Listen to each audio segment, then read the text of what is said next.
Of Knights of the Old Republic 2, the Sith Lords. Although, granted, we're dealing with Mandalorians first, so let's not have to deal with the Sith Lords just yet. I kind of said that I would be thinking about who else I want to bring on my party, and probably think over what weapons I want to give my little Astro Droid. I kind of forgot about that. I got lazy. I was playing Xenoblade Chronicles Definitive Edition all week because it was just that good a game. But anyways, we're back on some other planet. And, wait, what weapons do I want to upgrade? I kind of really friggin' forgot. Not that one. Mandalorian Heavy Blaster would do. Okay, Watchman Blaster. Oh, I upgraded this weapon as well. Okay, this is my main damage dealer. One thing that kind of pisses me off about this game is that other than reading the effects, you don't know just what attachments you put on these. So, that is the case for both Knights installments.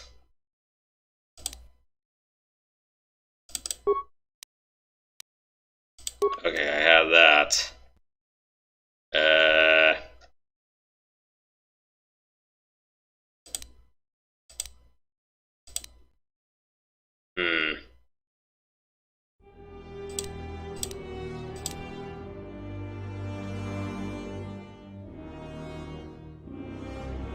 Okay. Stoppable.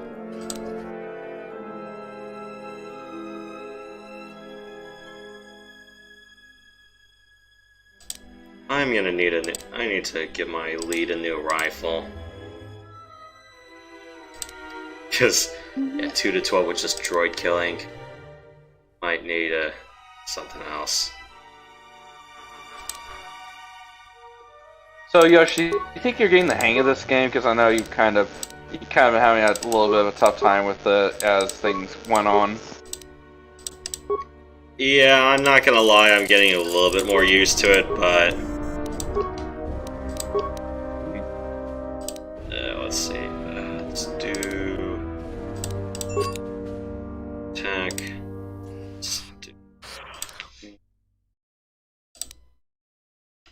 Do I want more droid killing, or do I want like a little bit more on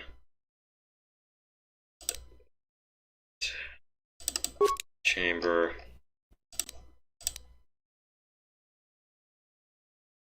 And let's see, do a little charge cell as well.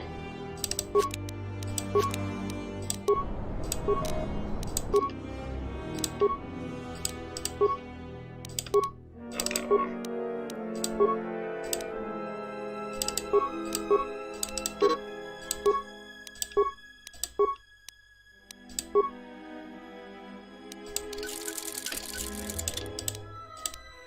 Still need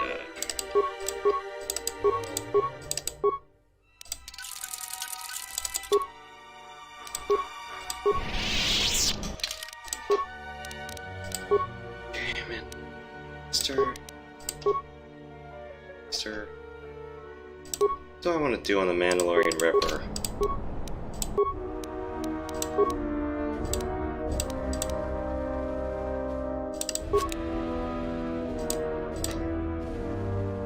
Like, let's do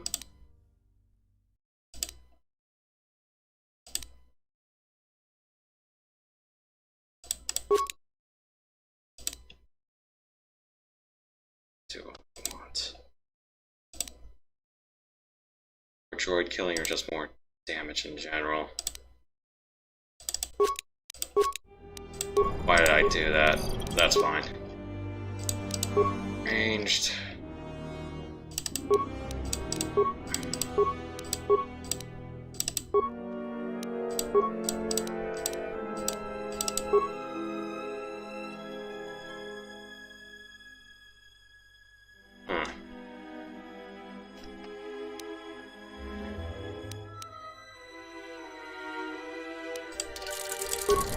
Alright.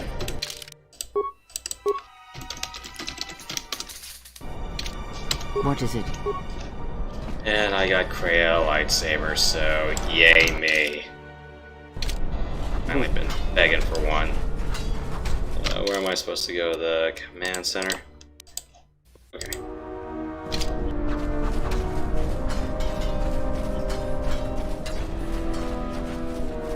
But yeah, I just completely ignored this game all week. Didn't even think about it. I didn't.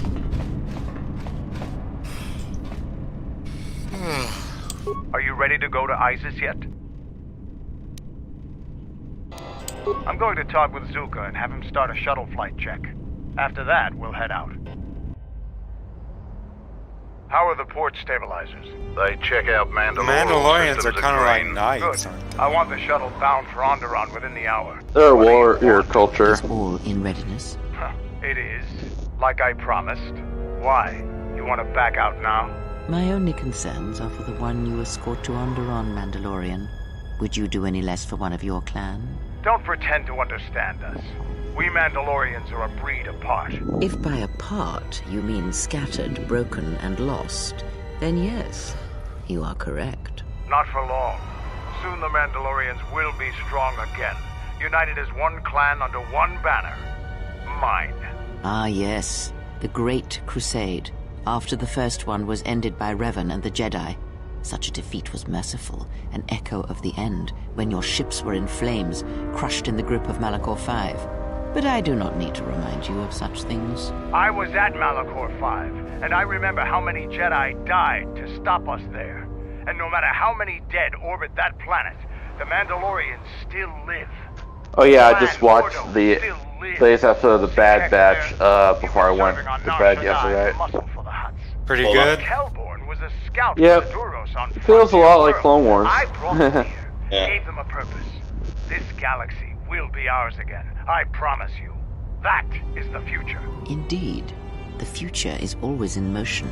It is a difficult thing to see. Perhaps there will be no New Age Mandalore, no great Mandalorian crusade. Perhaps your people fought their last battle at Malachor V, and you have been dying ever since, a quiet death that will last centuries. And perhaps all that remains will be what I see before me. A man wounded by a Jedi, encased in a Mandalorian shell, hunted by the thought of being the last of the Mandalorians. You've got some guts talking to me like that. You think your age or your Jedi whelp are going to keep you safe from me? No, Mandalore, you are wrong. I hope that it is you who will keep the one I travel with safe. You are loyal, and you have served many masters, even when they abandoned you. Do you wonder where she wanders now, Mandalore? Why she gave you your orders, then abandoned you at the edge of the galaxy? How do you know that? I know many things, and I can answer the question that burns within your shell, Mandalore. But there is a price. You must keep the one I travel with safe. She is important to me, more important than anything. Show the same loyalty you have shown in the past, Mandalore. If there is a Mandalorian crusade, let it be for something that will carry your people's memory into the future.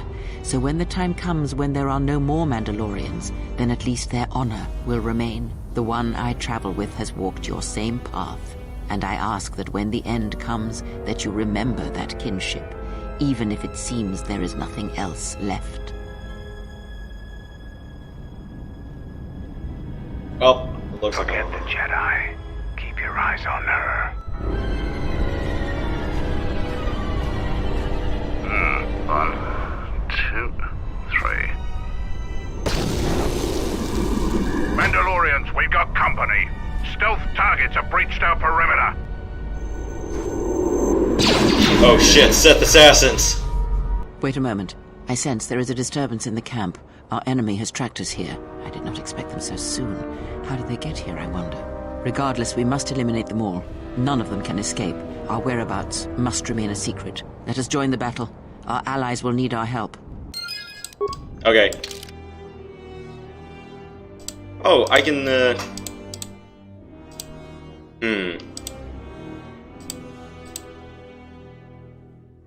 I can actually change my party composition, except for Radin, he can't join. I still need a gunner.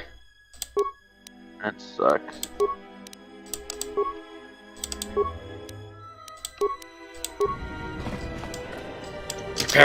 Prepare for battle.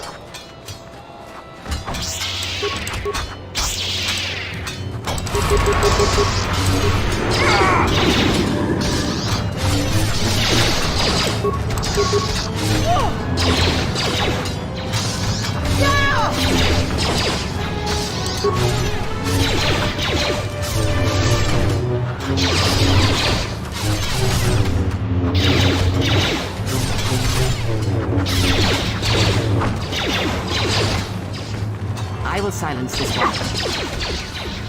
Oh no, lead your feet. They cannot be stuck. Not today.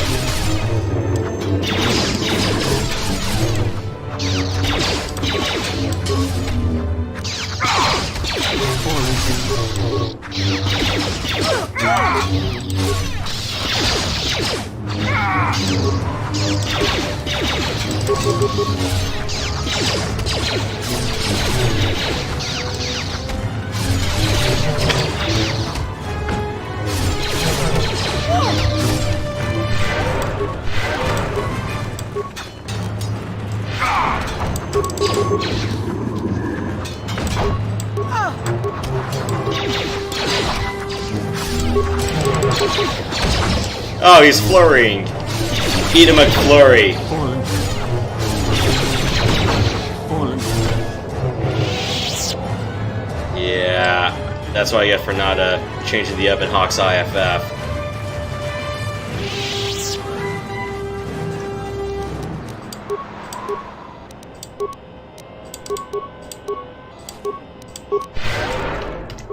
Yes.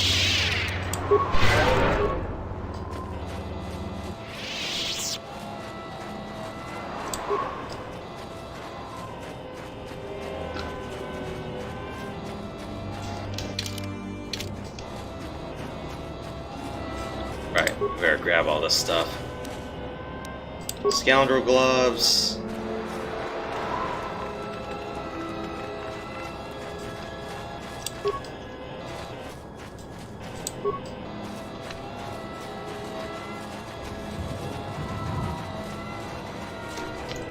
What's that armor?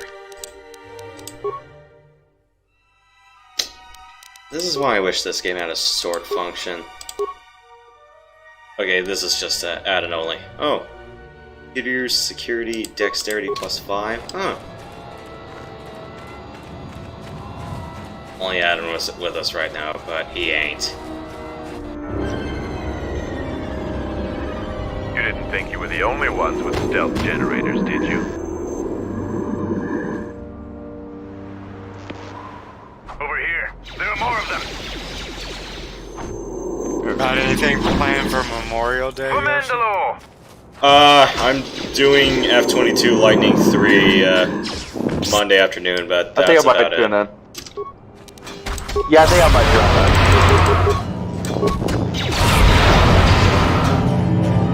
Yeah, I got the day off Memorial Day,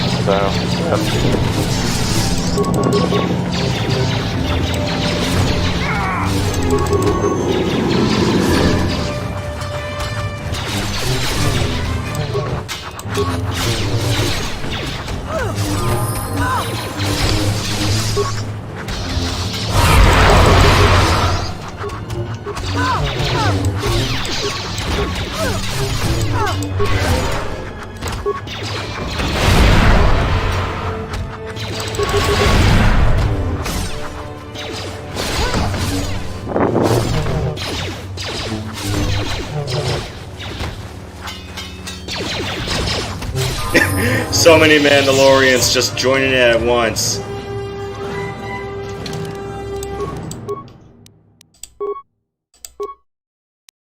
Ooh, stat boosts. I definitely need dexterity up because I need to learn to, you know, not die, and dexterity helps do that. I really need to up my wisdom and charisma scores later. Recommend me something. Don't give me stealth, I want, like... Earnest Persuade. Yeah, that'll do.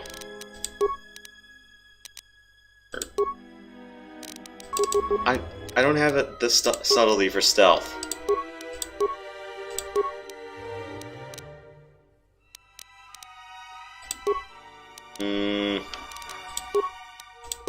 I don't think I need too much of treat injury right now. Freya's with us. But, let's do 13 of treat injury. Force powers. Recommend me something. Stasis. That'd be nice.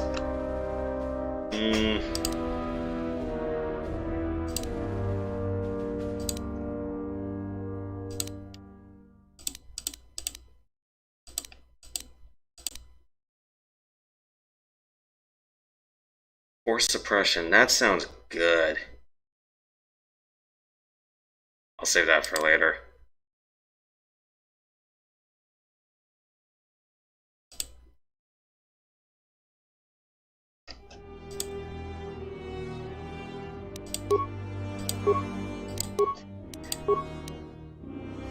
What? Why is it thinking that my droid is part of the dark side?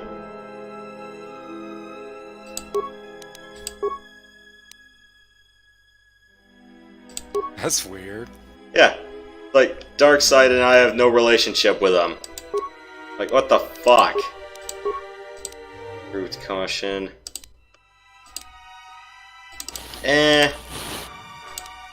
Should probably give it. What do you think I should give my droid? Extra health or blaster pistol focus, as in max out his attack bonus.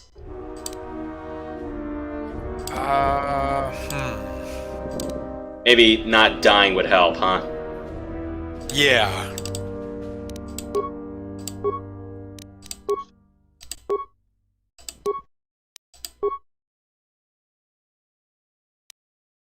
How does Kreia have that insane repair? Oh. Unarmed Specialist level 5, don't care about that. Regen force points.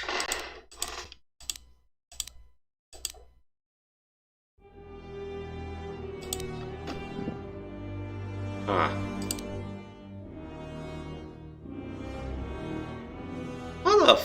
How the hell do you not have close combat, Kreia?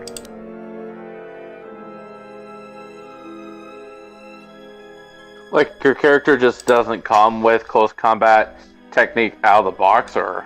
She didn't have close combat. I'm wondering, did I just forget about it? Or are her growths just that shit that I just don't notice?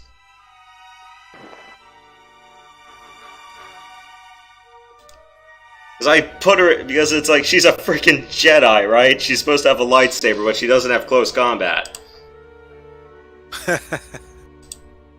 Unless the point of Kreia is to, you know, sit back and use force powers. I don't know. I don't know. I don't macro effectively in this game. No, not macro. Micro.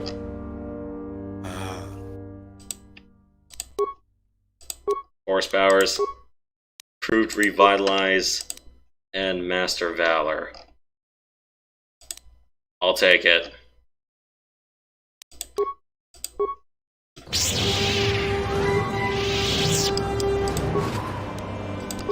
Advanced Medpack.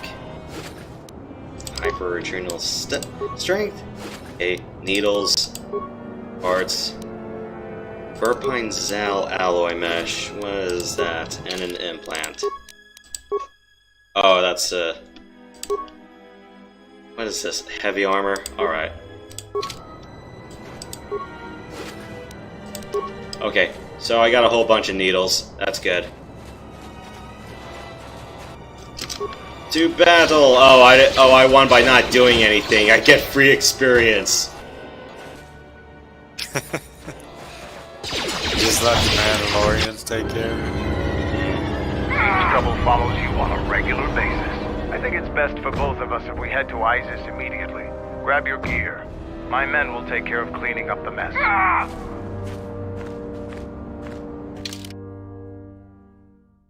Oh shit, I only have one available partner, because I'm bringing a Mandalore with me. He's a soldier, so who do you think I should bring as my alternate? Should I bring Kreia or the droid? Well, Kreia has regen, right? Yeah. I mean, not regen, healing. Yeah. Straight Crayon. Yeah. Mm. Yeah, I'm like wondering, wait, when did I lose my relationship with my droid? Or why is he all dark side now? It's like, when the hell, what the hell did I do to you? Oh, now he's light. This whole game's all sorts of fucked, I tell Like you. he just flip-flops? Yes, because every time I pick someone with a different aura and then select him, I'm like, it's like, no, it's like, I'm like, this little innocent astro droid has done nothing wrong. No, seriously, it's like if I select Gray, who's normally gray, and then I click on T3, the aura's gray. What gives? Someone messed up on a coding line, Probably. And we're missing 2 other people. I think we need a Wookiee and a Twi'lek, I believe. Those were the last 2 slots in the original game as well. Because we had 2 droids. Cool that you have a Mandalorian. Yeah. I forgot who filled... It's a fire truck, if you guys can hear it. No. Okay. I don't like bringing Baldur along, unless, you know, he's with a droid, but it kind of requires, like, T3 or HK-47 to draw the bulk of it, and I have not learned how to do that effectively. Well, that and, you know, Sith don't really, you know, they don't really match up well against the Sith, you know. Swords and all. Okay, let's just bring Kreia along.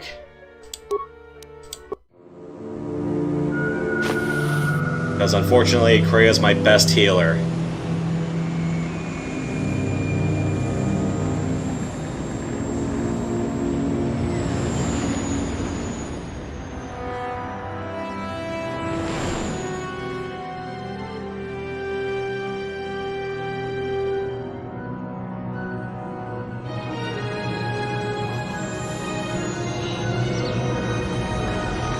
See something first.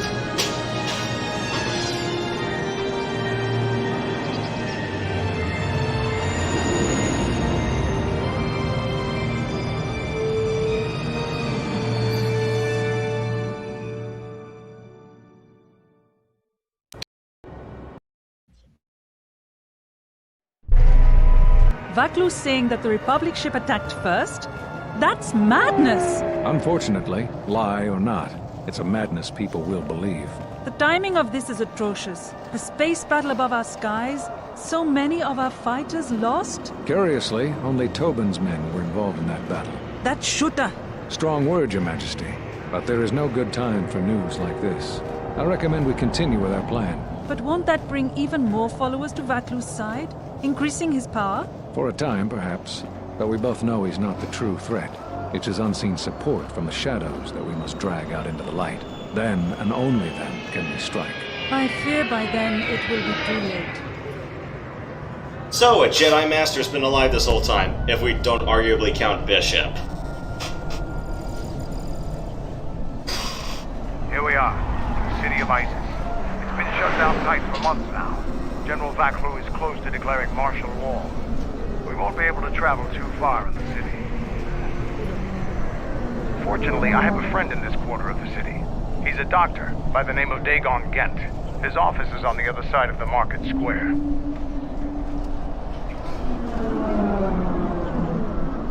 It might be best if you do the talking around here. The Onderonians have a mixed view of Mandalorians after we conquered their world. Oh, jeez. So, with our Mandalorian buddy here, what's he good at? It says armor. I can't tell what his armor is. He has a repeating blaster rifle. What are his feats? Heavy armor, power attack, power blast. He has rifle proficiency, melee weapons toughness, close combat, Mandalorian courage, shrug off fear and horror, plus 2 defense for every 6 levels. Huh, okay, so he's a tank as well.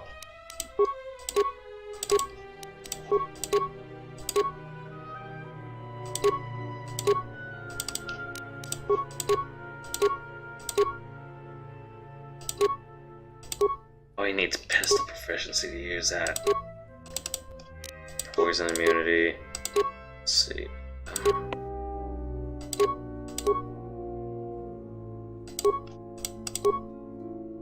He needs master power attack. Okay.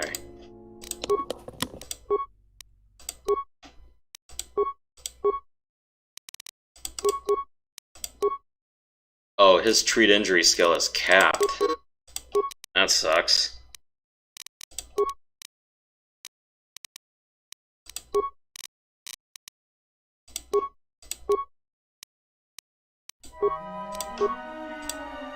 Two-weapon fighting. Okay. Why would he need two-weapon fighting? Can't I just give him like a two-handed weapon or something?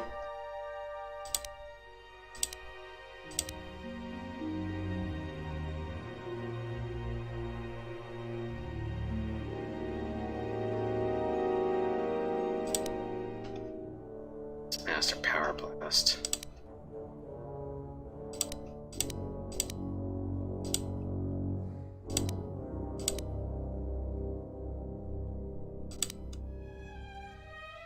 I'm guessing I can give him a two-handed weapon.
Happen to know when that Braves game is tomorrow, would you?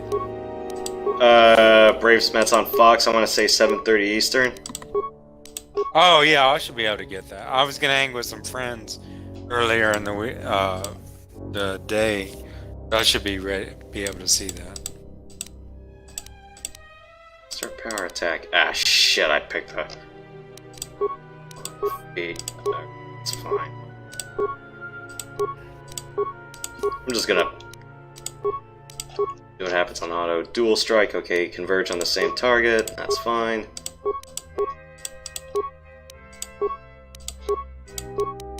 Feats, improved toughness, yes, I need you to tank.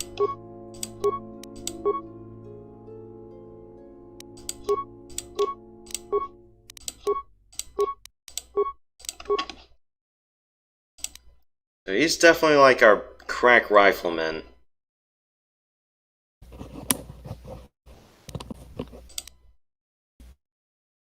This feat increases the damage done with ranged weapons by +1, -2 to any attempt to deflect a blaster bolt. It's not applied to grenades or throwing lightsabers. How level are we? 18? Oh, I got plenty of time.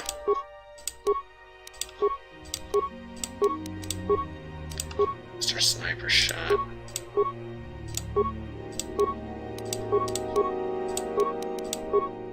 Master Toughness, yes.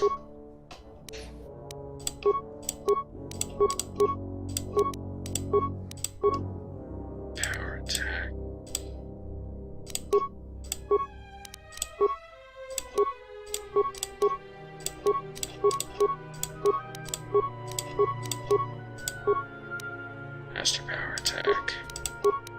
Alright, that's fine. Now, I really should give him like a ranged +1 or something. What do you think I should get with him?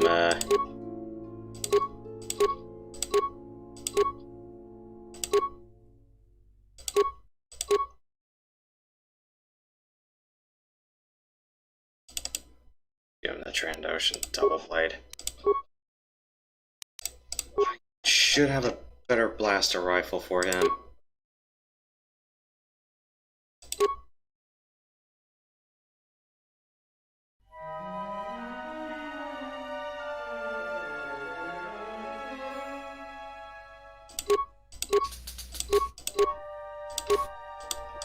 Three to 14, 2 to 16. No, that's just a stun gun. I don't have any freaking use for that. It's a Jedi. Plasma projector. He's my bloody rifleman.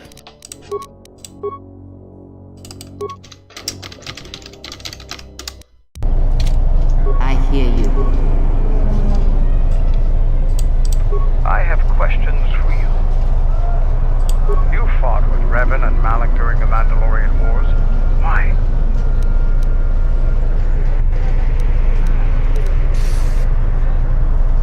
I thought so. We'd never faced Jedi before, and didn't know the threat they represented. You've always been in the Jedi Order. Things that are common knowledge to you are rumors and stories to the rest of the galaxy. We only knew what we had seen in holovids and from our experience with Exar Kun.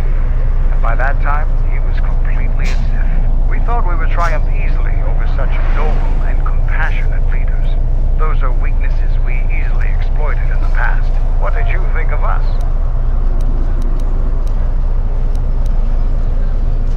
And that is how we thought of you. Not of the Jedi in particular, but the men and women who joined Revan and Malak to fight against us.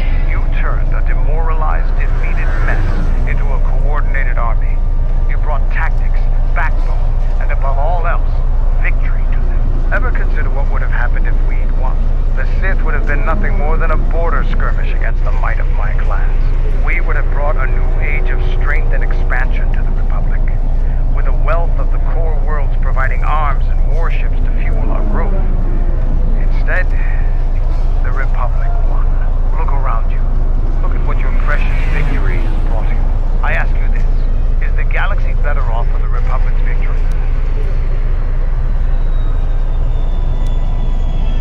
Just think about it.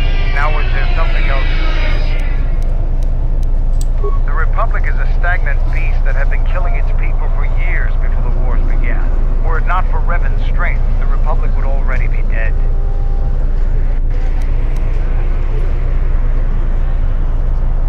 Only Revan was worthy of our respect.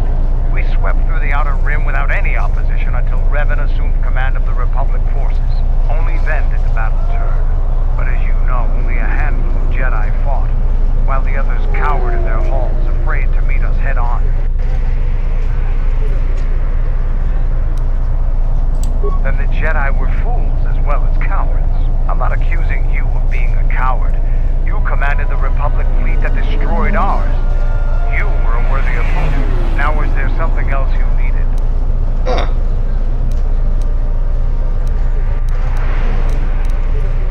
Well, the more you learn about Mandalorians, huh?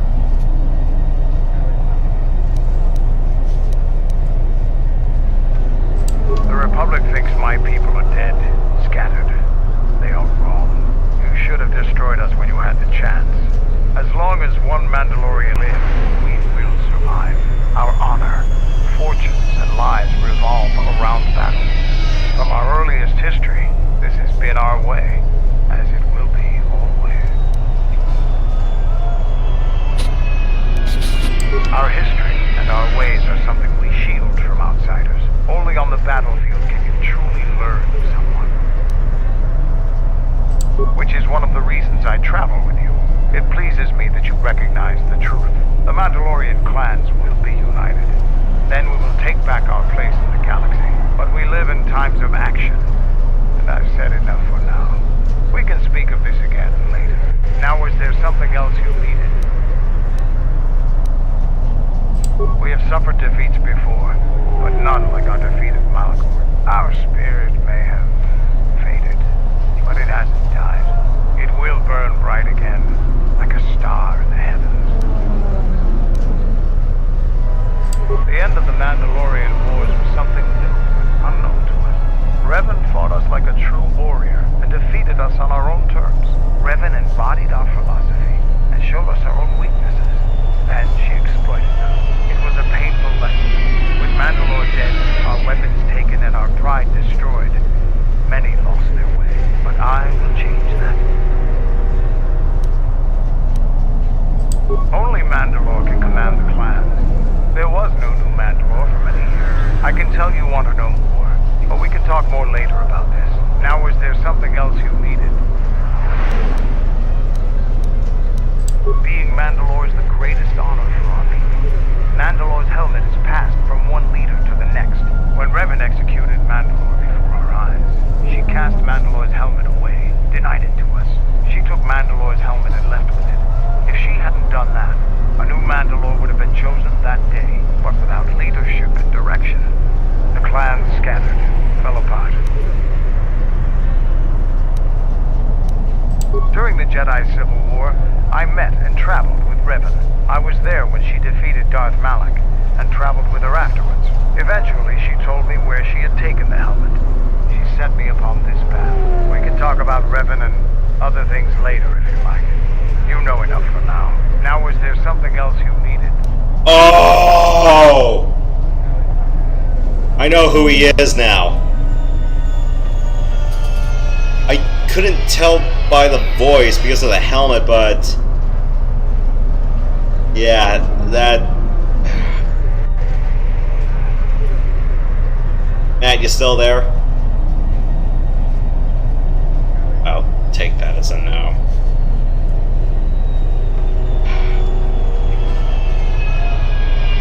Yep, I know who he is. Canderous. Oh, it all makes sense now. Like us, the people of Onderon are warriors. Early in their history, they built ISIS to protect them from the beasts that swarmed on their world. No matter how far they've progressed, they're fundamentally still warriors standing watch on their battlements. They don't like outsiders, and their inability to take ideas from other cultures gives them a fundamental disadvantage in warfare. They fell quickly during the Mandalorian Wars despite their martial skills. Their technology and doctrine are not in the same league as Mandalorians. Now, is there something else you needed? Well, I learned quite a lot. The more you know.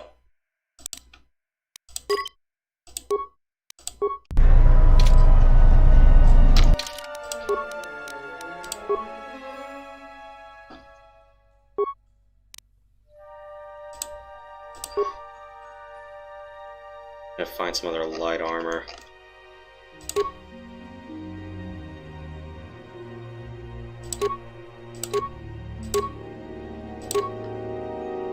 Yeah, 3, 4.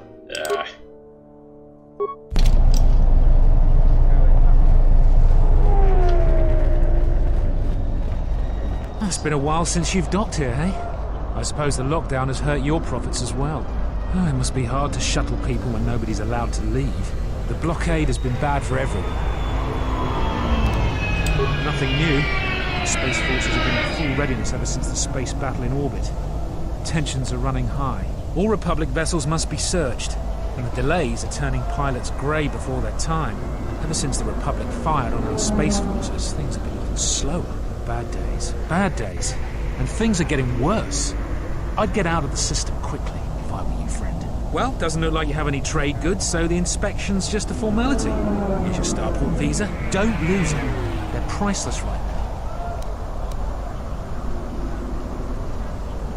now. There's strict food and water rationing, and General Vaklu's troops have been very thorough in finding Republic dissidents. Bombing's very common. If you want to leave the planet, you need a starport visa. They're very hard to get. Many people want to get out of here before things get worse. Certainly. Mind what I said about starport visa. I know one captain already who can't get back into the starport.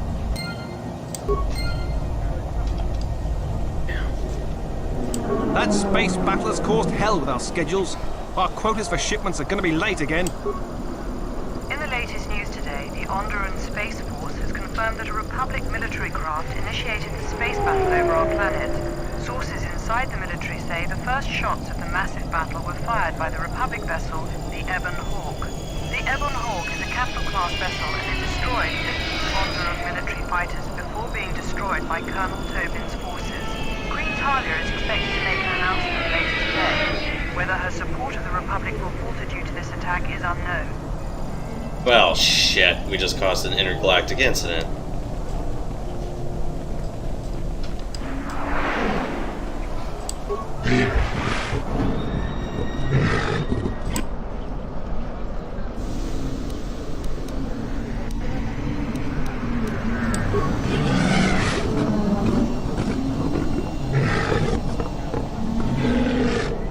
My apologies if I skip some of this.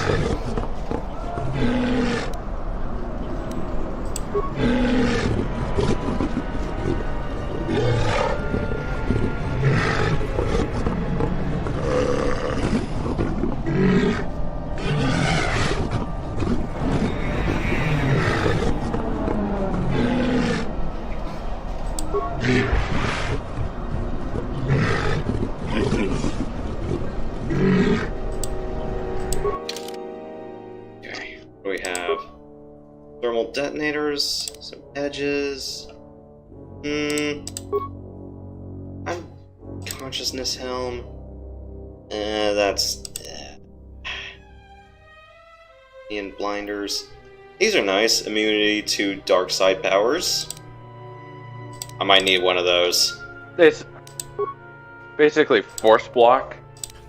It's dark side resist, yes. I'll be back. Yeah. Matt, you remember Canderous Ondo from the first game, the Mandalorian? That the Mandalorian guy from the first game? Yeah. I think I remember a Mandalorian character in the first one, yeah. Yeah, the muscular loudmouth guy. Yes. He's the Mandalore with us. Oh, finally softened his heart a little bit up to join you, huh? Not so much. It's rather, you know, he's been with Revan the whole time, and then you're going, oh, so that's what happened to him.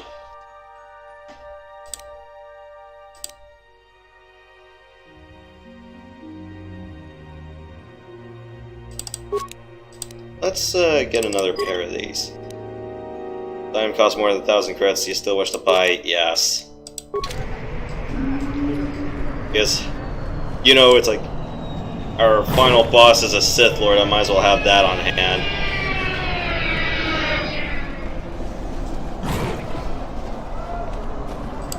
Fair winds to you, Off-Worlder. Is it too much to hope that you are a Telosian merchant? The winds still taste of misfortune, then. Our beasts will continue to wait in their cages. They have been kept in their cages for a long time. But yet at times, I feel as if something else is affecting them. Frightening them. Beasts can be sensitive to the currents within cities and people. When such things are disturbed, the beasts may echo it. Perhaps it is the city itself. ISIS has fallen upon dark times, and tensions run high in the streets.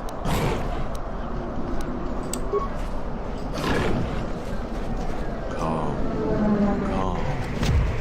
What? Run! The bomber is out of control!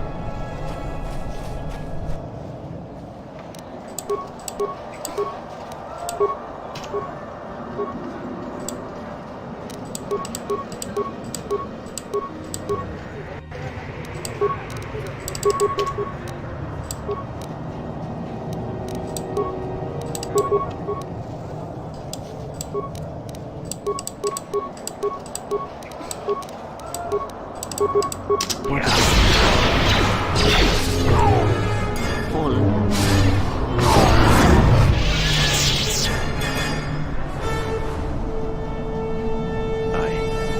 don't know what to say. I have heard stories, but I assumed that they were fledgling riders, or simply tales that grow in the telling. Not since my first Drexel have I lost control of a beast. I apologize profusely. Here, I give you these credits for the danger I put you in. The beasts grow more agitated by the day. The stories say that the smoldering fires of city politics cast a smoke they can smell and breathe. They revert to their primal instincts, as you've just seen. When they get that way, not even a skilled beast rider can control them. As soon as I leave here, I will talk with my family. There is much to be discussed. I am so sorry for insulting you with my offering. Here is more. Again, I apologize. Oh. I hear you.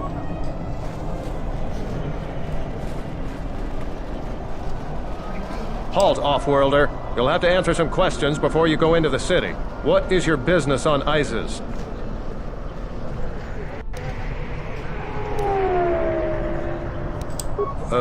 Why not? I can see you have no crates or cargo, and your ship is obviously not affiliated with the Republic. You're free to go. Don't lose your starport visa, otherwise you won't be leaving for a long while. Oh, thank God I did not have to use the Force and get called out for it. Or thank the stars. I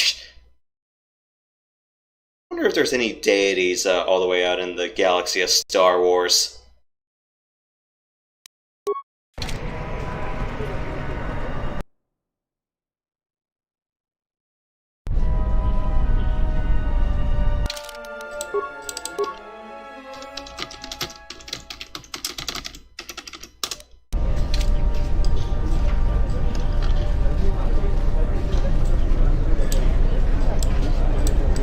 Please, Captain, help me. My children and I are desperate to get off of Onderon. Do you have an open starport visa? My husband was killed by General Lacro's troops. Our home was seized, and we were cast out. We have seen many wars on Isis, and I know war is coming. I want to spare my children from bloodshed. I've told you our story. Please, won't you help us? My husband, he was part of the Isis Council. Okay. He was a strong supporter of the Queen and the Republic. His views weren't always popular. Over time, he became convinced that Vaklu was trying to kill Queen Talia. He tried to kill Vaklu. To protect the Queen, the conspiracy was discovered, and he was shot during the arrest. What he did was wrong, and our life... I'm trying to remember, in the original Knights, could the Mandalorian guy join you? I'm trying to remember. A new life. Hold on. Please, help us. No one else will.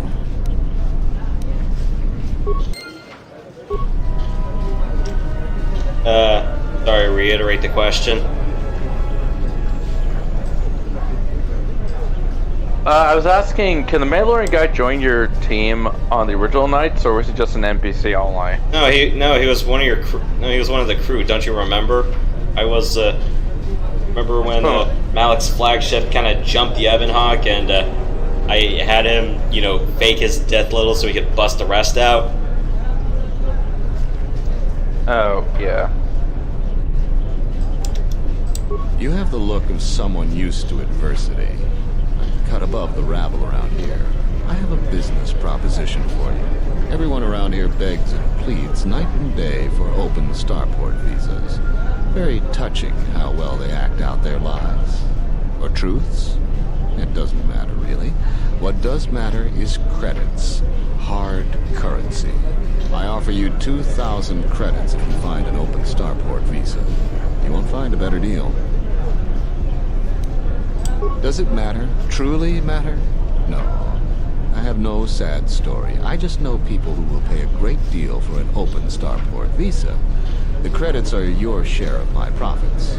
The visas are very rare. I have a feeling you may come across one. Ask someone who cares about that. ISIS has suffered for many years. The strongest of us are accustomed to it now.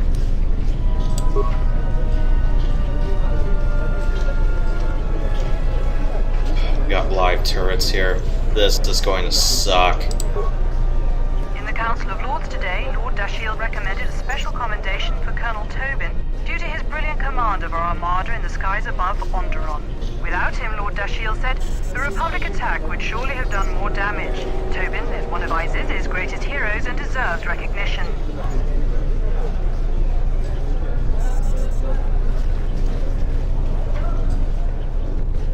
Captain Riken. Welcome to what must be the smelliest place in the universe, Offworlder. How can I assist you? Why does he look like Bald Lando? Ithorians have been buying them to help rebuild Telos. I don't know why, but ever since they started, the Beast Riders have been crawling out of the woodworks to sell them animals. But the Republic blockade has meant long delays, and because of that, beast cages are filling up the streets of Isis. That's an air defense tower. The city's filled with them. Isis is an ancient city, and for many generations, our main enemy was the Beast Riders that lived outside the city. Towers like these were built to protect us against Drexel and their Beast Riders. A Drexel is a flying beast. Huge creatures with teeth the size of your arms. Lethal, and skin like ferrosteel plates. Somehow the Beast Riders figured out how to tame them years ago. That's a long story. Sure you have the time? Most people don't care for an old soldier spinning a tale or two. Someone else who likes history, huh? Alright. Isis was formed pretty much at the dawn of our civilization. It was born out of necessity. It protected us from the dangerous beasts that litter Onderon. This city is as old as our civilization. Most of our technology was invented to fortify these walls and protect us. For ages, our worst criminals were cast out of the city to an almost certain death. It wasn't completely certain, though. Some of the criminals figured out how to survive out there. They learned how to tame the native beasts. And it wasn't long before they turned their attention to Isis. About 50 years ago, Princess Gallia married one of the great leaders of the Beast Riders, Orin Kira. That was right at the start of the Beast Wars. By the end of it, Gallia was crowned queen, and finally there was peace between our people. Transformers called, they want their title back. It's hard to put aside centuries of conflict. There's an uneasiness between our people. The Beast Riders are upset that General Vaklu has forbidden Drexel in Isis. Citizens usually only see the fallen Beast Riders, who know better than thugs. Stay out of trouble.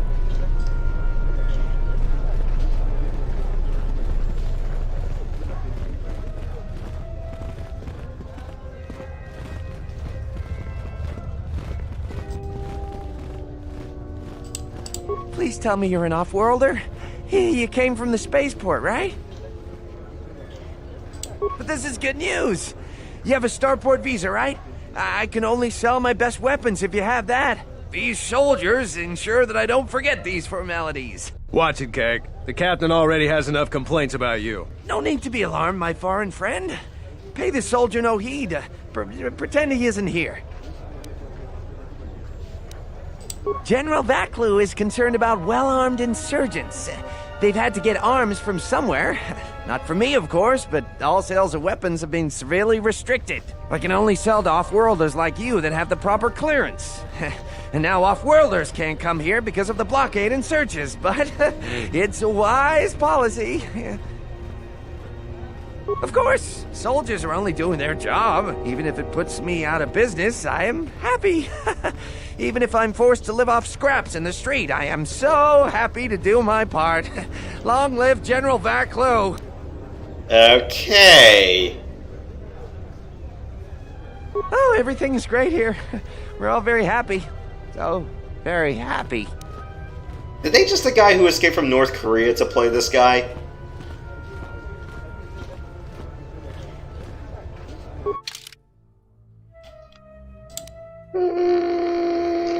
No. got that one. There a... thought I had this one. I thought I had the Neophyte armor. 441. What's mine? Is it 541? 7-3. Crap against Sonic. Or is that supposed to be... Oh no, that's supposed to nullify Sonic. Ooh, a lightsaber crystal. That looks nice. Need more than one of these.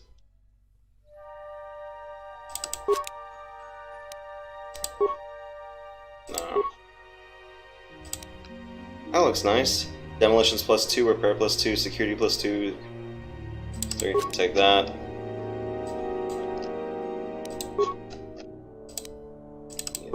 Those.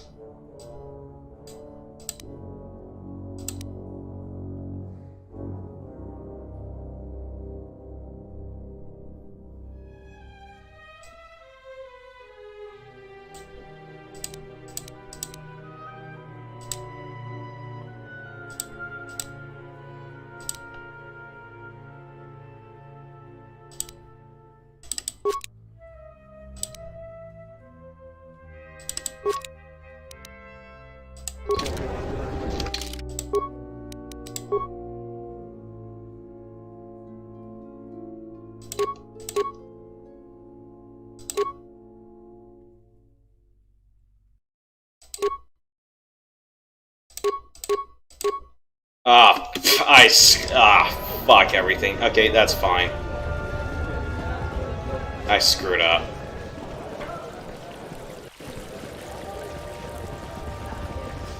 Kawana bota ayuka taigwa kankidora. Yasora ku tuka ulwanji yumalipa. Shanek ma winbok lelenko sobaramwe. Da upa bosa kurata go jujuto yoke. Hiata yama wajiyaki yukito tune. Gavadumpa musuru kuplaliya wa. Bo nothing much. Tua ulwanji yumba. Just talking to people. Mogachi no dagirembe wanachi. Kati mogoka. Drum pabana karas mangra. Kalala vadumba compaile mokata. Kawana bota yuta tanga kinamatura. Tayaita ta bosananansata.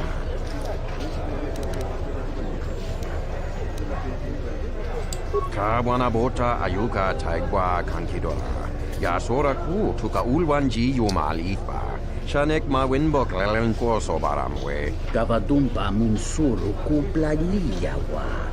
Bo bakaragawanda yaitua ulwanji yuma. Kawana bota yuta tanga kinamatura. Tayaita ta bosananansata. Fereki mangradu noko herete jun sombo barampino su clela so buto. Cristocho intissime soto. Tarachomo sincho cavavolpa mulegi kumanaminta barawamba michedos. Kawana bota yuta tanga kinamatura. Tayaita ta bosananansata. Ondalal no saga. Drum pabanakaras mangra. Kawana bota ayuka taigwa kankidora. Yasora ku tuka ulwanji yumalipa. Shanek ma winbok lelenko sobaramwe. Variki, mangra, doccia, scrini do pat. Slime nun quaheriti, criscorcia winti sei mesoto. Kawana bota yuta tanga kinamatura. Tayaita ta bosananansata. Dawancha mori konsova. Mawani dinchori kitsodu sobarenwa. Dorchine sobawata. Kunta chiwita inka kikraya na chawanga kone.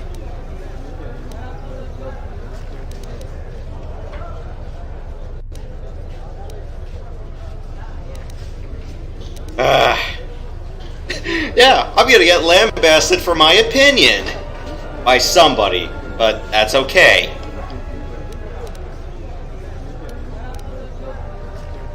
Kawana bota ayuka taigwa kankidora. Yasora ku tuka ulwanji yumalipa. Shanek ma winbok lelenko sobaramwe. La upa cosa curata go jujuto yoke. Hiata yamba wachiake yukito tune. Imagine if on-the-street political debates were this civilized.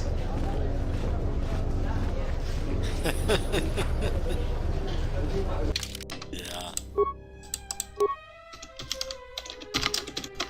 I swear, the rate I keep saving this game, we're probably gonna hit like an over 150. Although granted, the game does encourage you to save all over the place and often.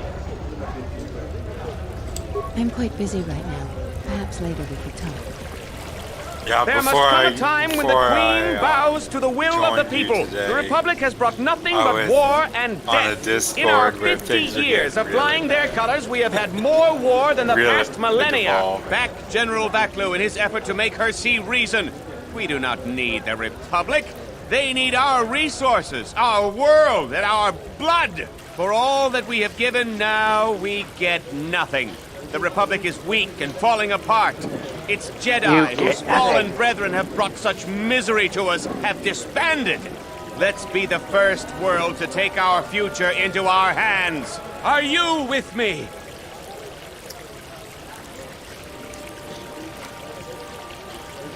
Leave here, off-worlder. My words are meant for the sons and daughters of Onderon. Your type continues to plunder our world, and we have nothing to show for it. Be gone! That's enough, Ponlar. If you keep this up, you're going to spend time in detention. You're coming awfully close to treason. You can't silence me forever, soldier. But I'll keep my peace. For now. Travel on the streets.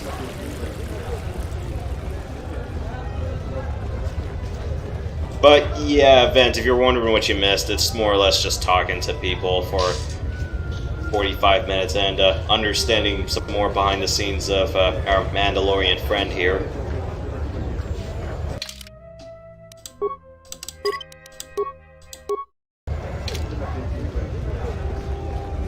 Unnecessary observation. Targets acquired. Annoying recitation. Let us proceed to facilitate communications. Recitation. And bring about the termination of hostilities. You fuckers are still here. Go die.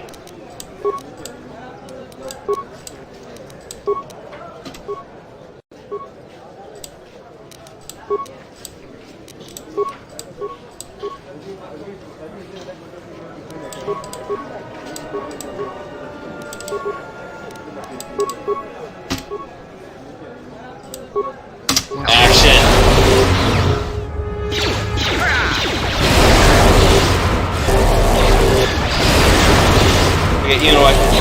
To the scrap box with you. Systems failing, Master. And no one's gonna care that there's a parent Jedi with a lightsaber that just shot up all the droids outside. I'll take your shit. Thank you very much. You buckets of bolts. Where's the Monado when we need it?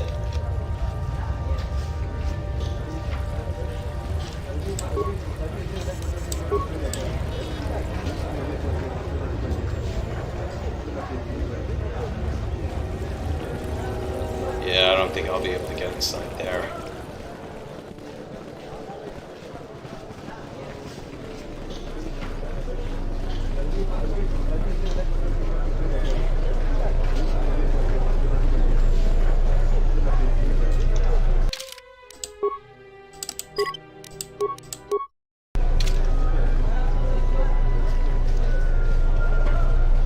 Doesn't look like someplace we can go.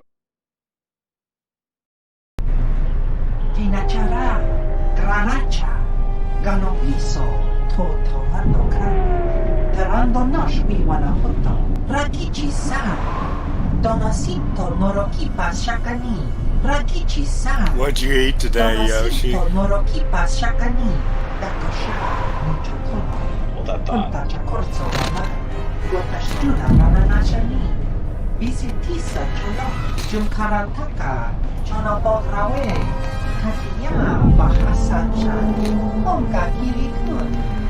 I got too lazy to cook, so I just had some maple pecan cereal. Was it good?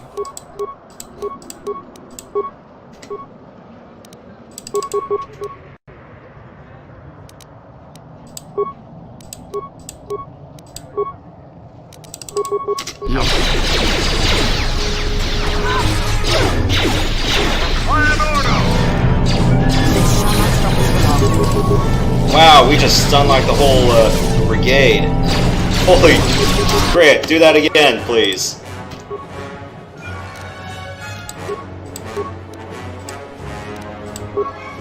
I hear you.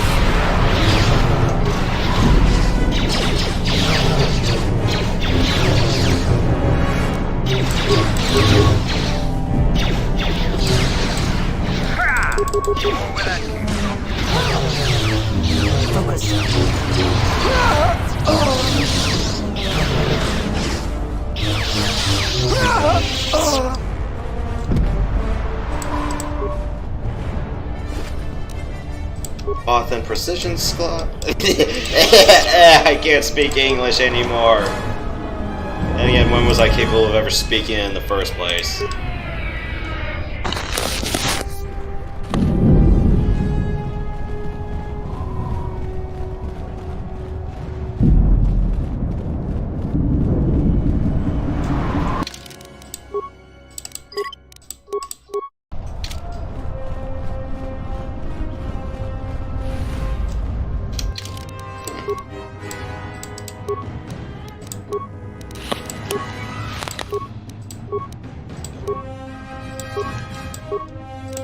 I kinda don't need that right now, because he has guns.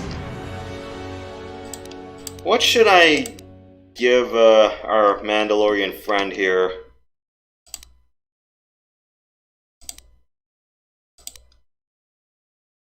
Conditioning? Like +1 all saving throws? Or should I give him precise shot? So, you know, extra damage to weapons. Or extra damage to shot.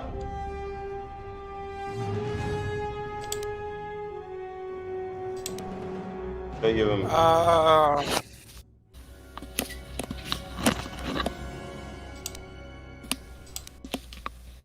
Extra damage is always nice. Yeah, there's like +2 attack bonus in close combat. But I'm like, eh. Or, you know... Yeah, so... I was thinking either auto regen or precise shot, because yeah, Canderous, he was our Mandalorian in the original game, and he's back with us now. He's the one donning the helmet.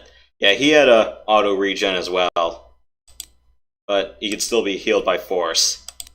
Let's give him a precise shot. I want him to be able to shoot things.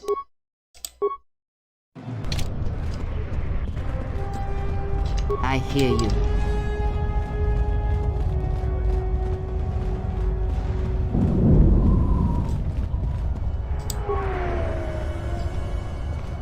Beat up droid, a bloodstained. This is very hostile territory.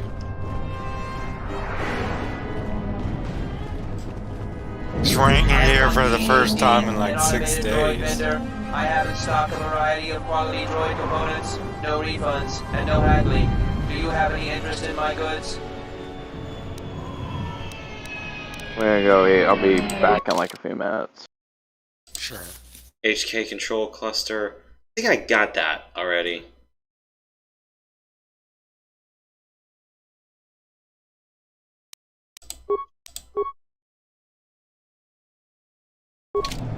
My repair skill is unfortunately very shit, so...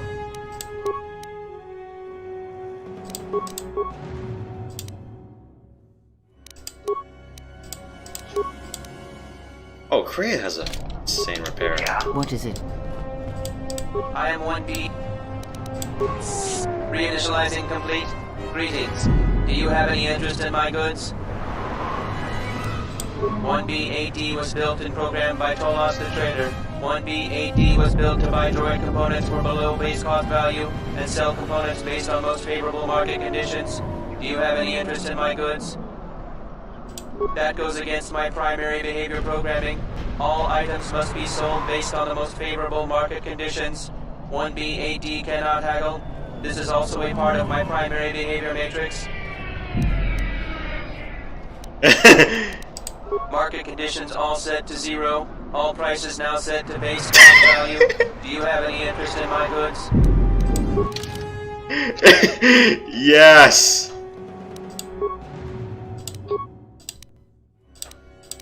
Ah, crap.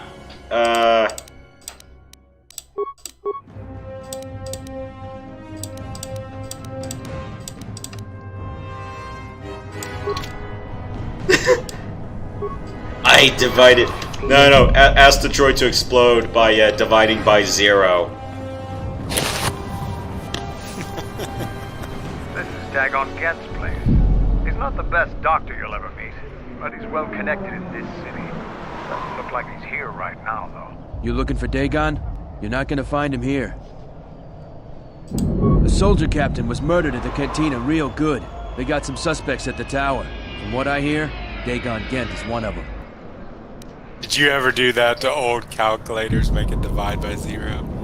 No, unfortunately, like, all the 90s calculators I had on, they just give you a straight error message. Yeah.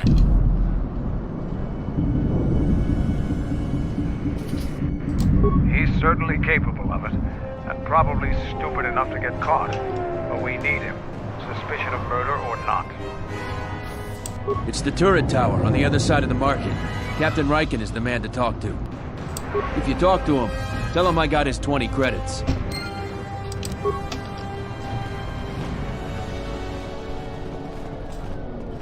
Heard of any good finds? No.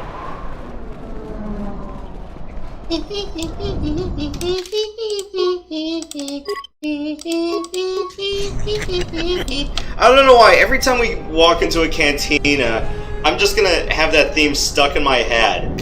God forbid that after the lockdown, I just walk into a bar and I just play that music out loud and get punched for it.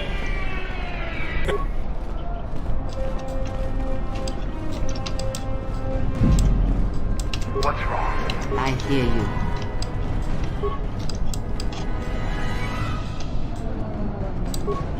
It's not much, but enough to live on.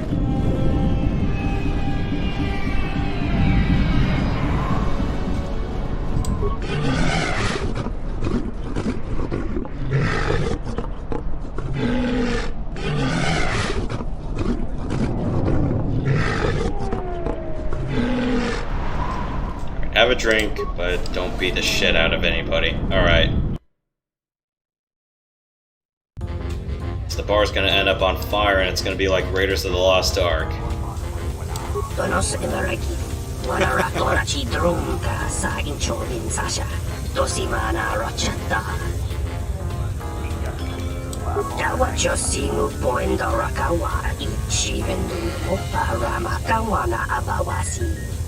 You groren man mapusit in Nolara. Roma babe want to susi to mukarata. To aspect on a tada bear mava chokto. To relibo inturata sisi me borokra. In Wamagro, may rangana noluja.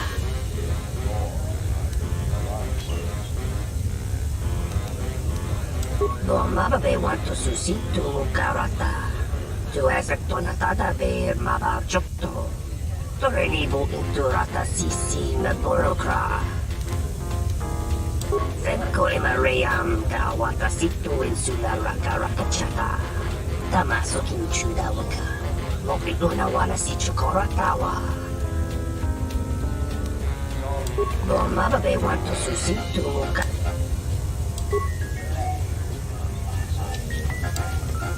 Tonoranda manaka tonoran. Lokta kamaran endoso ran with no chabi in Wamagro.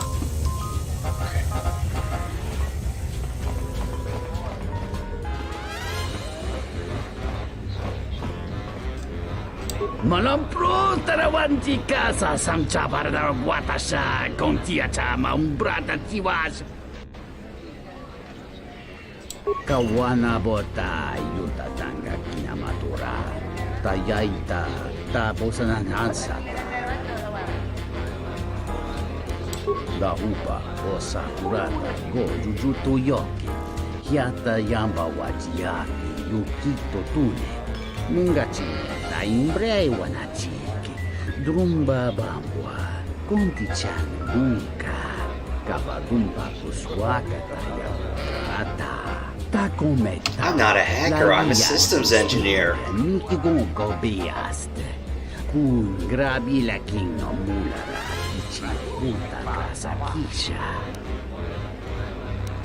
Da upa go sakurata go jujuto yoki. Hiata yamba wajiaki yukito tune. And there's Pazak here. Oh.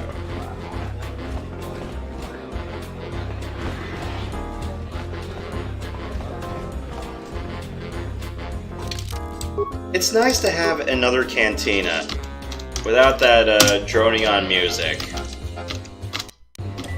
Like the one on Telos and Arshada. There's got to be something you need, something you want. I have connections, many connections in the city. I can provide high-quality, unique weapons that you won't be able to find elsewhere. I even have a rare lightsaber crystal, something you'd never find elsewhere. If you need money, I'll pay you 5,000 credits. All I ask is get me one open starport visa.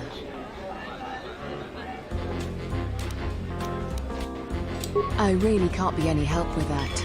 I might have been in the same detention cell that night that Dagon's in now. The soldiers were asking me some entertaining questions that night. I've got no idea what was going on. Let's just say I'm one of their usual suspects. Sort of comes with the territory. That's all I'm going to say. I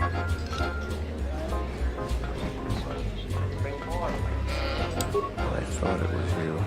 I served in the Mandalorian Wars with you. You're a Jedi, right?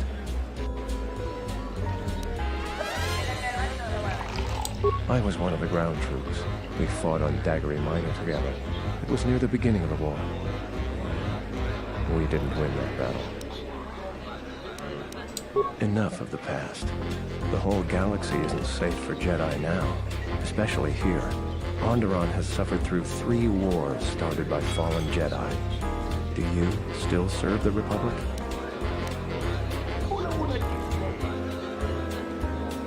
That's the first good news I've had in months. I was sent by the Republic Senate to investigate certain delicate matters that are happening on Onderon. It's worse than we feared. I have to get to Coruscant to deliver my report. But days before I was planning to leave, they started requiring starport visas.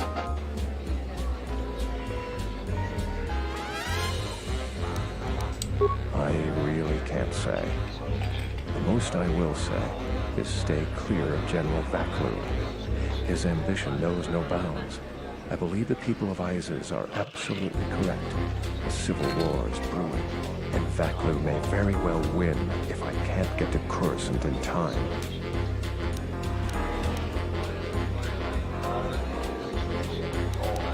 My mission requires the most extreme caution and delicacy.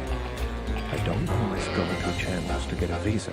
General Vaklu is not above arranging an accident for me. I'm taking a great risk talking to you, but I'm running out of options. Thank you for the tip. The journey to Coruscant would be more costly and attract more attention. But there are many freighters bound for Telos. What do you want to know about that night? Dagon Gent didn't do it. Because he was with me at the time. It's quite simple. Right now, he's accused of murder. If he's convicted, the sentence is death. If he's accused of espionage, let's say assisting a Republic spy, then the penalty for that is death.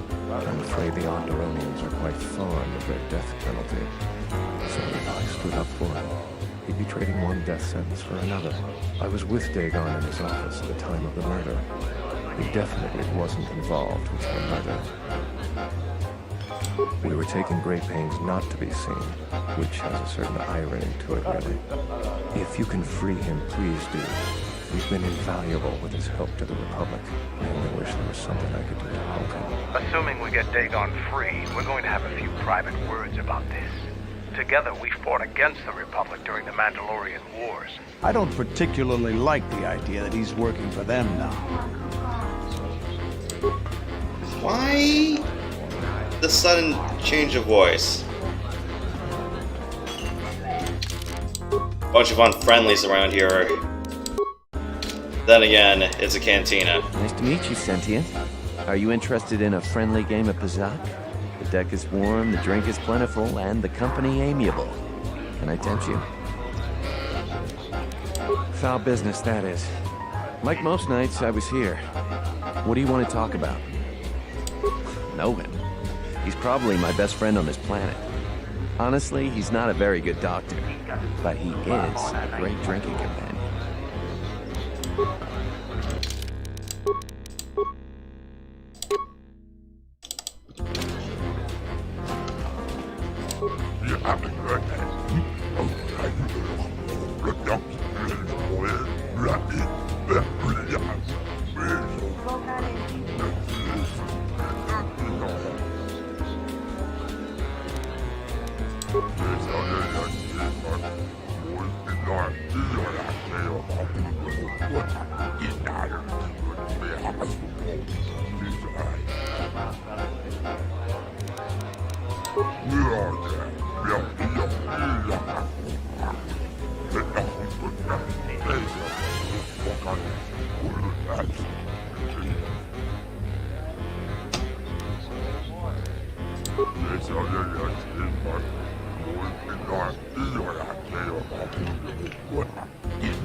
Okay, so there's a swoop bike race coordinator here.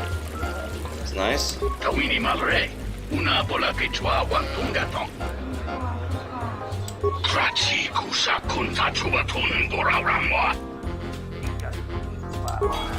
Okay, fine. Be a jerk.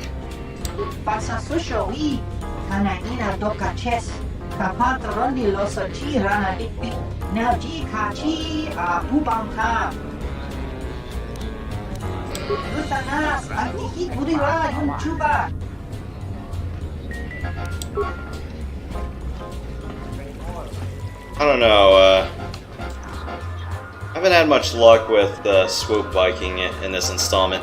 First one I wasn't as bad at it, but I don't know why. Here, I'm just bad at it. There's also a reason I don't do Pazak, because I fucking suck at Pazak.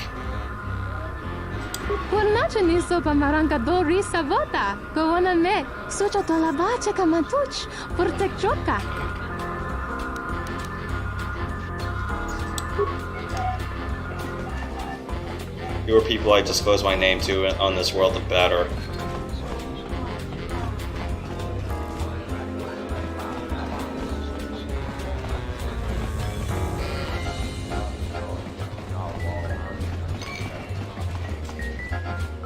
This room is reserved, off-worlder.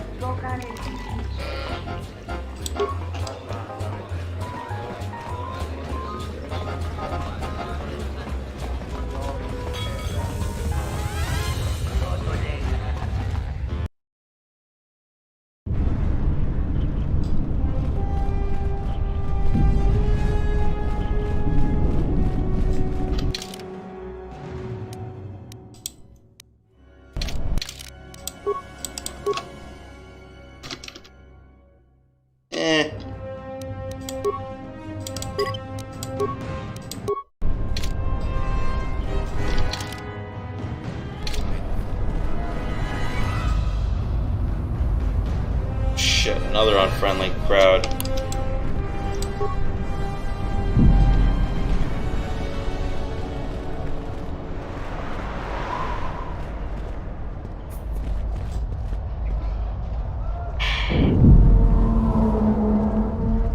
mogo dosi sheba dentes kun mostovi gita yavach, piktarishan, bram dabanin soju.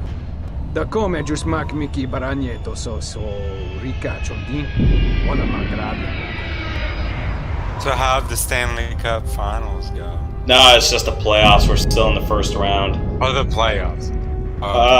Well, the St. Louis Blues got the shit kicked out of them by the Avalanche. The Lightning beat the Panthers in 6. The Penguins kind of looked like shit against the Islanders. Edmonton blew another 3-goal lead in 3 minutes and got swept by the Winnipeg Jets. I kind of am forgetting about what else is going on right now. Wild Knights Game 7 is on right now. I really should be looking at the scoreboard for that.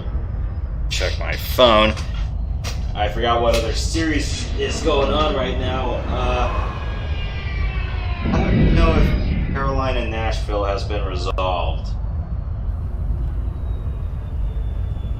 Like 8 series, and I don't know how many I recited.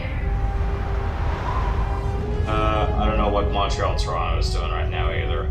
Okay. What are the scores right now? The Knights lead the Wild by 1.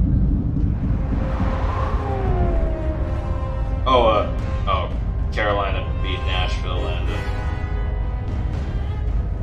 Toronto has a 3-2 lead over Montreal. I'm not watching Islanders Bruins tomorrow. Yatuka wanrika chotin wanima orata wakata chilumalispa. Kavadumba mo wendido chokeremi norta kunyun wishchawaka chuba. Sura dachi morotuko gansa.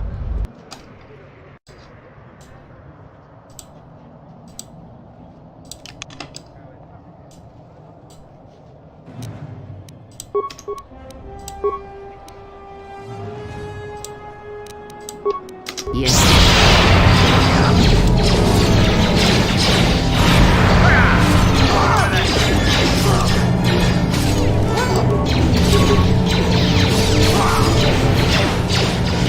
Guys, that was true.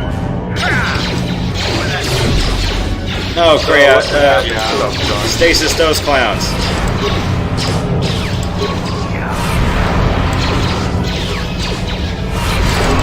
Something good, Matt? Oh, yeah, Chinese food.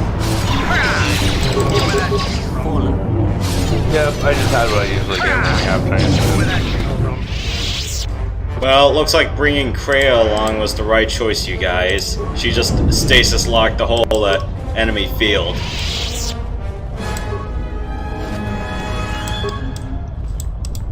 More credits. You said you got you had soup, Matt? I had Chinese food tonight. I had like white rice, brown rice, noodles, pork, and a fortune cookie. That's what I usually have when we have Chinese food. What kind of pork was it? Was it sweet and sour? Was it good Chinese food or was? I don't know if it's a chain or not. We get our Chinese food from the Golden Peacock, and yeah, it's pretty decent. Yeah, that doesn't sound like a chain place. We had a real. Oh, go on. I'm sorry. Let's go on, Yoshi. I was just gonna say we had a real good Chinese restaurant right up the street. It closed down, and now we just have we're looking for another one that can deliver. Oh, catering. Well, we have one of those run-of-the-mill Chinese restaurants pretty close. But there's some other Chinese restaurants around. They're just a little bit further out. Oh, got it. They're kind of close to the one that shut down. Like, what's at that place now? Do you know? They're making a Mexican General, restaurant. we have found them again. Have we, Tobin? Or is this a preface to another of your failures? Consider the whole field, Tobin. You ever had a chili poblano? Risk all of this just to come No, I usually, when I go to Mexican restaurants, I usually get the General. 3 hard we were taco, warned about that. We still underestimate them. But the fools are here. In Mexican ISIS. rice. The intel. Yeah, that's the this one I is, usually get. Plus all the I'm chips ordering and men all loyal to salsa us and to all take that. care of them now. I think I have an idea. Hold that order. Have her watched instead. The Jedi may prove a solution to another one of our persistent problems. Sorry if I cut you guys off. I love going after Mexican.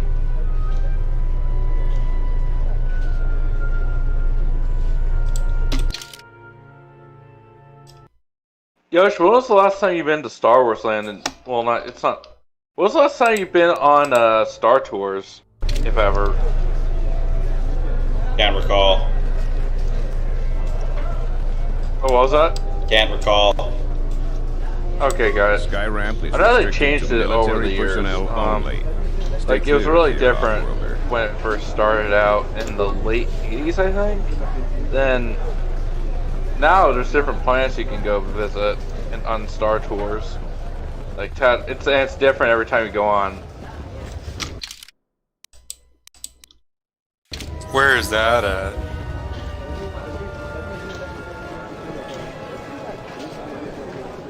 It's in Disneyland, California. Oh, okay. I've never been to Disney World. I've been to Disney World in Florida and Disneyland in Japan.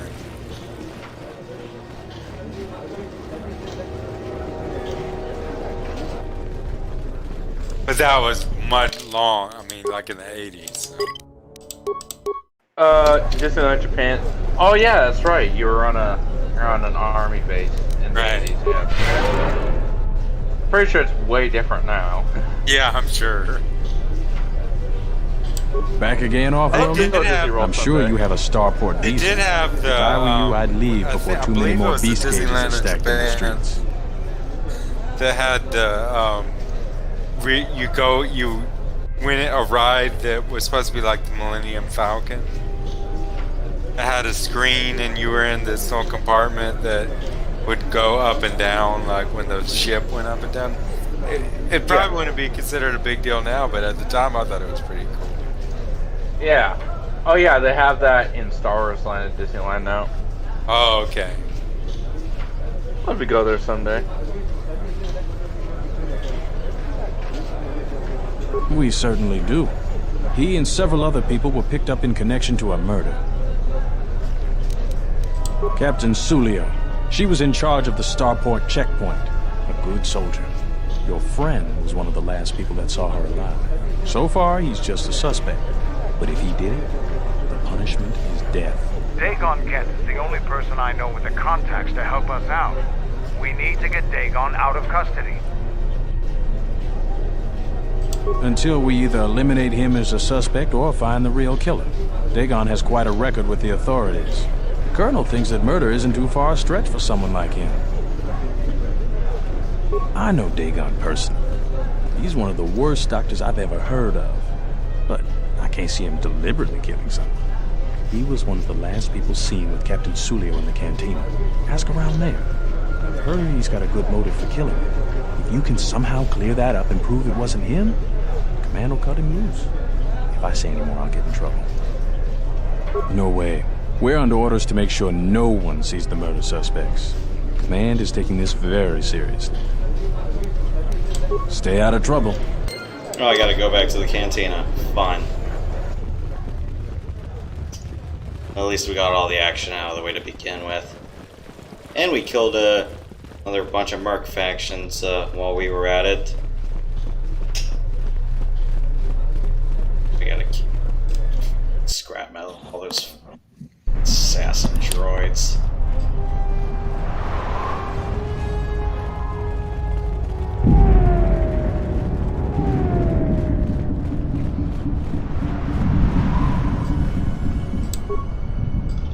Matt, do you ever get Thai food?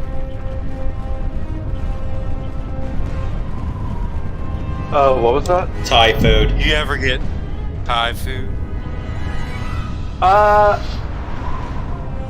I've had Thai food like once or twice in my lifetime. The one place we went to for my dad's birthday a couple years ago, it was okay. I mean, my dad admitted it wasn't the best Thai food, but it was like in a town like a few minutes. Go ahead. Sorry. No, keep going.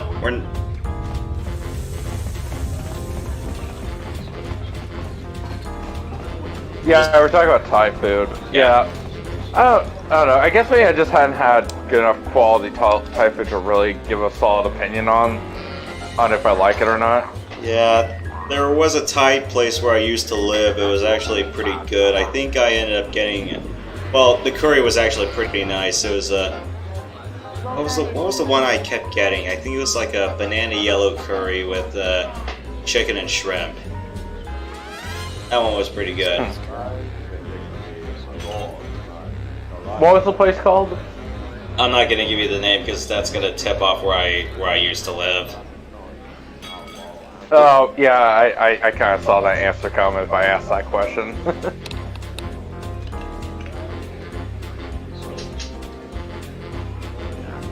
Good to see you again. Do you guys know any? Go ahead. Sorry. I was gonna say we have real good Thai food restaurant right up the street. It's actually one of the best. We were taking great pictures in the Atlanta area. I don't. You don't go there that often. Welcome back. Can restaurants like that be a little pricey? Never. It Dagon is. thought very It's highly of the definitely good pricey. captain. I did too. She had a sharp wit, that one. Sad to see her go. Know him. He's probably my best friend on this planet. Honestly, he's not a very good doctor. Never.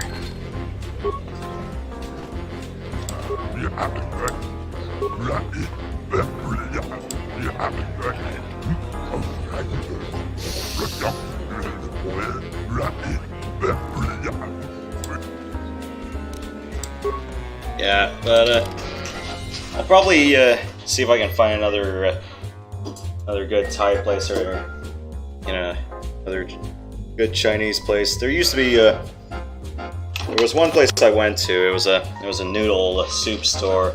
It's actually pretty good for once. I might consider going there again, assuming they allow sit-ins. It's not going to be tomorrow though, because yeah, the Chinatown segment is just right off where I go to the arcade.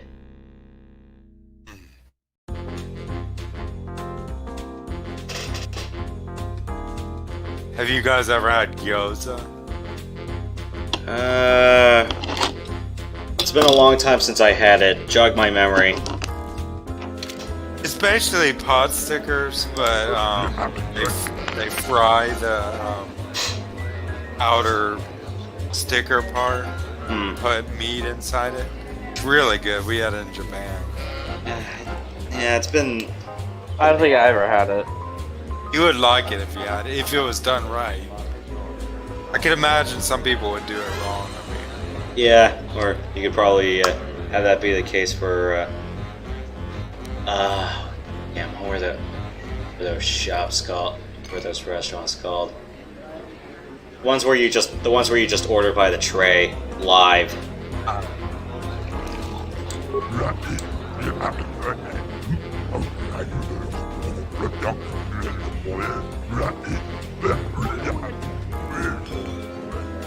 Damn it, stop speaking too fast.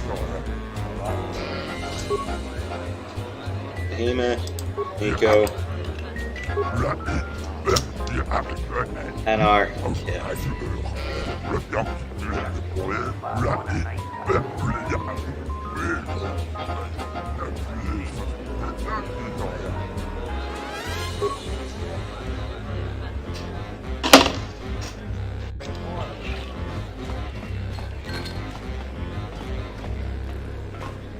You guys know any Pepperidge Farm jokes?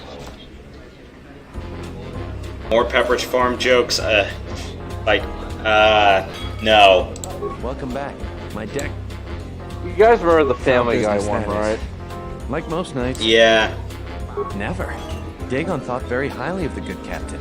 I did too. oh, I didn't see that. I don't know. Sad to see her go. Remember those sweet, warm New England summers? Remember drinking lemonade under a shady tree? Remember when you hit that pedestrian in your car at the crosswalk and then just drove away? Pepper Shrine remembers. The Pepper Shrine can keep us out the Pepper Shrine free of charge. If you go out and buy these secret banana cookies, maybe this whole thing will just disappear.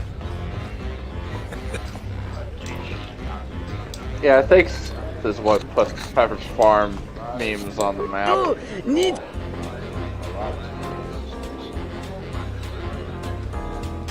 Kawana bota yuta tanga kinamatura. Dahupa o sakurata gold. Gavadumpa mulibrawa iberendia tia wish. Sweet. Tawancha morichiwa mufalawa ni bobo wish yot kuna sita dorchuniso. Chone mulera. Tonkinge bano jansaka nikaraska. Tanjanik mawimbo kranta mibilad. Gavadumpa munsuru kuplaliyawa. Bo bagaragawanda yaitua ulwanjiuma. Kawana bota yuta tanga kinamatura. Tayaita tabosananansata. Chone mulera. Tonkinge bano jansaka nikaraska. Tanjanik mawimbo kranda mibilad. Gavadumpa munsuru kuplaliyawa. Bo bagaragawanda yaitua ulwanjiuma.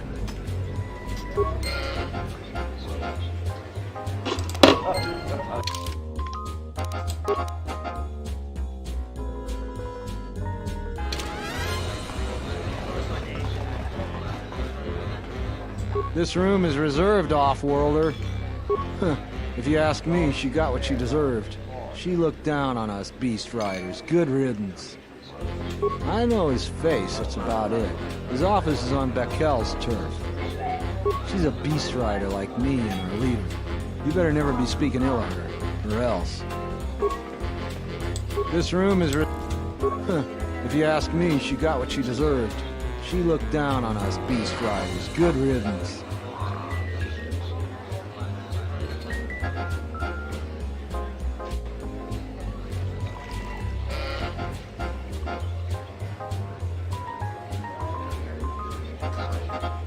Every time I do a tabletop RPG, I might as well have a whiteboard on hand.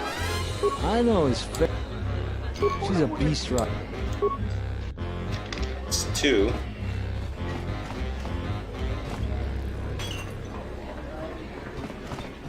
Is Behemoth. Nico.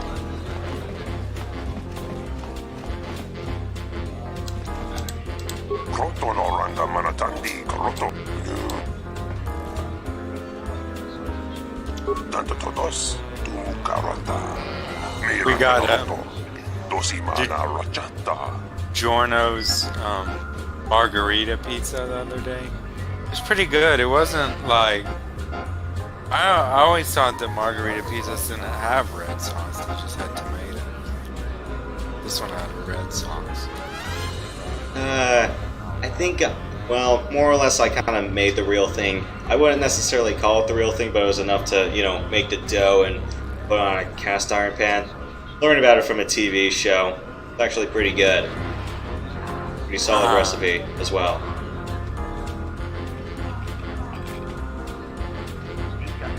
Did you use red sauce, or was it just the cheese and tomato?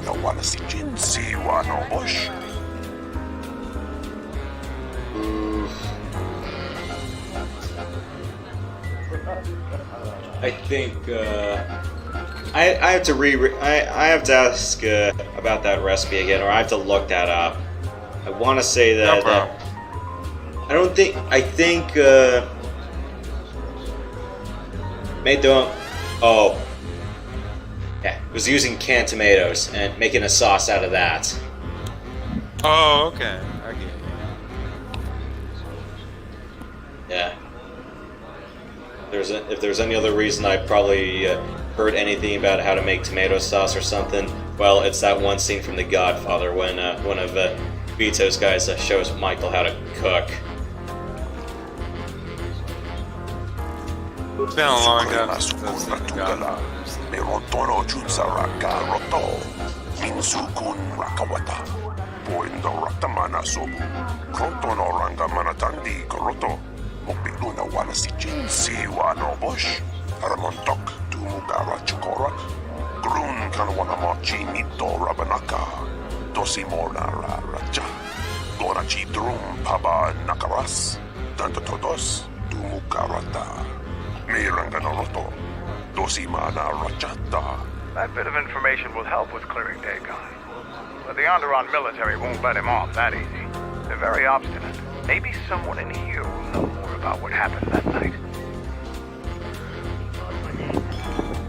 Sukrema Sukun Ratungala, Merontono Junsaraka Roto, Minsukun Rakawata, Poindo Ratamana Sobu.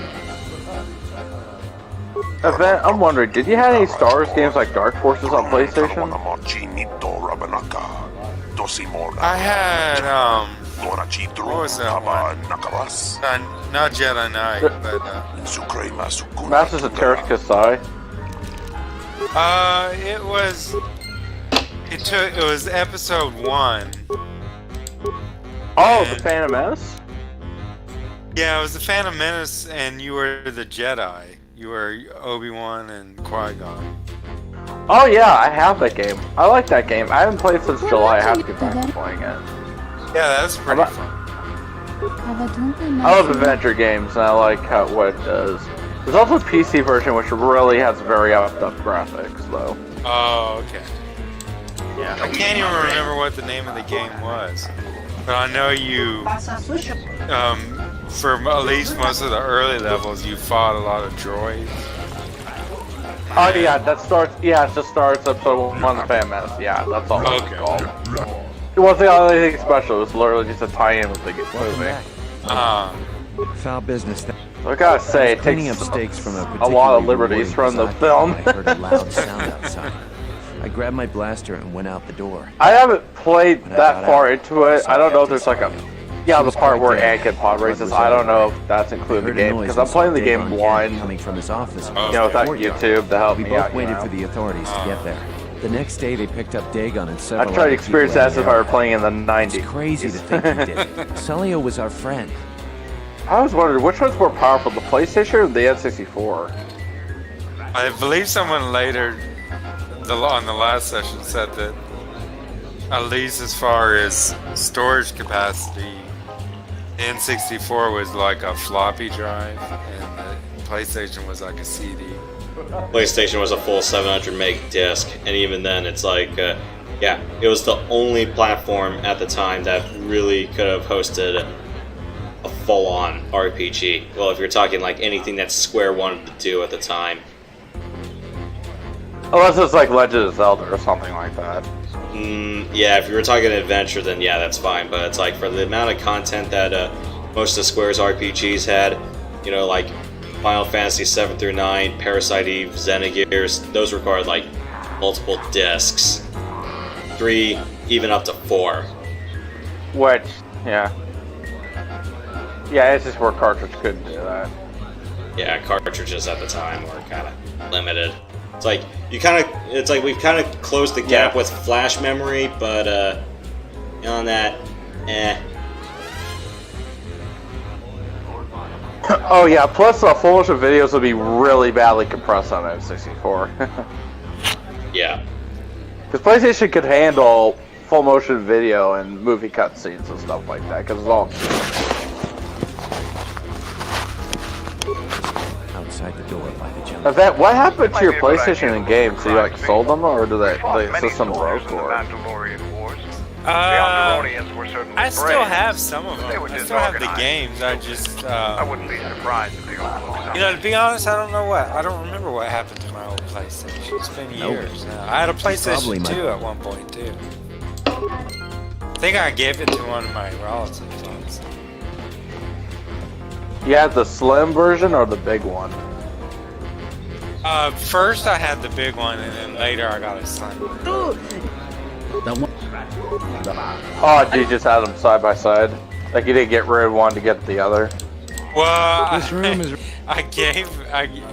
this goes into sort of a long story, but I gave my first PlayStation to youngest brother, and he ended up pawning it. So, yeah. He's selling you out to a pawn shop for money. Yeah, a lot of people. Yeah. Sorry, man. I don't care how much money folks are gonna want for my consoles. Sorry, consoles are not for sale. Yeah. Until I'm on my deathbed. Until then, no. Yeah, it's kind of like Requiem for a Dream. I would not sell my fucking CRT for crack.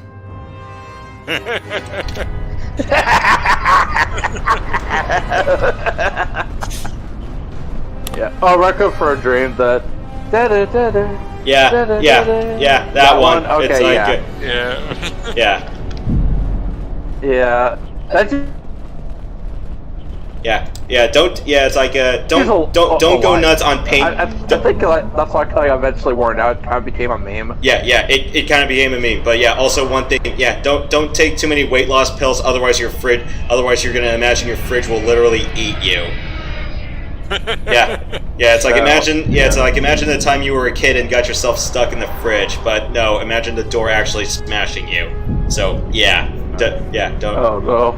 Don't do that. Can sleep pills really do that to you? Really? No, that's what happened to the lead character's mother in the film. She was trying to take a shitload of weight loss pills, and then basically, it all ended up with her dreaming that she got haunted on national television on a TV show, and pretty much eaten by her fridge, and stormed out. If you were diagnosed the wrong ones by it, like the doctor she had really sucked. Yeah, her just wanted to get people through it. It's like she was recommended a quack doctor by her friend, and guess what? The doctor was a quack.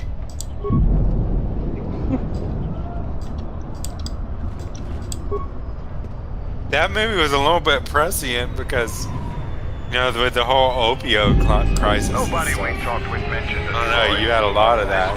Destroyed recently. Someone inside the canteen shoving loads of pills at people. Oh, what movie was this? Oh no, I was just saying the opioid crisis.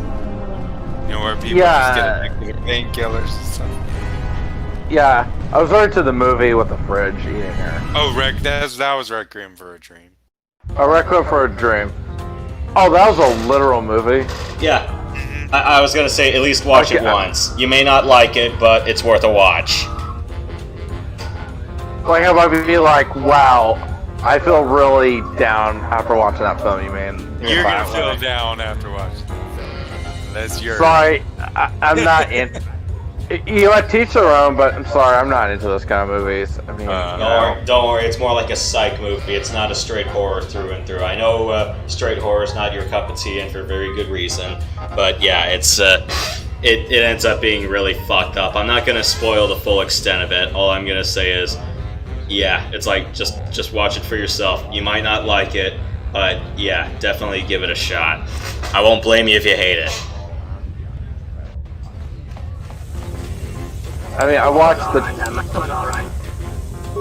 Texas Chainsaw Massacre really just like, okay, this is dog shit. I don't want to watch this.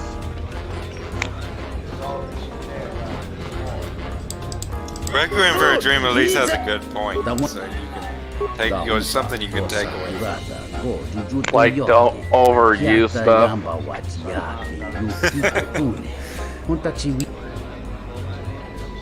You know what, to be fair, I can respect that if it has, a theme to it. As long as it's not like a mindless, kill and let kill kind of theme, then okay, fine. But if it's like, what's the point, then okay, no thank you.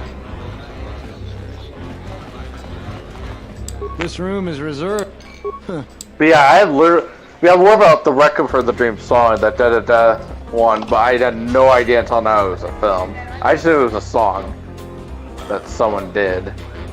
Yeah, it was who composed it? Oh yeah, it was Clint Mansell, and what did he do the music for recently? At least in the last 10 years, I can remember. He did the soundtrack for Mass Effect 3, and he also did Call of Duty Modern Warfare 3 right after it. Oh, really? Yeah, actually, no, when was Mass Effect 3? That was 2012. What was Modern Warfare 3? It definitely came before. It was like... No, Modern Warfare 2 was 2010, at least late December 2010. When did Modern Warfare 3 come out? Was it like 2011 or 12 or something? Mass Effect 3 was definitely March of 2012. I don't know. Yeah. I don't know when Modern Warfare 3 came out, but yeah, Clint Mansell worked on both of those.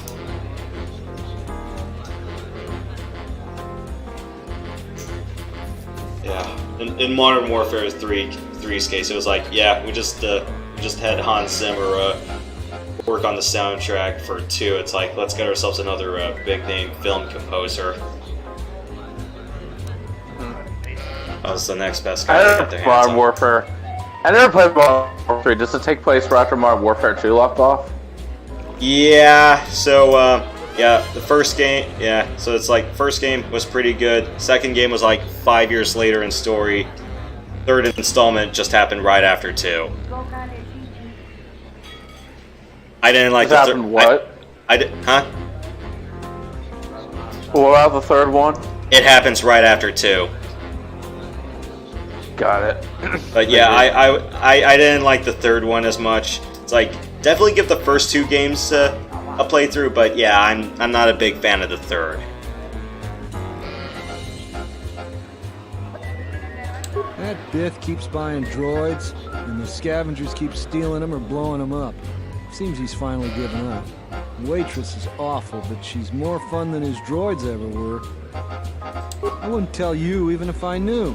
I could tell you where you could find the parts, though. That western square has the perfect fence for droid parts. There's a droid vendor called 1B8D. That droid is as dumb as a Gamorrean. He'll buy anything because he's too stupid to do anything else. 1B8D is quite handy. Quite a few of the slum dwellers make a good living salvaging droid parts for him. You might have even bought some. Do you guys have California Pizza Kitchen up there? I'm in Washington State. I don't think there's any like locations, but I know in Safeway, our Safeway, they have California Kitchen Pizza. There's one. Pretty good from what I've had. There's one in the airport where I reside, but eh. Welcome back. Is it the same thing as the frozen, or is it like a little bit better? Would you say? Well, it's right. You can get it's right out of the oven, pizza. so. Oh, okay. That makes sense. Of course. Basically Subway pizza. Because some Subway locations have pizza. Yeah. Their pizza's not so bad. It's not the best, but I think the worst pizza I ever had was Quick Trip. I don't know if you guys have Quick Trip where you are. Yeah. No. Never heard of it until now. It must be more of a southern thing. Yeah, I guess so. It's just a gas station with a little grill inside it. And their pizza is just awful. It's just terrible. Is it like termites in the pizza? No, it's not. I mean, it's clean. It's just the most bland tasting pizza you could imagine. Greetings, It Master. basically tastes like the cardboard it's on. Entity Bahima unknown. Pretty I have many much. serving droid parts. The market rate But they for do those make parts good would be pretzels. 25 I have to credits. give them that. Thank you for your Pretzels? business. Hot pretzels, yeah. I don't blame you. They go well with peanut butter. Well, so does celery sticks, but yeah. Jeez, we've been at this for like 2 hours. The problem is, though, it's like we've only done like one scene of action. Not complaining though, but at least this cantina theme isn't annoying. I'll say. Do you guys like butter on your pretzels, or what do you guys usually like? Oh my gosh. I love peanut butter on pretzels. Oh my gosh, man. Yeah, just Are you talking keep about the peanut butter coming. Plain butter. Plain. talking about- Right. You just melt butter and then you just brush it on. Oh, that. I thought it'd make the pretzel taste better. I've never done that, but generally I like to put like sugar and cinnamon on my pretzels. Yeah, I think I just really have the salted ones. I haven't really, sat down in the pretzel store and done something with it. And I kind of forgot there's also a pretzel place just right under the arcade at the mall. I guess I could give that a shot at. Is that a pretzel place? Yeah, it is. I don't know what I really want on a full tilt pretzel. I usually just get this. I usually just get the salted ones. Me too. Yeah, probably just the straight salted pretzels. I don't know what you guys want to dip yours in. I was gonna say cream cheese for mine. Peanut butter, please. That's a hard one. I usually don't get any sauces. I'm more of a just plain salt, and to me it matters most if the actual pretzel itself is made correctly, if you know what I mean. Yeah, like true. how it's cooked. Yeah, true. Like Now, the actual bread itself. Yeah. Yeah. Event, do you have like any pretzel locations, like any malls near you? Like Auntie Anne's or something, anything like that? I don't really go to the malls around where I am. The last one I went to, I don't remember any pretzels there. I know there used to be more places. There's like Auntie Anne's up where I am. That's one of the bigger names up here in the Pacific Northwest. Oh, okay. Is it pretty good? Yeah, I'd say it's pretty good. It's been a while since I've been to one, but it was great from what I remember. So you go to a mall event, do you think you're on Deep Space Nine, like I do? It does feel... well, the one that I used to go to was pretty cool because it had the Dave & Buster's in it, and lunar miniature golf, with like the black lights. So it was a pretty cool mall, but just wandering around in there with all the people, yeah, I sort of have social anxiety, so it's not really the most comfortable place for me. Yeah, I love. Yeah, I know what you mean. It was a few months ago on the news, or at least before, like one time before the lockdown, and then it's like a few months when the malls started opening up. It's like, you want to know what the first thing that happened when I saw the news regarding a mall? There was a shooting in the food court.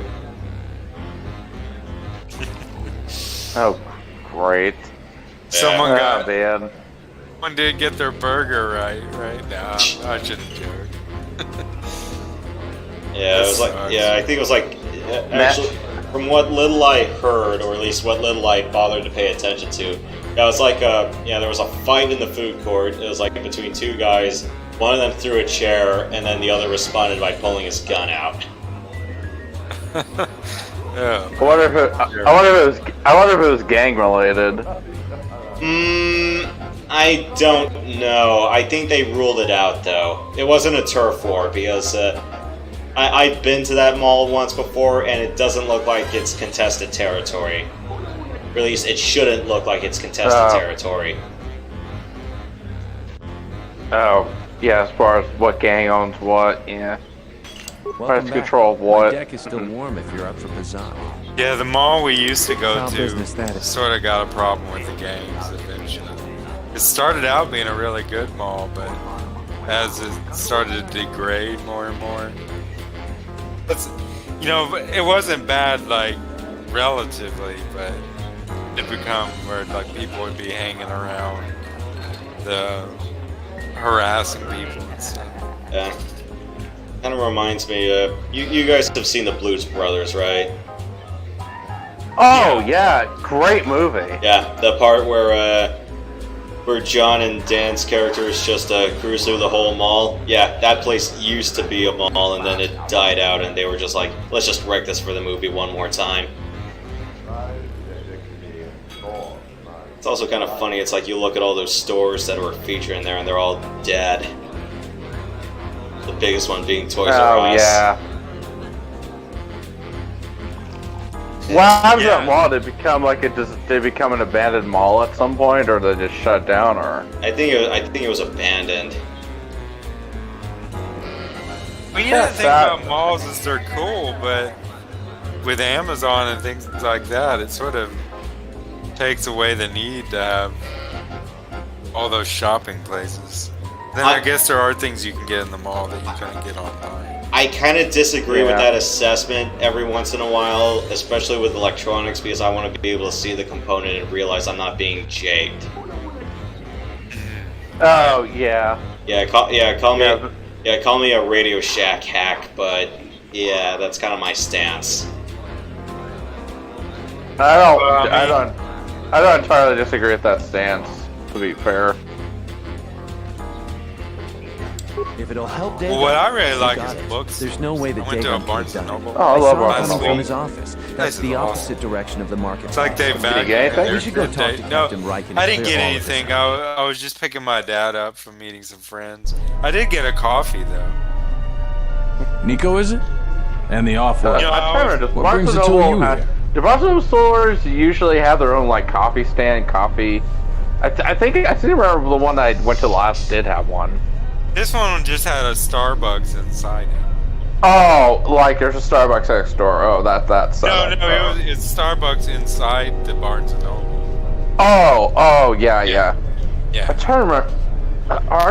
Starbucks and Barnes & Noble are not owned by the same mega company. That can't be the case. Yeah, because I know. Yeah, you guys were talking about coffee shops and a bookstore, right? Yep.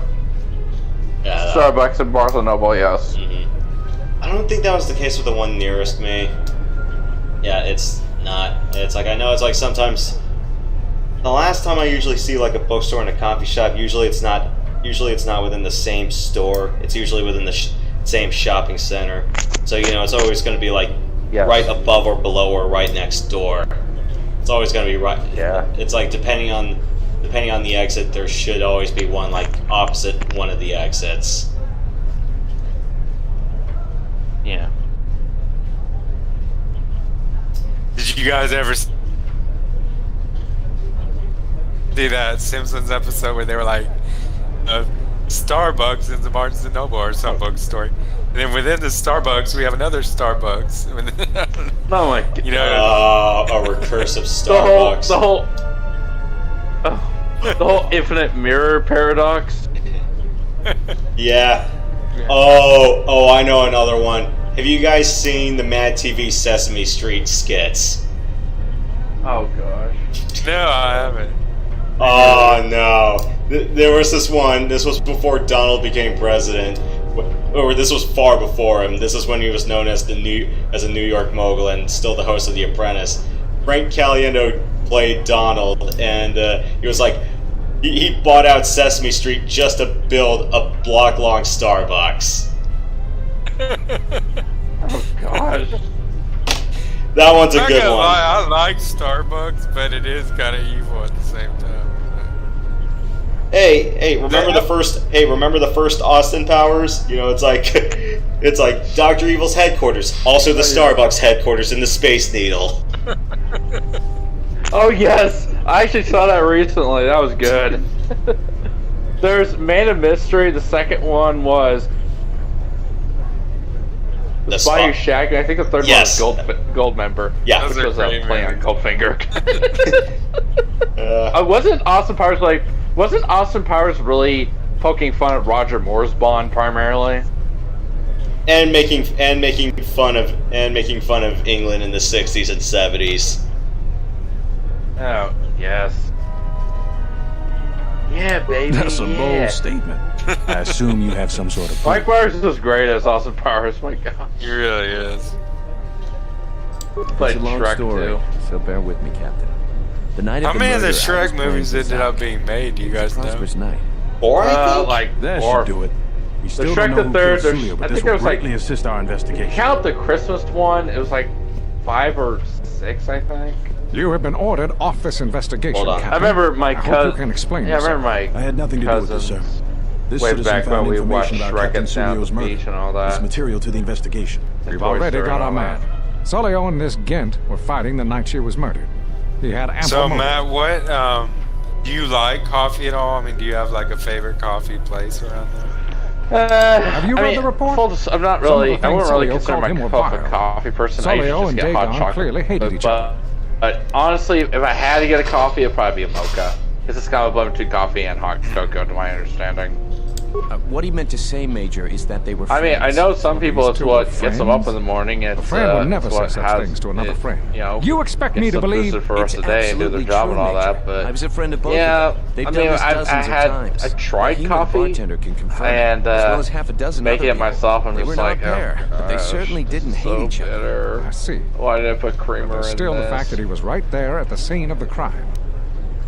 Well, it's probably for the best. I mean, I sort of have my coffee in the morning. I really like coffee, but it's bad for your heart, is what I've heard. Because it speeds it up unnaturally. If you know what I mean. Yeah, beyond what it's supposed to. Yeah. People, that's one thing, I mean, I think that if you keep it in moderation, What it's gonna matters be is all who right. was there first. Like a My lot of witness said he offices, came from they his just, office like, almost slug immediately. that The only thing that matters to me is that he was like within it has blaster no range bad when Sulio was effects. killed, and he did not Really, have an if you alibi. were going to do things really naturally, I think the best way to wake up in the morning would be to wake up, I mean, to get a good night's sleep for one Well, I'm thing, sure you're just misinterpreting. and then to I've wake seen up it at a myself, certain Major. point and do some Nico isn't the only one that spotted Dagon coming from the house. It that really would get can't be your Dagon Gant. The circulation real killer going and is still loose. We just have such a quick Get free, fix But if attitude later it for turns so out much that he modern did do it, society. it's like, going to be got a on problem? your head. Here's something, just drink this, you know? Yes. Or Men take will be this working pill. on getting Dagon Gant out right away. The Major sure isn't happy. You're quite Yeah, a team. that's Together, it's a you little got the Major to concerning, back I'll down. say the least. That's no small feat. Yeah, this has to be fixed right now. We gotta figure this out right now. No, you need to chill. No, you need to take it slow, keep it real, take it chill.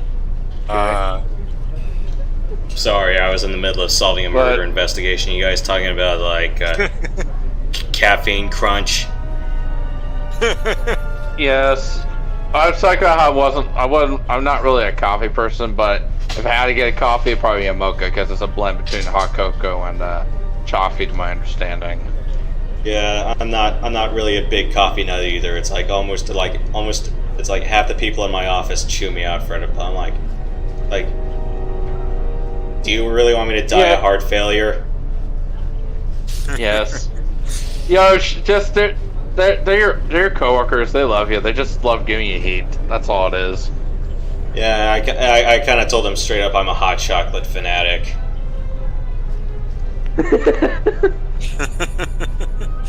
Hot chocolate is pretty nice. Yeah, so I love hot chocolate. It's good coffee. So yeah, if you guys have a Keurig pod installed, I'll just bring my own hot cocoa pods. Leave me alone.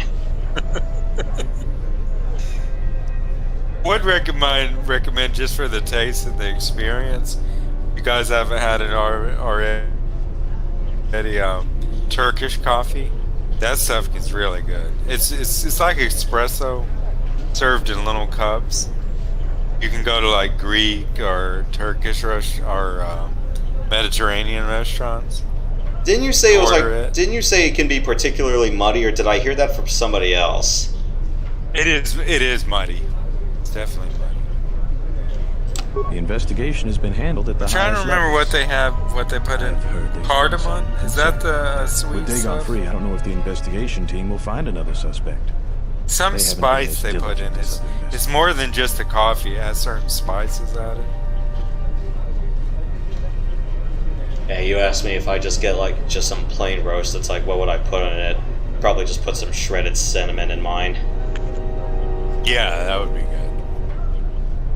Yeah. What the hell was I gonna say? Oh yeah, Turkish coffee. I've never had it, but a lot of people say it's great. It is. It's really good. It's imported right from Turkey, right? It's more of a style. It's like really finely ground. Like I bought some at a local Mediterranean place, and I mean, like, it was a grocery and a restaurant, and I bought a pack of it. And it was from Brazil, actually. So the coffee doesn't necessarily come from Turkey. It's just a style of making it. strong. Probably said too much already. Kind of like If you how head over French to fries Dagon are not Dent's from office, France. some men will bring him there shortly. Thanks for clearing this whole thing up. I could tell the justice wasn't being served, but Just the way the cut, just the way the fries are prepared or cut, I think that's probably where the term French comes from. I think. Thanks for getting me out of I'm not a Let cooking yourselves technique go. It had, guy, so I wouldn't know. What's your favorite French fries? I owe you and Mandalore one. The one with kind of the fins coming out of it. Those probably. I love McDonald's golden fries though. I love those. Plus Red Robin's fries are good. I love those too. McDonald's fries are good when they're hot. And they cool down. Yeah.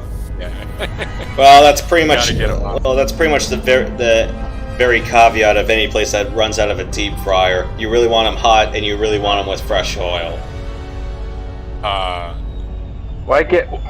love McDonald's. I don't eat there often, but my gosh, I always go for the large fries, man. I can't get enough of the fries. Have you ever had Arby's curly fries? Oh, they're really good. Yeah, I've I had love them. those things, man. Curly fries, oh yeah. I love the spices they put on there. Yeah. It's been a while since I've been to an Arby's, but yeah, their fries are good too.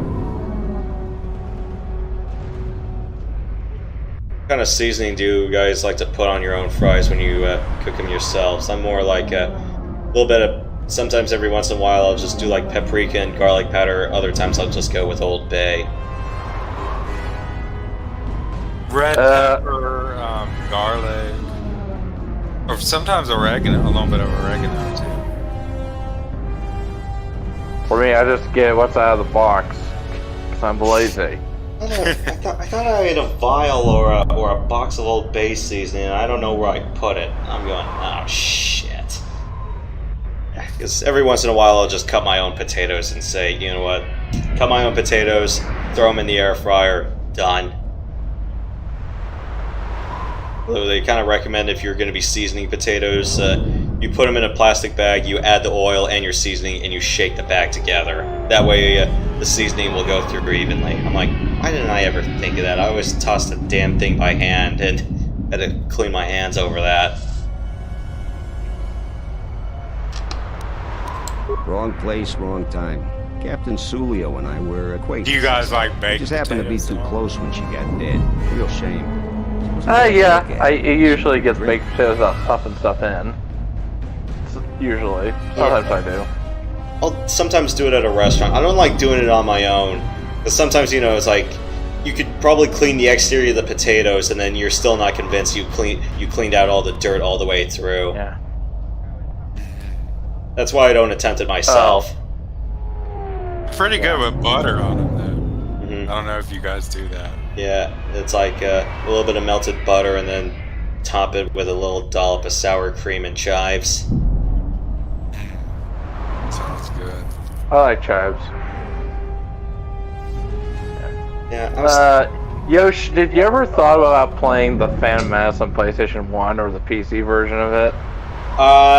You'd have to show me a video or two of it because I really haven't played any Star Wars games past the N64 era. So unfortunately, yeah, pretty much any of the handful of good titles, and I know some of them are out for Switch, but I kind of missed the May the 4th sale because I didn't have any memory card space at the time. I think I might be lying on that front. I forgot I played both classic Battlefronts. I didn't beat the Endor mission on the first classic Battlefront because everyone kept frickin' dying. I can't drive a speeder on Endor to save my life. Yeah, you crash, you die. That's exactly what I've been dealing with on Episode 1 Racer. Yeah, I've been trying to do a no-die run like I've been saying. Yeah, and yeah, classic Battlefront 2 I definitely beat, although granted I did not like the last full handful of missions because they ended up just being stupid. Well, I did beat Republic Commando, but I kind of aired my grievances with you personally on that one, Matt. Mainly, my gripe with it was being that it felt too short. No. Yeah, it's a short thrill ride, yeah. Just glad to be free. Yeah, the famous video game on PlayStation 1 PC. Yeah, it's basically RPG with the inventory and stuff, and dialogue trees and stuff, and different things you do can affect different ways that things happen and stuff. So if you like that kind of style game, then you'll probably like that one. If you don't think The Famous is that bad of a movie, then yeah, you'll probably like the game. Nobody knows. If you can stand Jar Jar, but don't worry, he's not in it too much. He's not in it way too much. They should have had him there, and you have to often to just slap him when he gets to. You can kill him with your lightsaber or blaster. Yeah, that's right. You've heard about. You have a lot of free reign in the game. Don't remind me of classic Battlefront 2. I was doing the Tantive mission, you know, the opening from A New Hope, and then Leia one-shot. Oh yeah. And then Leia one-shot Darth Vader. I'm like, this is bullshit. This is not supposed to happen. You want to know what I did? I just force choked. I just force choked Leia until her health was at 1, and I just like downed her with a lightsaber. I'm like, this is so stupid. I should not be forced to do this. Should be exactly like in the film, man. Yeah, that is. Yeah, Leia just bolting Darth Vader like that. Yeah, that's freaking horse shit. Just get the hell out of here with that horse shit. And a one-shot to boot as well. I'm like, this is not supposed to happen. She one-shots she one-shots any of your characters, and she'll one-shot Vader. I'm like, boo. And this is like after I played one of the Battlefront games with my cousin. Yeah, and this he ended up putting a recruitment place inside my starship. And this is you mean the reinforcement point? Command point? No, not reinforcement point. Don't remind me of Bespin from classic Battlefront. That place sucked. You could have like a 20-person advantage and you could still lose. I don't think Bespin was, if I remember right, I don't think Bespin was in Battlefront 2, if I remember right. It was in the first one. The problem was it was a 2-layered map. Yeah. And there were way too many choke points. Yeah. Wasn't there like the refinery area, and then there was kind of like the area where you can land and take off from the plant, that area? No, I think you're probably thinking of Battlefront 2's Bespin, because the first game's Bespin was more like a courtyard area with a little bit of the industrial yards that kind of look like the back rooms of The Empire Strikes Back. Yes. But as far as Battlefront 2 and Rogue Leader were concerned, those were more distant platforms rigged for space fights. Those were what? Those were rigged for flight combat, because the classic Battlefront 1 was all mostly ground, with a little bit of moving vehicles here and there, but it was mostly ground. A Jedi Master, you say? Now that is interesting. It's quite a bounty in the Hey, do a video series on Battlefront 1 and 2, and I gotta do one on the Phantom Menace too at some point. There. I think I know who it is.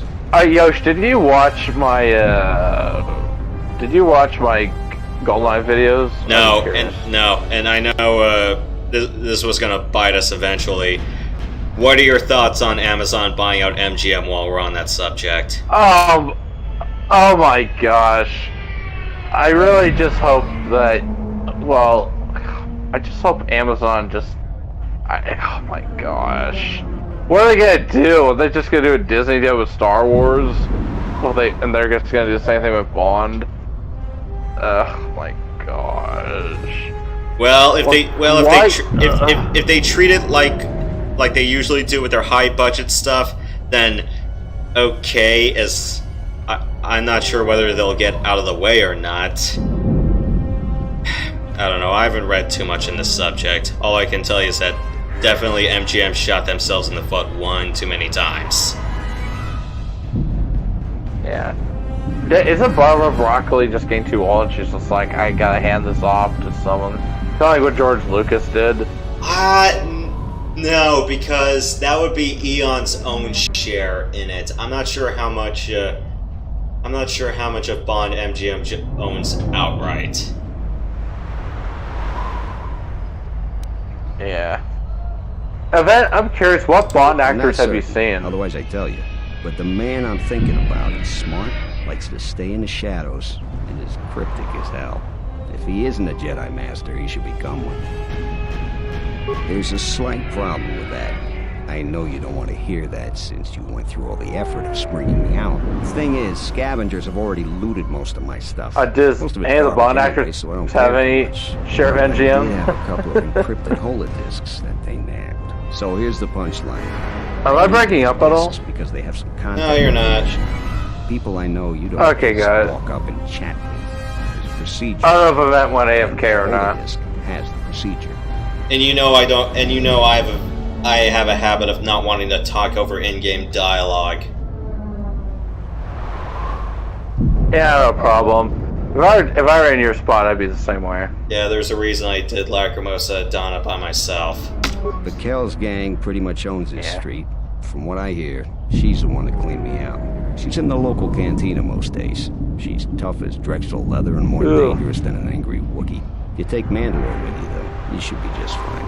Just get me the encrypted holodisc. But now that I guess now that Amazon owns MGM, does that mean like all the Bond movies are going to be free with Prime membership now? Oh, I hope that's the case.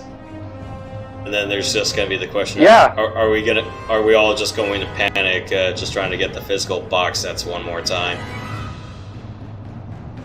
For me, I think I'm going to wait till No Time to Die is on disc, and then when I get the box set for that included, then yeah, I'll probably go buy mine. Yeah, because I know on Blu-ray.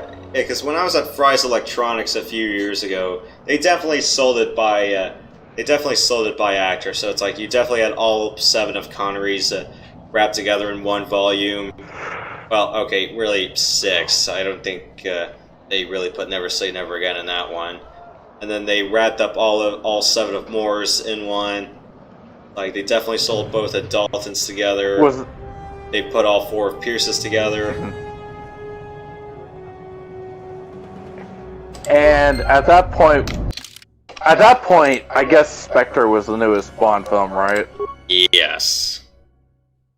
Because Spectre came in 2015, so I guess, did they bundle up Craig's, or they're like, now let's just wait for him to finish his tenure? I don't think Craig has his own complete box set yet. I think they'll probably wait until after No Time to Die.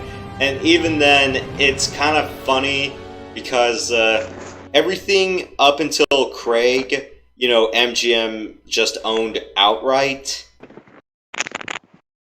And MGM did the home video distribution by themselves. With Craig, it's a bit finicky. Because you had Sony bankrolling the first 3 or 4 films, and then Universal, instead of Sony, is co-sponsoring No Time to Die. I don't know about the home video front though, because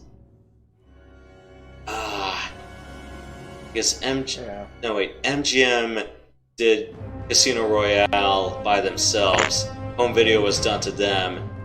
Quantum of Solace, Skyfall, and Spectre, I believe Fox had the home video rights for.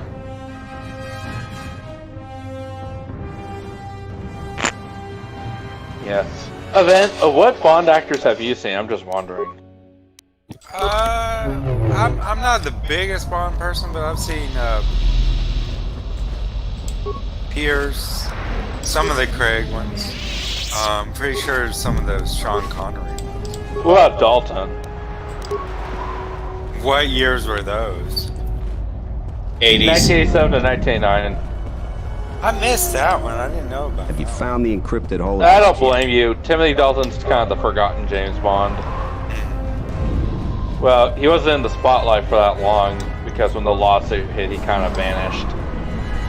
And then his contract expired, and then And then MGM wanted to get him back for GoldenEye, I think. But the problem was he was only interested in doing one more, and they're like, Tim, look, it's been 5 years since you've done License to Kill.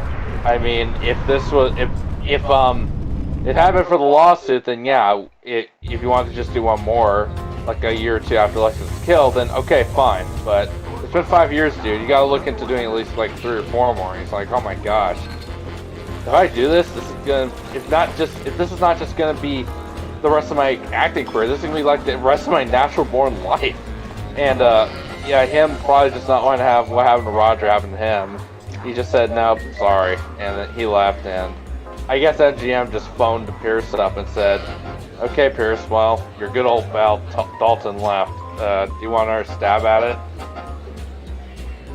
And I thought Pierce did a pretty good job. Yeah, and Pierce was actually considered for the Living Daylights. And Matt, you said you couldn't find Pierce's audition tapes. Like, have you tried looking for them and just said there was no luck? No, I think I found like an image of it, but that was kind of it. Like no full-on video. I guess MGM really wants to keep the quote secret of Pierce auditioning for Living Daylights, largely a secret. Because a lot of folks at the time I don't think a lot of people knew about the whole Pierce Brosnan Remington Steele debacle in the late 80s. Yeah, because I think from what I heard on the Living Daylights, because from what we read, it's like Pierce won the audition, and then when he did, and then when I think it was when UA announced, UA was an MGM affiliate, I think.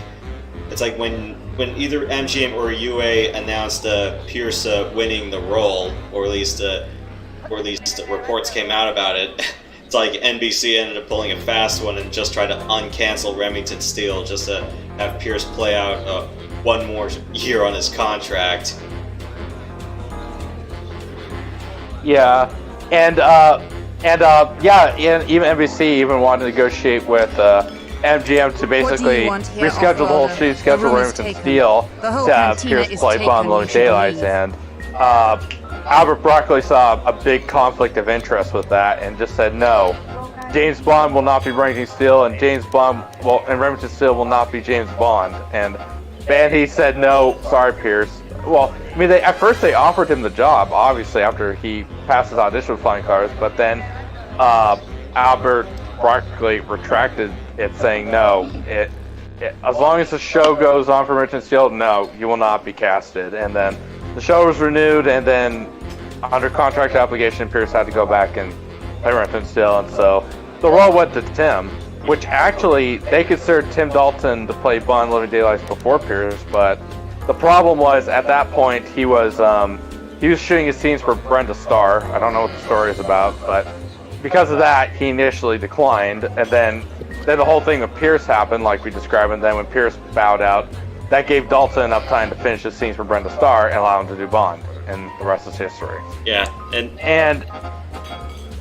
and this was like Dalton's second chance, because it was like after Connery, I think it was like after Connery was mulling leaving, it's like Dalton was on the short list. The problem was though, it's like Dalton was only like in his early 20s at the 23. Time. Yeah, it's like you sure you want to give a guy in his early 20s the role of a seasoned veteran agent? Yeah. He was considered. He was asked to play James Bond on Her Majesty's Secret Service, but he's like, nope, sorry, I'm too young. And I think they approached him again after Sean Connery left for good after Diamonds Are Forever, canonically speaking. But then he shared the same reasons, and then I think he was actually asked to audition for Bond again after For Your Eyes Only with Octopussy, I believe. But then he didn't like the sillier, more lighthearted direction that the Bond films were taking with more, and he declined again. And then it finally came out to Living Daylights, and then he ultimately got that. So, yeah, I think it was like, by the time he was asked to approach to play Bond in Living Daylights, I think that was like his third or fourth time he was approached, I think.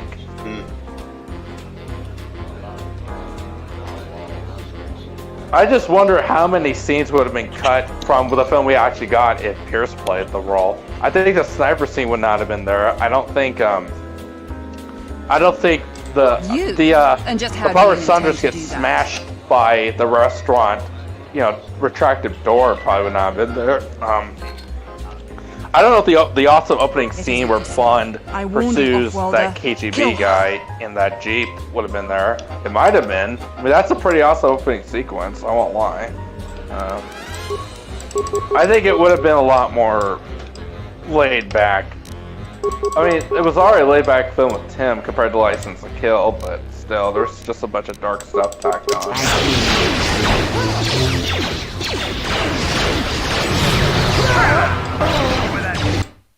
But yeah, do you still think Amazon Prime is the way to go?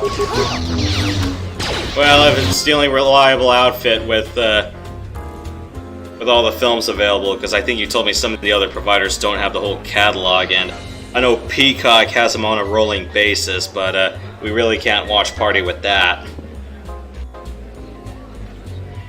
Because that's only seasonal. It only has 3. I think it has every Pierce movie except Die Another Day. I think it did have at one point, but they walled it out. And I think it has Casino Royale.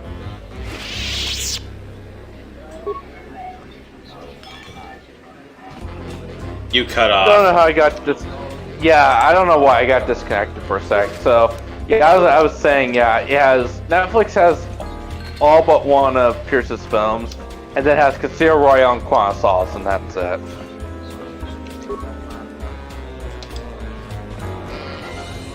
But it'd be awesome if we can watch all the Bond films for free on Amazon Prime. I mean, granted, we have to pay an Amazon Prime membership, but once you get the Prime membership, the other Bond movies are free. That'd be awesome. Yeah, I got one too. I might join you guys.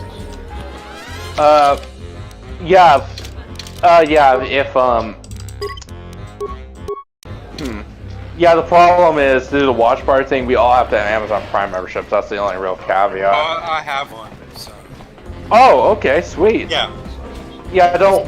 Place where I watched. Oh, good.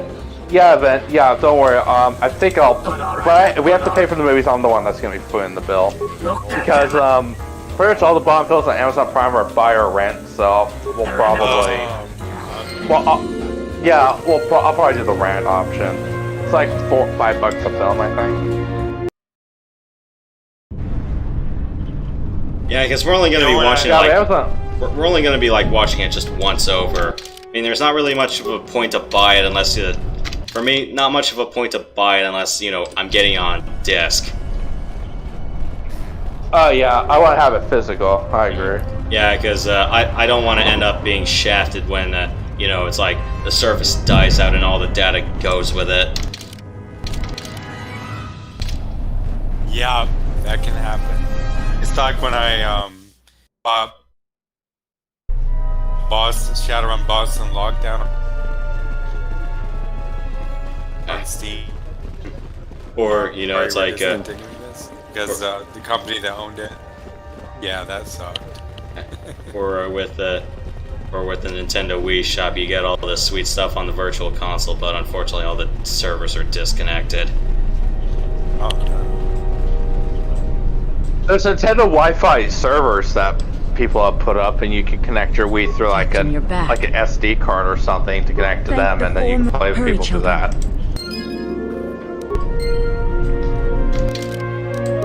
Honestly, server emulators are pretty cool for discontinued games. Those are really cool. Light Mastery Star Wars Galaxy. Con. Yes. Sorry. Yeah, no problem. I have a Star Wars Galaxy emulator account. I haven't really touched it in a couple years, though. Maybe I should start playing it again. A lot of people say it's a great game, but I haven't played enough of it to really, sharing that, sentiment. So.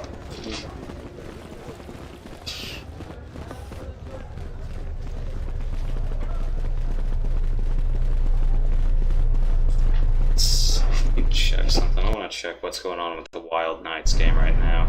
Maybe like the third end. Oh, okay. Knights lead 4-2. Closing second period.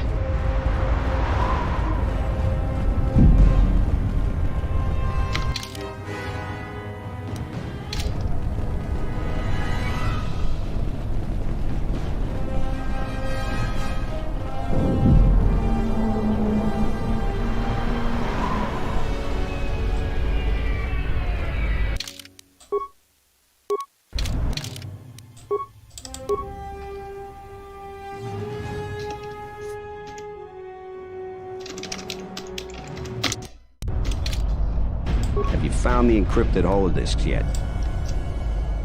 Great, go in there. Now, Yosh, I'm wondering, did you ever saw Casino Royale and Quansos like back to back, like literally one immediately after the other? I'm just wondering. Let's do it now.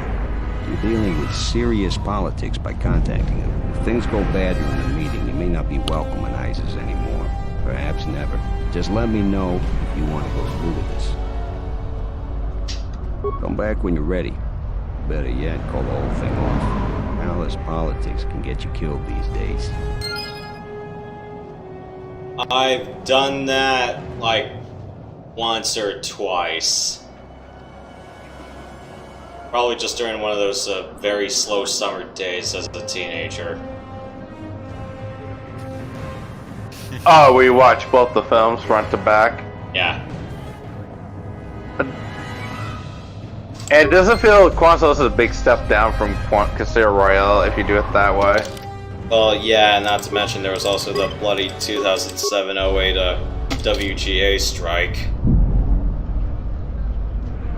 Yeah, and then the director, they couldn't legally hire a writer to finish out the script, and they just started shooting the film anyway. And Daniel Craig himself had to rewrite some of the scenes, the action scenes himself, and write additional scenes all from scratch.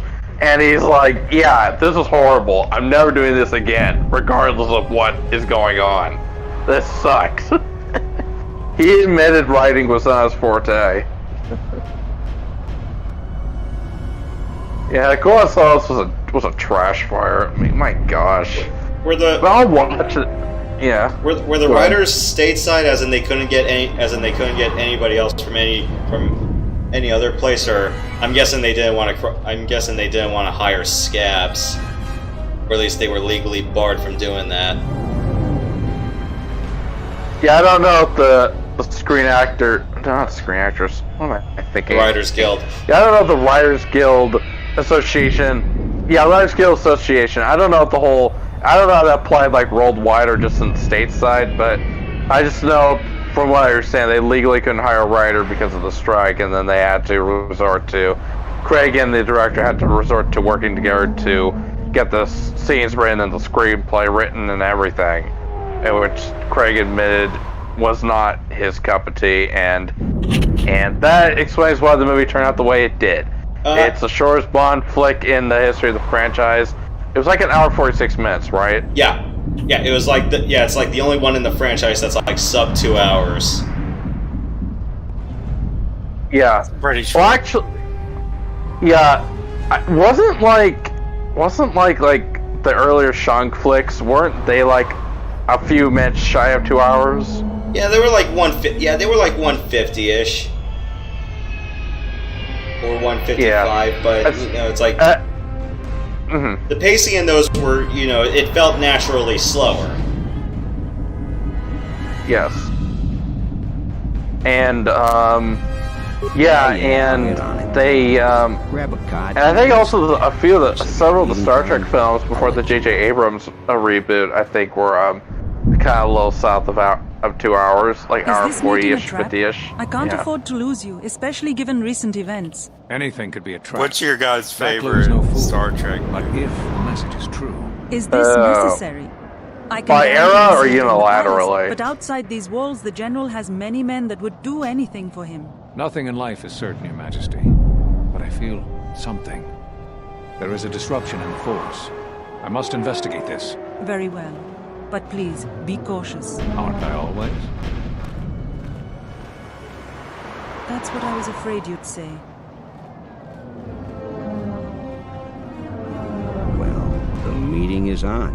Head straight to the cantina. You think I should be in there. And no offense, but I hope I never see you again.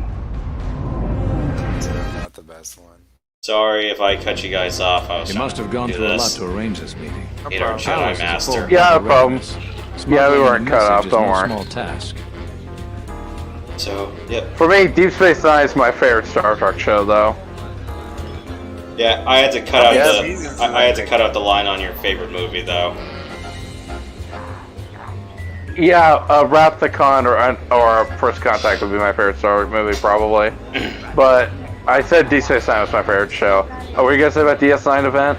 I was gonna say, how many seasons did they make of DS9? 7. So TNG and Voyager. 1993 to 1999.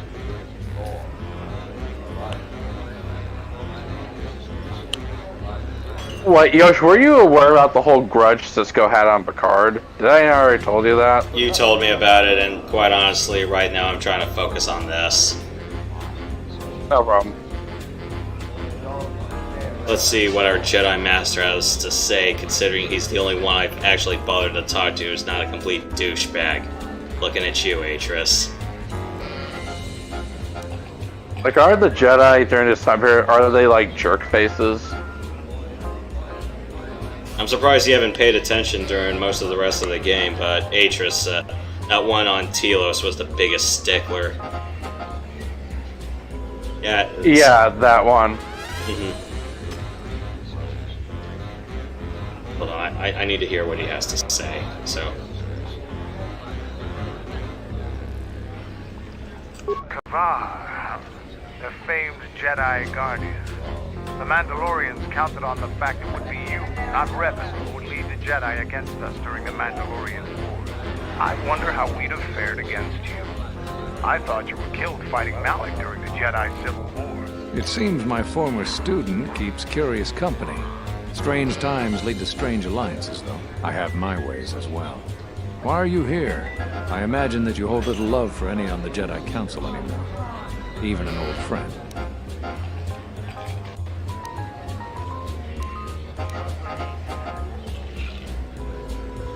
You have to understand that it was a time of great uncertainty.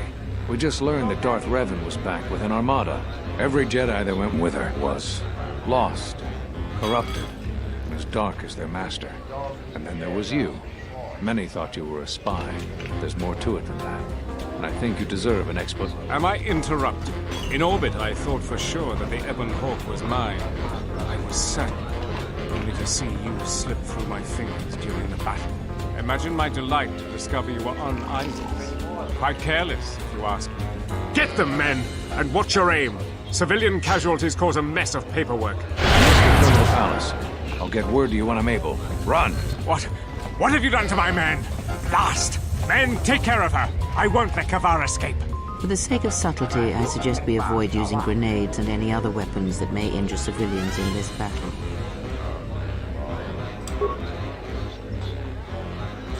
Well...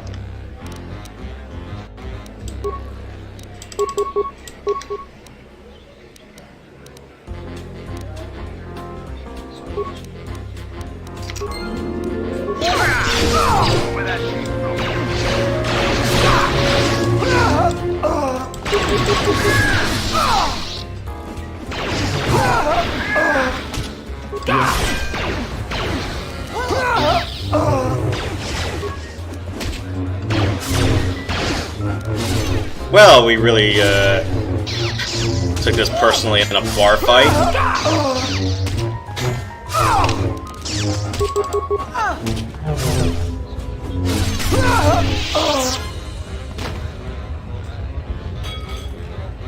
Hold on a sec.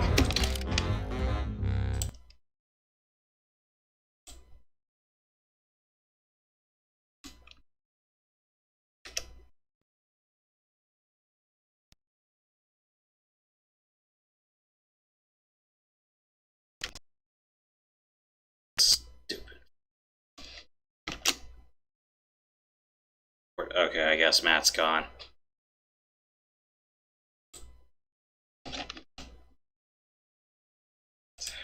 To this.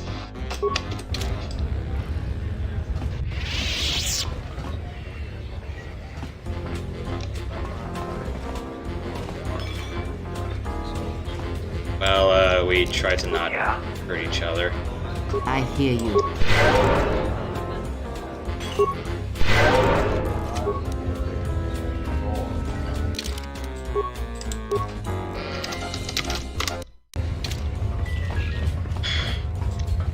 Gotta love these bar fights. Yes. Something you need.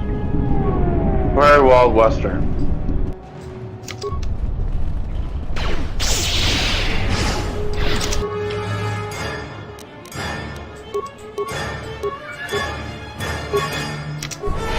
Time to die.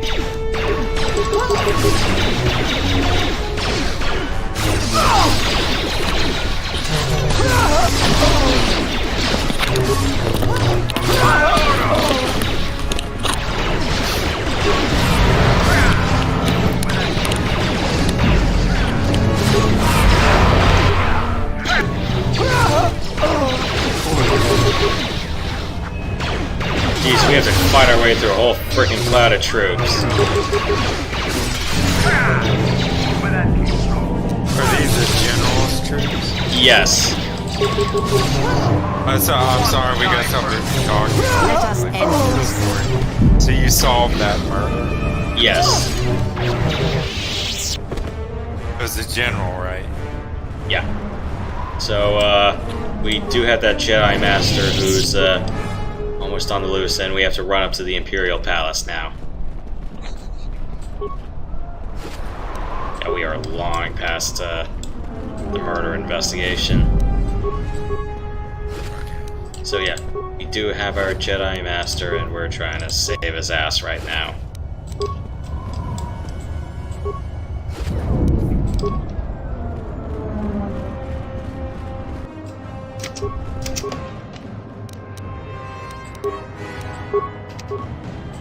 When you attack on this game, is it like a die is being rolled? Yeah, it follows automatic amount of damage? It tends to follow dice roll rules when it comes to damage calculations and the like. Okay.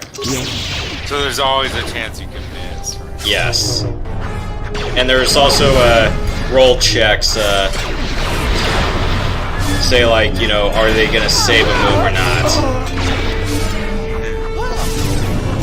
What's wrong? Yeah, I don't know why I keep disconnecting. Yeah. I'll take all the free needles. Ooh, a bunch of good stuff as well.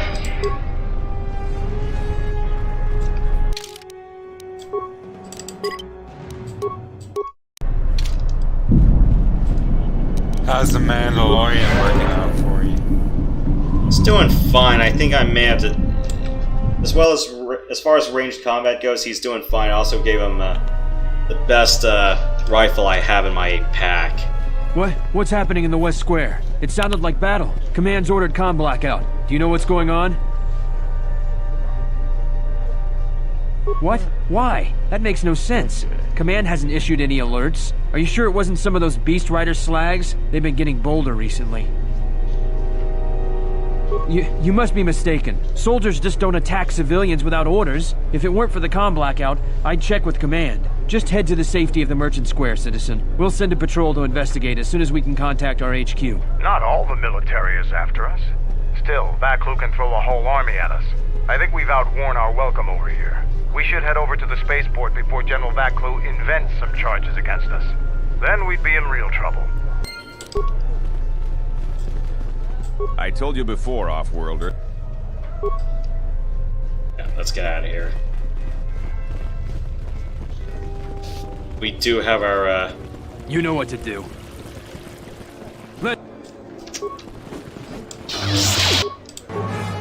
Seriously?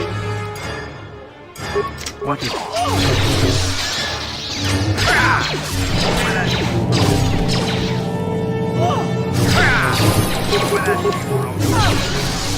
Let us end this. Great. Now we got commoners with swords. That's like, she's got a sword! You idiots! We've all got swords!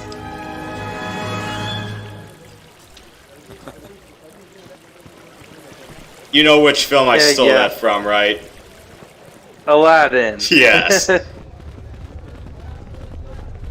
The diagnostic is I doing have not something seen strange. Return Target to Jafar acquired. and What the hell does that mean? What was the one where Aladdin finds his dad? I can't remember. That was the King of Thieves? Yeah, King of Thieves.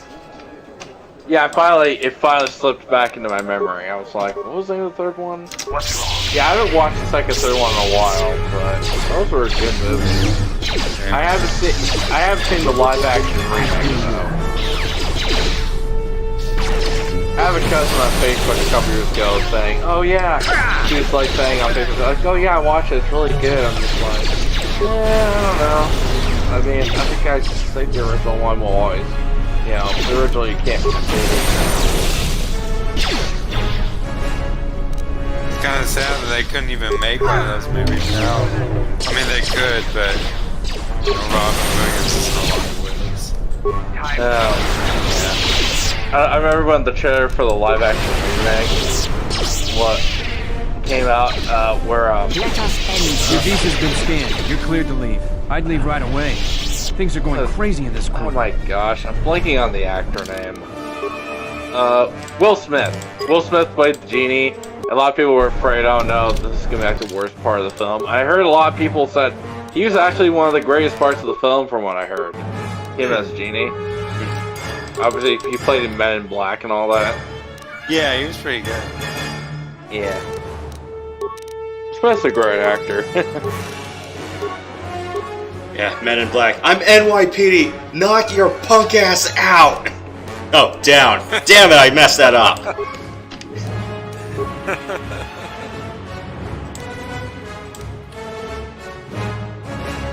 I don't want stealth right now. I don't really use precise shot. I don't know why. I don't know why. I don't use a gun here. And I know, Matt, I think you've shown me that clip from that compilation from the Clone Wars.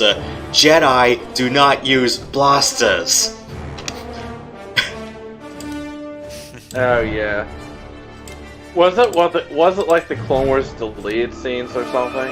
Yes. Oh, Clone Wars, yeah, the unfinished episode reels, and then Anakin uses some blasters in the unfinished Utapau arc. Yes. I wonder what I should do. Should I improve flurry, one of my offensive skills one more time, or should I? What do I want with lightsabers? Do I want finesse, as in add dexterity or strength to chance to hit, or do I want guaranteed extra damage? That's a hard one. I would sort of go with the guaranteed extra. My hit, I don't know. I've been hitting things pretty well with the lightsaber, though.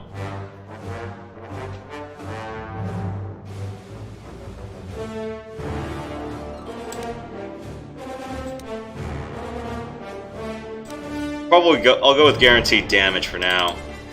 That's what I would do. Horsepowers. Night Valor. Physical attributes and saving throws by +3.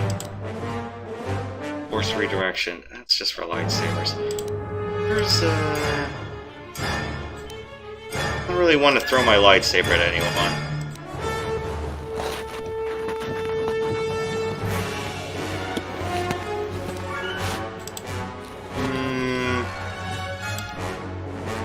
Force aura. Force body. No, I don't want that.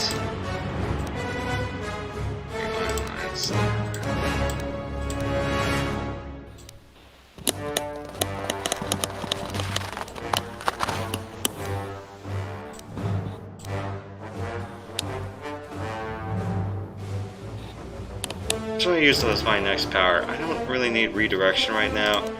I'm not really fond of throwing my lightsaber at anyone right now.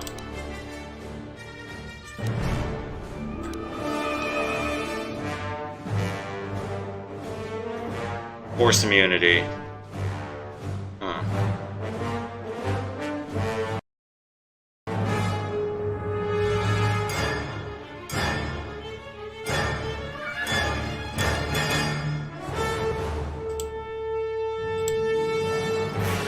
Grants immunity to poison.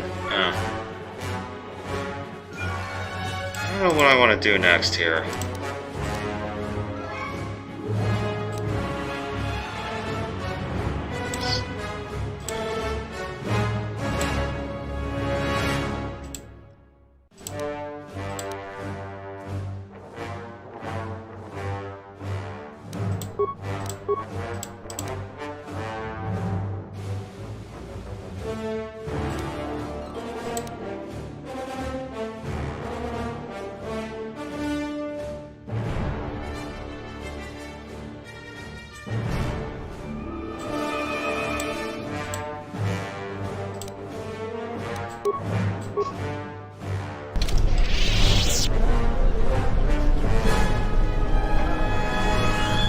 I'm Captain Galisi, Offworlder. If you want to pass here, I'll need to see your starport visa.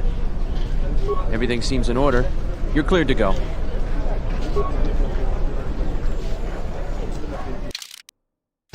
I hope I didn't screw this up. The shuttle is just ahead. I think we should get out of here fast. It's going to be some time before they forget about us here. No more trips to ISIS for us until the situation changes. A lot. Well, we've wrapped up everything we can here, so I think we're fine for the most part. So I've definitely done my 2 visa quests, and there's pretty much nothing else I can do.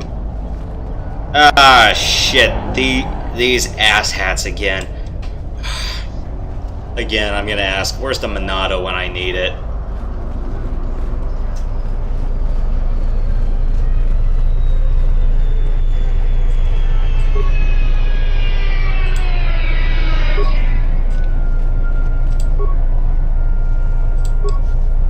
Oh, these guys don't even notice me. Shit. No, the game jammed. No, it's soft locked.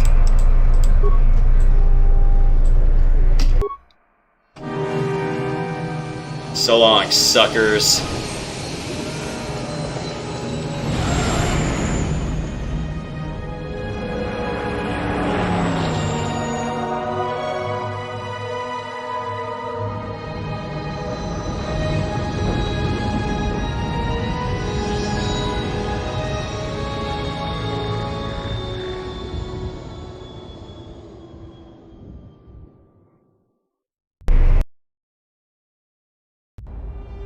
We're back. The shuttle is going to stay docked here until further notice. I'm not ready to part company yet. It sounds like you have a lot of traveling to do. So do I. I'm going with you. The Sith have taken a particular interest in you, and you could use an extra blaster. I've been meaning to leave Duxon to look for other Mandalorian clans anyway.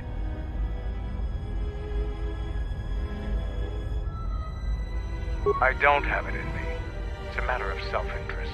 The Sith aren't known for sharing power. If the Jedi Order is destroyed for good, it's inevitable that the Sith will dominate the Republic, and then my people will be eradicated or enslaved. Helping your cause is a matter of necessity. Mandalorians helped Exar Kun during his war. We know firsthand how we'd fare in the service of their like. But that's enough for now. We'll have time to talk later. The Ebonhawk is patched up and ready to go. When you're ready to depart, we can ask the guide here to take us back to the ship.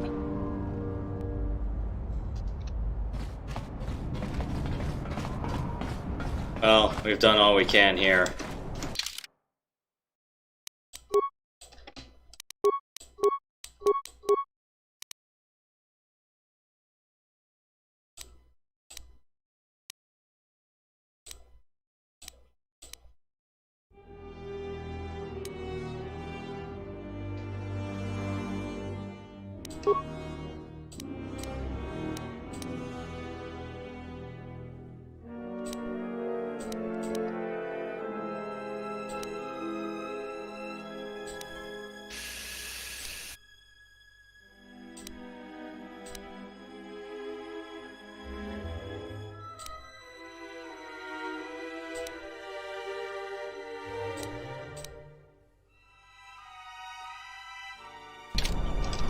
We have to go to Korriban.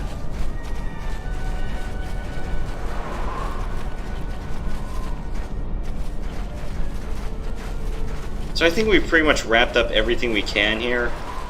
Although, granted, if this is going to be like what happened in the first Knights, we have to do some 3/4 shit that I am totally not prepared for.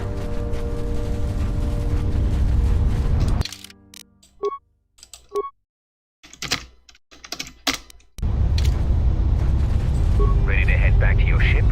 Give the word and I'll take you there. Follow me.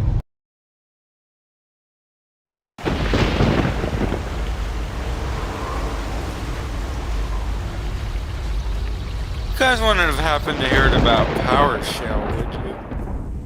Yes. Basically the advanced version of command prompt. Yes. Hold on for a Okay, second. my mom was attacks during the Jedi Civil War. She sought to convert Jedi, not kill them. That is not all. In fact, she fought to keep the infrastructure intact, killed certain political leaders that would lead to destabilization. First Patriarch Lelin Dor of Sirocco, the Corellian diplomat Mimis Yun, and Yusunas of Achani.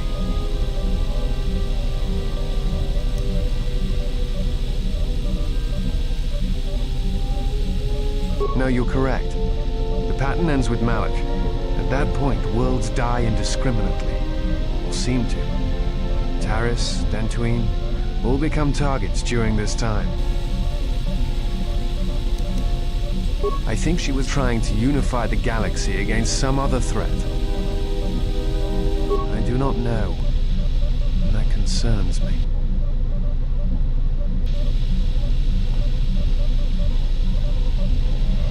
Hackers use PowerShell to get underneath the operating system sometimes. Get rootkits and stuff. Mm.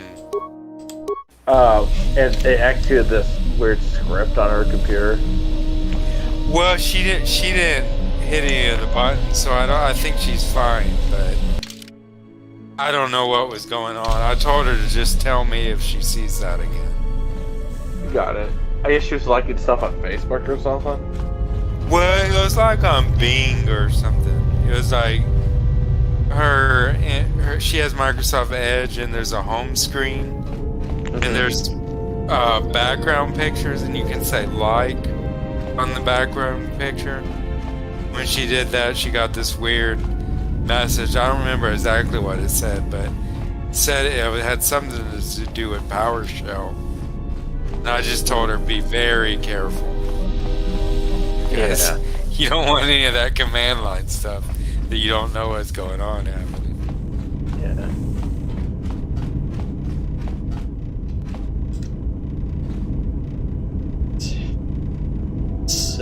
Let's have a powwow with the rest of the cast, and I'm gonna go call it a night. I think we've wrapped up everything we can on this planet. I am not gonna like this next segment if it's anything like. Sure seems like it. But Yosh, do you think that the Jedi, from what you've seen in both games, are just kind of a shade of gray, rather than like, oh, we're Jedi, we're protectors of light and all that? Yeah. Do you think they're like gray and all? Yes. Yeah, from what I've seen, it looks like a mixed bag.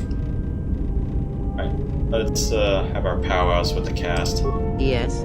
Have you come with questions? That is something we will leave until we possess a lightsaber. You need to have 2 single-handed lightsabers available for yourself. Very well. What is it that drives you?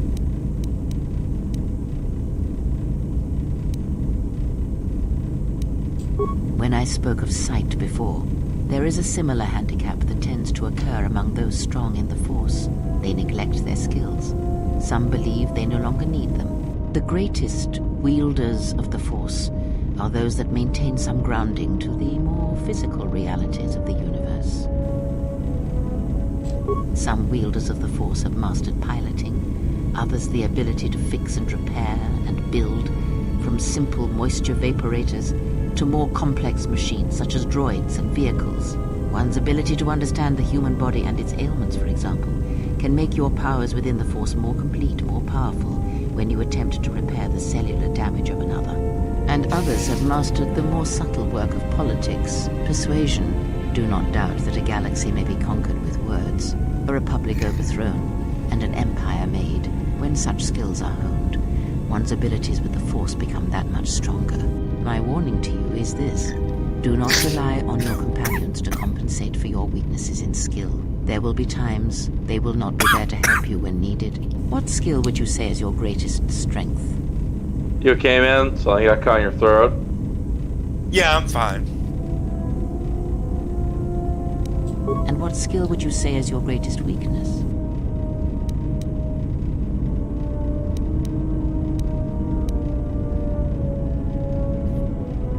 Then my task before you is this.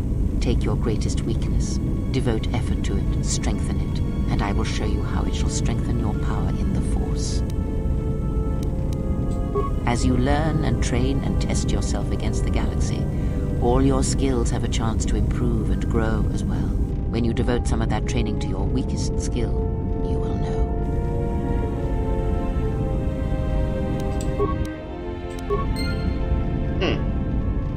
So I need 2 single-handed lightsabers. Shit, I need another one.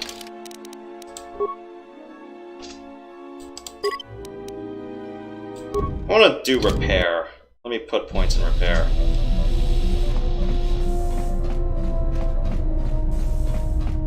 Okay, I need 2 single-handed lightsabers. So, I only got 1, and Kreia has one of them. Yes. That is some... very... the... one... when... my warning to you. What skill... and what skill would you say is your greatest weakness? I want to have repair. Then my task before you. As you learn and train and test yourself against the galaxy, when you devote... Sweet. Yes. Very well. What is it that drives you?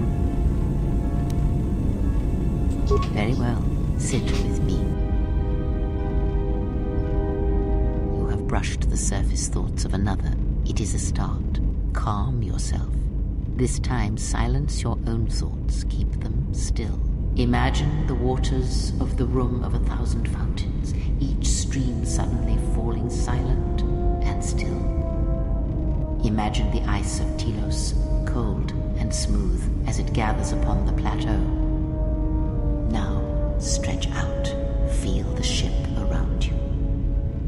Strip away the metal and see the souls and minds of those that fill its corridors with more thoughts and dreams and worries than can fill the space of this ship. As my feet walk from the ashes of Qatar, I shall not fear, for in fear lies death, and... If I up the Dubana gas levels in the carbine, that would be enough to punch a hole even in triple durasteel. And we'll need weapons like that if the Republic discovers the camp on Duxon. How could the Jedi leave the Republic? Was it because of the Civil War? Is it possible that they... Switch the face of the +1 -1 card. The totals are 9-10. Switch the face of the +2 -2 card. The total is 8-11. Switch. Your command echoes still, General, and I obey, as I did at Malachor. As my feet walk from the ashes of Qatar, Switch the face of the +1 I shall -1 not card. fear, The totals are 9-10. for in fear Switch the face of the +2 Your command echoes still, General, and I obey, as I did at Malachor. Not now. Focus on my voice. Malachor. Now do you hear me? Truly hear me? You have taken the first steps on a much longer road, exile. The droids cannot be read in such a way. As for the alien who served with you in the war, its thoughts are more difficult, requiring many translations in meaning. Often it is better to read their impulses and images than their spoken thoughts. That is why he is deaf to you. I have found his impulses are cold, like a dead weight. His thoughts are black. Indeed. It is strange that I did not.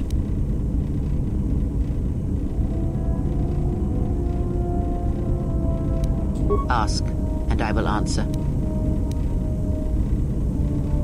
Betrayal, and by a machine that I will not abide. Machines. always did Revan use them to inflict her will on the galaxy, whether in war or in assassination. Her passion for such tools, for things dead to the Force, defies me. She would have loved a human droid such as you, dead to the Force, a shell that would carry out her orders. It is no matter. It is a device, and now it is broken. Well, that explains her hatred, and why she ended up shocking that poor droid.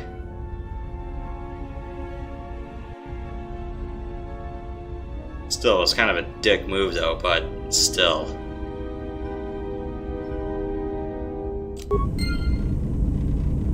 Yes? Have you come with questions? Very well. What is it that drives you?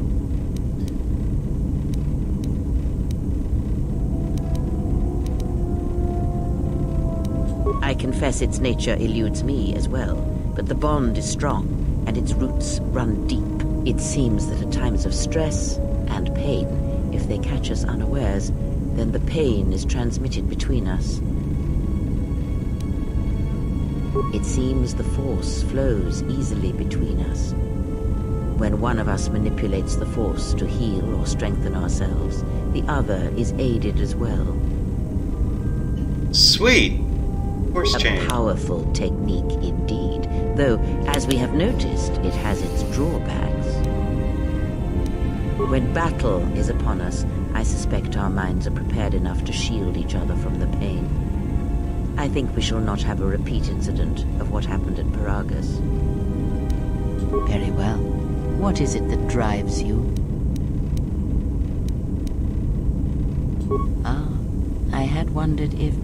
But your powers are strong indeed. There are places in the galaxy, strong in the Force, light, dark. They are born in places teeming with life, and in places that are filled with death. Worlds whose surfaces are graveyards, whose screams echo through the Force. It is possible for war, for men to give birth to such places, to leave wounds on the galaxy itself. What you heard was the echo of the past, and it travels still.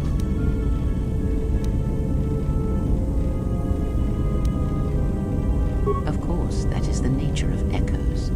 And when there is a wound in the Force, it rarely leaves the life around it untouched. The answer will come to you in time.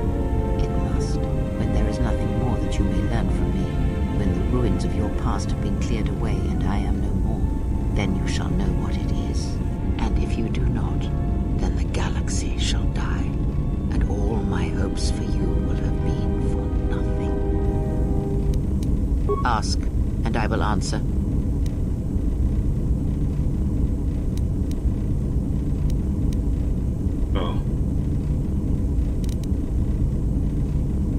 He, if he can truly be called a man any longer, is one of the Dark Lords that pursues you.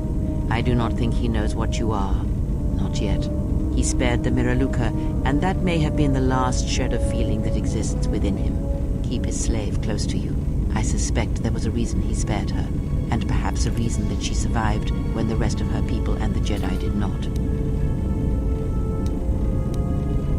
One cannot have power of that magnitude that her master possesses and still think and perceive the universe as we do, as most of us do. I had hoped that you would not have to confront him, but her presence here has changed all that. You will have to meet him in battle. You must be prepared to sacrifice the Blinded One. Perhaps her death will buy you the time you need to deal with her master.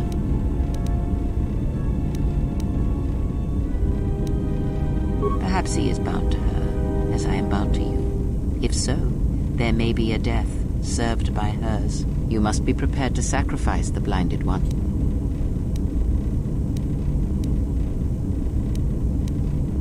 It is a technique that is almost as old as the Sith themselves. It is a means of severing connections between life, the Force, and feeding upon the death it causes. It cannot be taught. It can only be gained through instinct, through experiencing its effects firsthand. Yes, and he fed upon its destruction. It will sustain him for a time. Yeah. Wonder if that kind of strains what Darth Vader said. ability to destroy a planet is insignificant next to the power of the Force. We're not threatened by your sorcerer's ways, Lord Vader. Your sad devotion to that ancient religion has not helped us or conjured the location of those stolen deities or something like that. I forget the exact line. Or giving it enough clairvoyance to find the rebels' hidden fort. I find your lack of faith disturbing.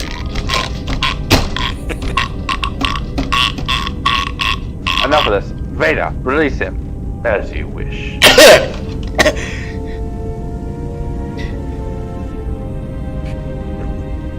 It's really easy to convince yourself that you're being force choked.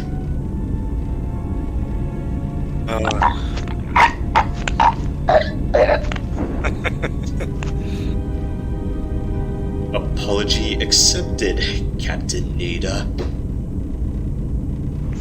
No, I'm trying to remember, was that scene in the original cut of The Empire Strikes Back? Yes, I had the 95 VHS. It was there. Got it.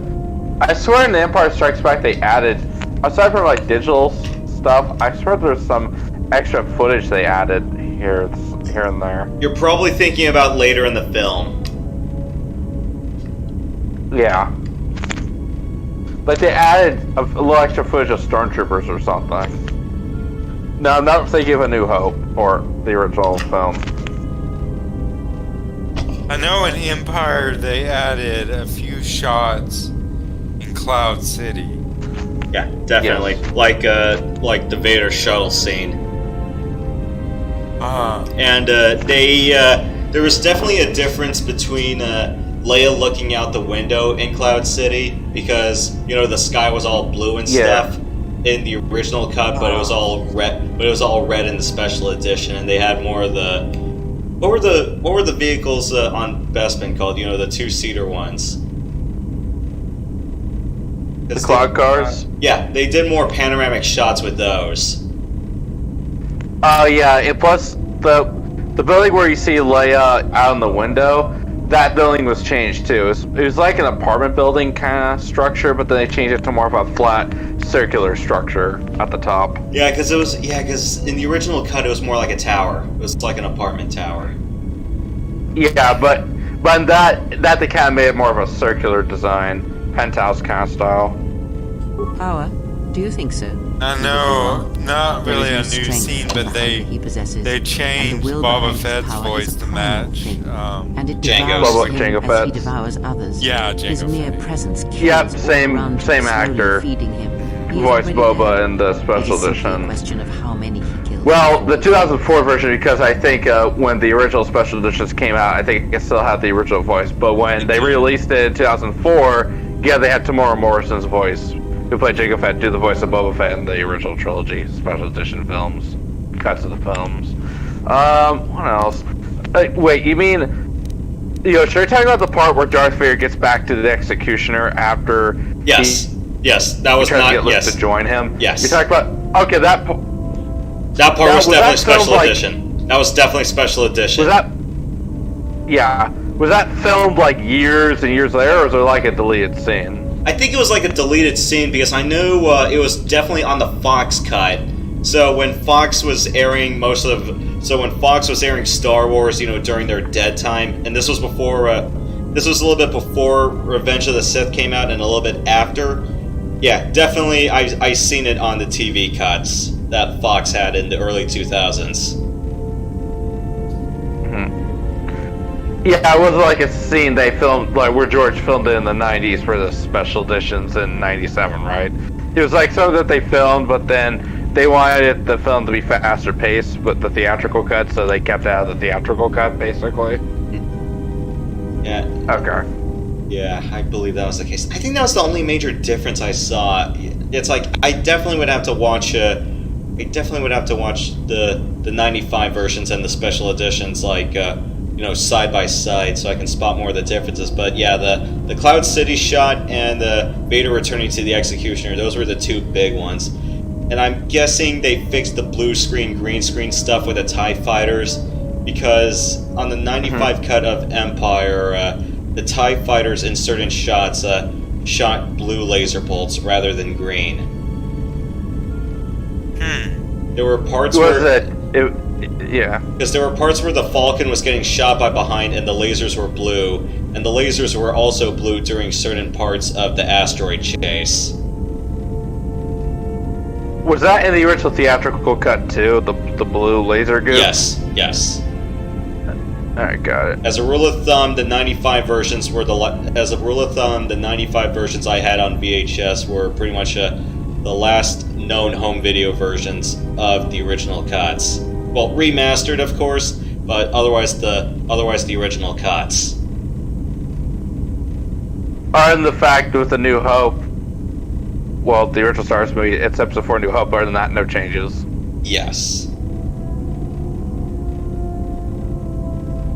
If this is a counselor ship, where is the ambassador? Alright. Commander, tear the ship apart until you find those plans and bring me the passengers on this vessel. I want them alive! Let me see. If there could be any villain, it would be Vader. It is an energy that flows through all living things. Yeah, they tried to make Vader seem evil, but so many people think he's cool, really. It may even be a substance that can burn and ignite. Do not think of his power as one would. He does look cool, I one have of to the admit. warships of the Republic. It is cape and terrible, everything. but it is still a subtle thing. And, the sect. Did you a while back told me that they shot some outtake of Mark Hamill with the guy who physically did Darth Vader, and how the guy who did Darth Vader in the suit, David Prowse, he did all the lines and it just wasn't really good. Yeah, it would have been a lot weaker movie if they had kept him doing it. Because wasn't there a big fallout between David Prowse and George Lucas at some point after the original trilogy was done? I never read any press clippings about that. I just know that David Prowse was a little ticked that his voice got cut when James Earl Jones was dubbed over his voice, because on the set of the original trilogy, David Prowse did the actual dialogue, but then James Earl Jones' voice was dubbed over that with the audio recording and all that. I just remember he didn't take too kindly to that. Or the entire part, it's like, no, Luke, I am your father. Because wasn't that the start of the James Earl Jones redub? Yes. Like, yeah. Well, have you actually seen of folks in the theater when Empire Strikes Back came out in theaters for the first time, of someone recording it and how people reacted to that quote in the theater for the very first time? Did you see that? I didn't see the recording. I know the part where Harrison and Mark were in the theater together. I think they had front row seats, and Harrison pretty much yelled at Mark upon seeing the plot twist. Oh yes, because basically everyone but Mark Hamill, I think James Earl Jones, and I think David Prowse maybe, everyone else got a different version of the script, where it said, basically, where Darth Vader said, "No, Luke, I am the one who killed your father," but in the script that Mark Hamill and James Earl Jones got, it says what we saw in theaters. "No, I am your father." Now, was the whole "no, Luke," was that an weird audio glitch in which he didn't really say Luke, or was that actually him saying, "No, Luke, I am your father"? You'd have to ask James himself about that. I thought the actual line was, "No, I am your father." I didn't remember Luke being in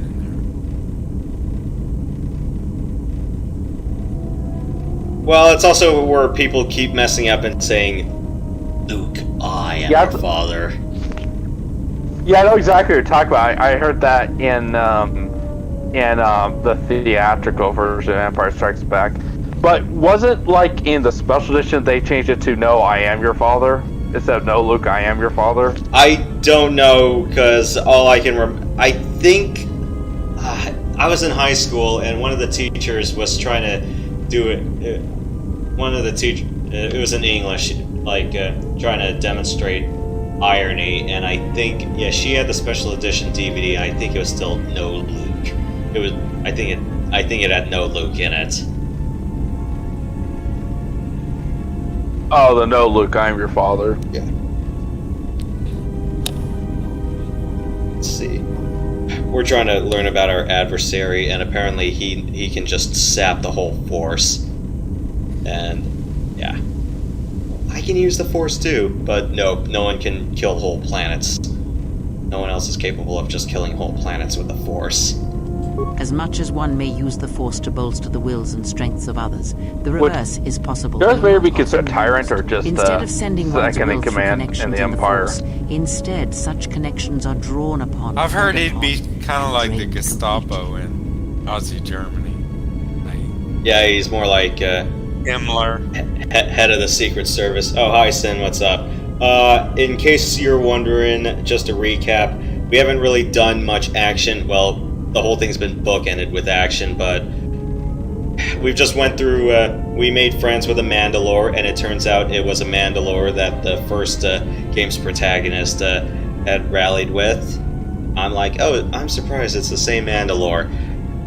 What else? We also found out why our resident Jedi Hera shocked our poor droid. She hates machines because apparently Revan liked machines a bit too much and used them for her own nefarious ends. And one last thing, yeah, we're just trying to find out more mysteries of the Force and just how horrifying our final boss is for, you know, being an abomination that feeds on the Force.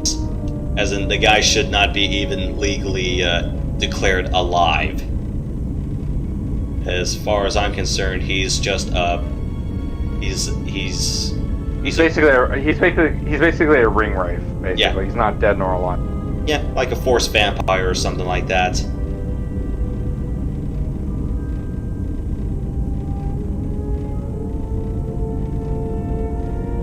Then you understand how terrible such a power is, and why it must be ended. It is an empty road to the dark side, and by traveling it, the price is death before one's time. He is a breach in the Force, capable of consuming the lives of those around him. Sometimes the touch is slow, as it is with his crew. It is not something he can direct or focus, much like hunger itself. He is more of a hole in the Force than a living thing. Force sensitives and worlds rich in the Force draw him. The Miraluka world was one such place. That is why where the Jedi gather, Jedi will die. He will feel it, unless they mask their presence. But Qatar called out as a beacon to him, and he could not resist it. And he cares nothing for the Sith, or its teachings, or the Jedi. And when the Jedi are dead, he will feed on the galaxy, the Republic, and eventually consume the Sith as well. There is no future in the empty galaxy he sees, and that is why he must be stopped. The breach must be sealed before his power grows beyond what even we can hope to stop. We're not just dealing with just a Force vampire. We're dealing with a literal we're dealing with a black hole in the Force itself. Start of the game. A wrecked as shit Star Destroyer. Oh god. That sucks. It's like, oh, you thought you were gonna kill like Count Dracula or a god, huh? Or someone who tries to claim the power of godhood. Well, that enough on his face is bad enough, but something that would just eat the whole galaxy alive, yeah, I'm not ready for that yet. Ask, and I will answer. Great, what are you? Are you a Jedi? A Sith? I'm not asking that question. Atris herself is not as familiar to me as perhaps she should be. Yet I feel I know her, yes. Ah, yes, Atris, that complete bitch who held my lightsaber and dangled it in front of me. Because Atris's path is one I walked long ago, and it is a chapter of my life that has been read, and closed. She has taken the first steps, I think. We shall see. Surely you felt the righteous anger, the spoken judgments, the lack of forgiveness. I was a historian once, gathering the relics of the Jedi, learning the ancient mysteries. Always there were more questions. One quickly learns that the Jedi Code does not give all the answers. If you are to truly understand, then you will need the contrast, not adherence to a single idea. That is why Atris and the others blamed me, sentenced me. They believed me responsible for Revan's fall.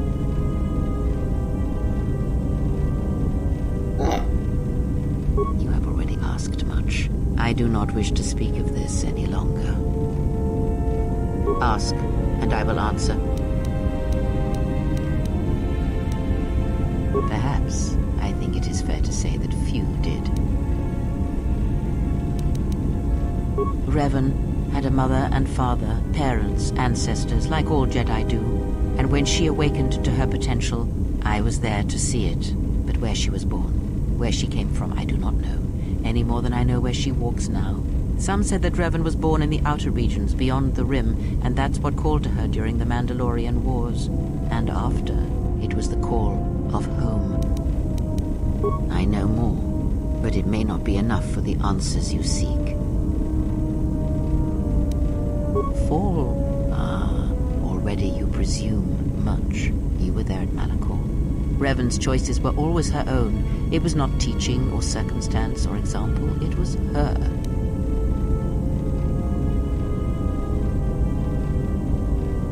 Is that what she was? Or was she always true to herself, no matter what personality she wore? And there is something that the Council may never understand, that perhaps Revan never fell. The difference between a fall and a sacrifice is sometimes difficult, but I feel that Revan... I think Atris is all gonna just backstab us all in the end. The galaxy would have fallen if Revan had not gone to war. Perhaps she became the Dark Lord out of necessity to prevent... Or is it just... I do not believe the Jedi Council changed just painting this picture that she's just... They merely stripped away the surface, painting and allowed everyone's the true self to emerge again. Someone who was willing to wage war to save others. But that is my belief, since I knew Revan from long ago, as a master knows their apprentice. Who are you talking about? Was it Atris or Revan? Atris. Like, she's just kind of a jerk-face character, but she's not really bad or anything. She's just kind of a bully. Just more or less just a sanctimonious Jedi.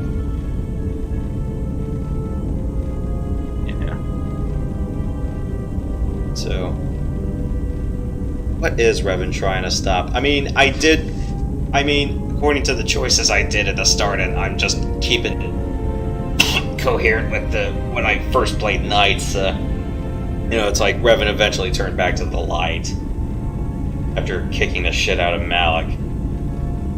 But yeah, it's like, with Card's last transmission, yeah, no one knows where she went. I know more. But it may not be enough for the answers you seek. Ask, and I will answer. I know of them, yes, and how much like beasts they had become. Combined, united against the Jedi, they command legions of Sith. But above these legions there are 3 who must be stopped. As long as any one of them lives, then we, and all life, are doomed. One bathes in pain, feeds on it for sustenance. The other has ceased being a living being, so consumed by hunger that he has forgotten his own flesh. And the last is a creature of betrayals, for without such things there is no hope.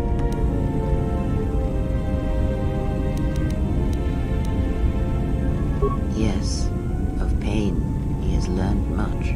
Of knowledge, of teaching, he knows nothing. Like the others, he was spawned by the horrors of the Mandalorian Wars. He exists solely to spread his pain to all Jedi everywhere. Even now she is difficult to see. She must remain hidden for now until the time is right. If not, then all our efforts will be for nothing. In this you must trust me. If she is exposed too soon, then this war will be over before it has begun. He, if he can truly be called a man any longer, is one of the Dark Lords that pursues you. I do not think he knows what you are. Not yet. He spared the Miraluka. Keep his... Perhaps he is bound to her. You must... If you have such power, then I would make use of it. There is no need to dirty your hands when you can convince another to drive a blade into their own heart. I thought I was cold. Oh, you have promise. But wait until you have more years fall upon you, and you will see what a shell your heart will become. Ask. And?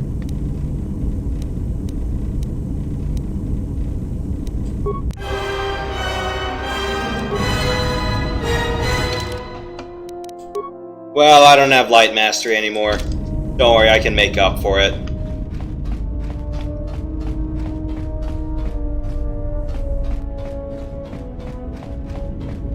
One more crew member that belongs here.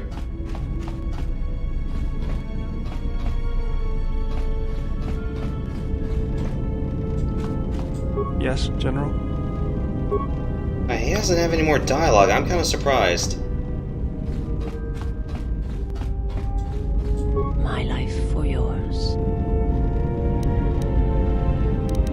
I am prepared for whatever you wish to teach me. I understand now.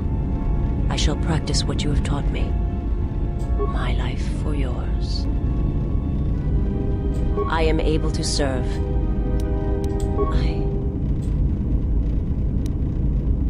The scars are many, and I serve my master. There is.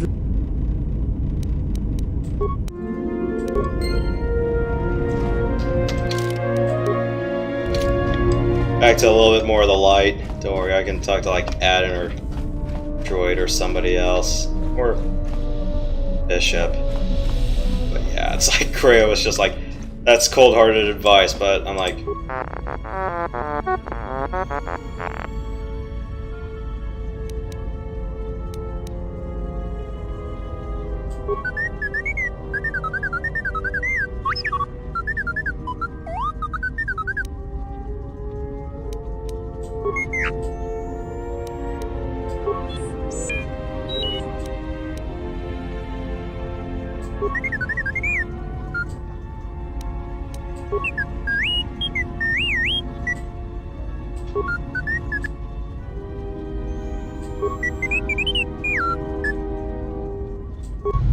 What's this?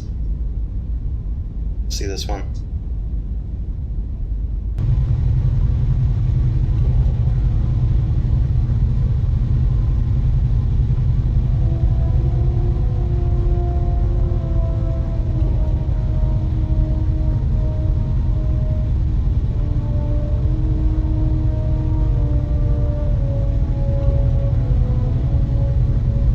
Don't tell me it's skip the dialogue here.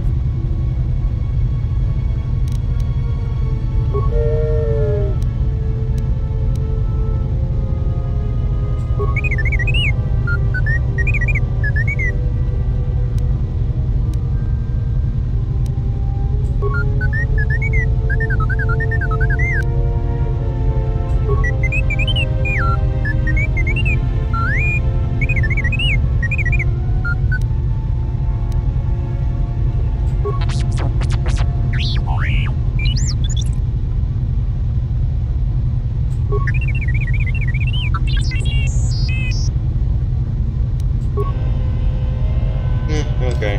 Well, that was kind of a dick move. I'm kind of surprised Balador doesn't have anything new to say.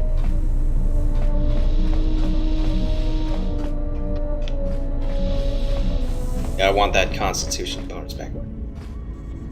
Bishop's sitting right now. In medbay. Oh. Why do I keep calling him Bishop? Yes? Is something wrong? At times, I meditate. Simply close my eyes and listen. It is quite calming. I try to treasure these moments before the next crisis begins.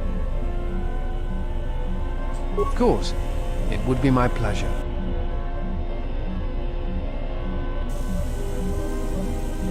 Sweet. I try to treasure these moments before the next crisis begins. That is hardly surprising. What do you wish to know? Many Jedi went to go fight in the Mandalorian Wars, and few returned. To their disciples left behind on Dantooine, on Coruscant, there were few masters to train them. I was one such student. Perhaps not as strong in the Force as the others, but it really did not matter. The teachers left behind were few. Only a few students were accepted as the Mandalorian Wars raged on, and when I came of age, there were no masters left to train me. It was for the best, I think. Your apologies are not needed or warranted. I think you are right. It is time. I have watched you. You have become strong in the Force again. But that is not all. You have achieved a center in the chaos around us. I have felt it. My master, the one intended for me, left to fight. Yes, I'm wondering, did you happen to get the I ask her now, she will train me. The original trilogy, the non-altered versions of the original trilogy films? Because I think they actually released the unaltered ones after the special editions, I believe. I forget what the version was called, but I swear it had like basically the original cut of the original trilogy films, but they have all these weird audio glitches and stuff. If it's anything that's on a disc, no. Got it. They are. The one who was to be my master was lost at Malachor 5. So it ends. I want you to teach me the ways of the Force, to become a Jedi Knight, what I meant to be.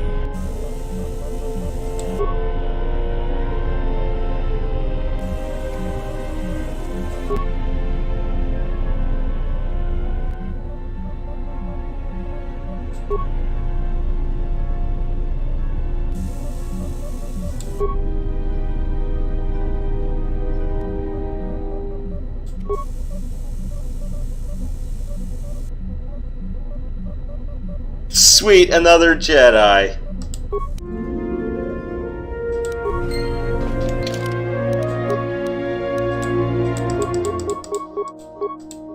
Oh, I can level everyone up through... I'm a fucking idiot.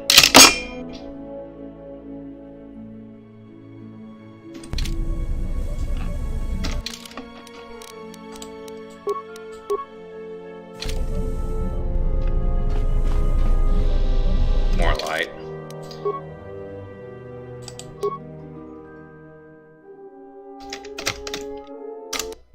I think I'm done for the night. Your guys' thoughts?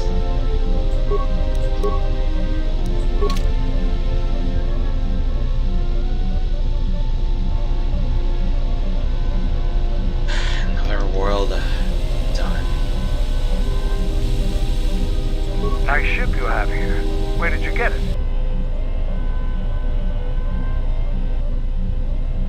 Ah, so it's like that. I guess it would be better if less questions were asked about it then. Kind of a lot of exposition in this one, huh? Yeah. Well, we learned one thing about... Well, we learned a lot about Mandalorians. Learned a lot about some more political intrigue and such. And definitely learning a lot more about those who are pursuing us. I spent 27 hours on this game? Holy shit.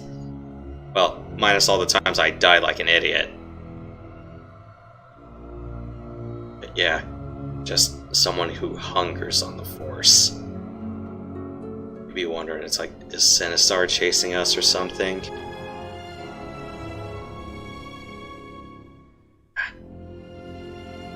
Although, granted, that was kind of a dick move for me to say, yeah, it's like, yeah, let her, drive her own blade through herself.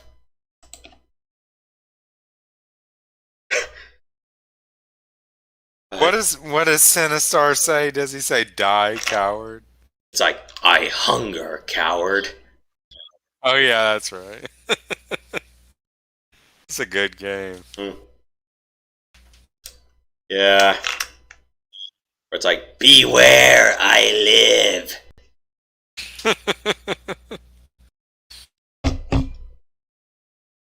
But yeah, it's like, yeah, you guys were right. Bringing Kreia along was probably the best decision I could have made.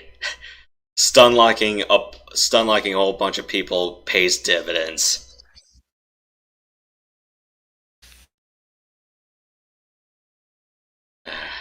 But yeah, I know at some point I definitely need to max out my wisdom stat or charisma because holy shit.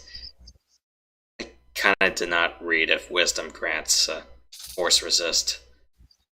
I'm thinking it's one of the stats that is definitely checked against, but I do know for sure I am going to need that helmet piece that resists dark side powers. We're almost there. I don't know if we feel like we're almost there, because we got a whole world left in Korriban to cover. If this ends up with an entire 3/4 plot twist like the original Knights, I am going to lose my shit. Because you end up losing one of your party members. I guess you could. Oh, okay. Yeah, that would suck. Yeah, because you're gonna get. You still have 2 people to get, don't you? Yeah, there's still 2. There's still 2 more characters, and yeah, if Kreia goes down, then at least we have another Jedi. So we got Beezus and Disciple. So I need more lightsabers.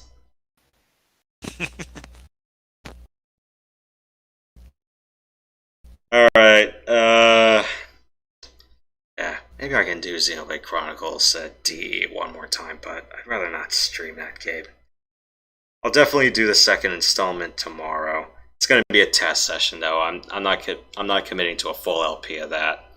Yeah, you're welcome to join tomorrow if you want to, but I'm thinking event you probably want to be watching Braves and Mets, because this is like one of the few times in the season you can catch up on them. Yeah, I'll probably be doing that. Let me check on something. Did the Knights win? So I know there's one person I'm gonna follow who's gonna lose a shit when he's gonna lose a shit. The Knights won 6-2. Man, many bars across the country, there's happy people, right? Well, hopefully. And and unhappy people. Well, the Knights played the Avalanche. Second round starts this Sunday. Well, actually, it starts tomorrow, but their round starts Sunday. I guess you have no interest in watching that, right? Saturday, I'm not watching Islanders Bruins tomorrow. I kind of don't have really have a vested interest in that one. Sunday night, I'm watching Knights Avalanche, and well, Monday, there's really no games I kind of care about on Monday, and even then I'm just streaming F22 for Memorial Day on Monday afternoon. Mind if I drop in? Yeah, I don't mind. I don't mind. Yeah, what are you planning on doing that, like, 3 o'clock up Eastern? I was thinking midday Eastern, so a morning for you. Oh, so that'd be like 8 or 9 my time. That'd be 9 your time. Yeah, that'd be fine. Alright. Yeah, like a yeah, you gotta do like a little barbecue for yourself Memorial Day, Josh? I don't know what I'm gonna be.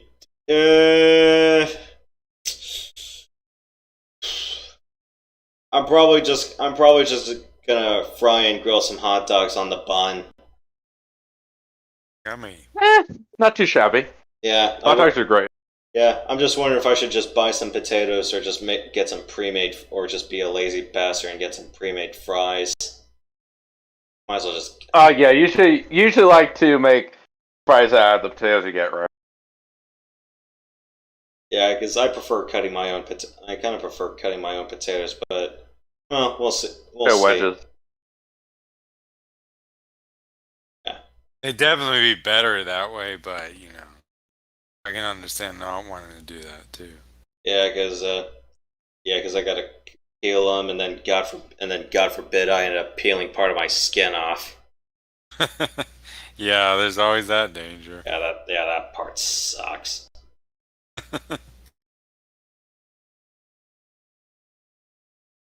Yeah, I might just with the hot dogs on a bun, I might just, I don't know, it depends. What do you guys like to top yours with? Normally I'm a big sucker for doing barbecue sauce and then grilled onions. That sounds good. For me, I just do ketchup and mustard on my hot dogs and hamburgers and stuff like that. Baked beans, probably. Probably slaw. Yeah, pretty sure we do for Memorial Day, we do for 4th of July, so for me, 4th of July is just really a continuation of that. Shit, now you remind me, Memorial Day and 4th of July are on the same weekend, You mean they fall on the same calendar days, you mean?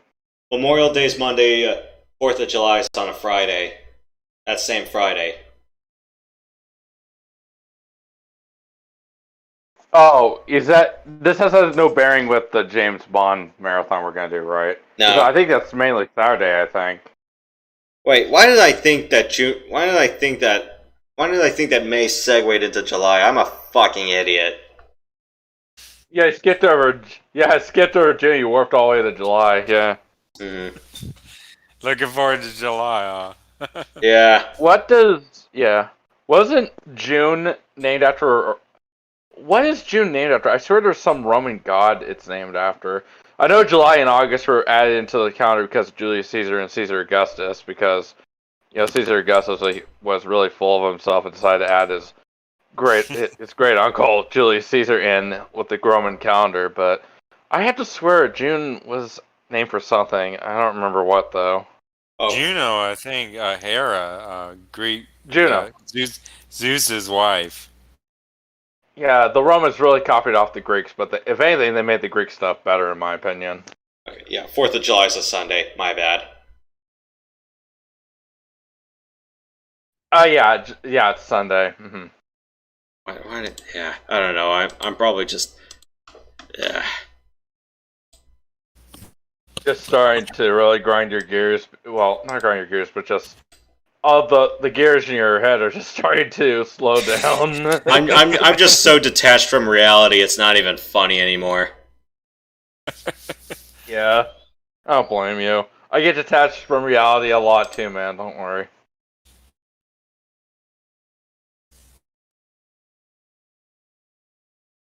Too much role-playing games, huh? Well, yeah, that's why I get... Yeah, well, yeah. And that's what I get for grinding the ever-living hell out of Xenoblade Chronicles. I'm like I've spent like... How long have I spent at that game? Let me boot it up.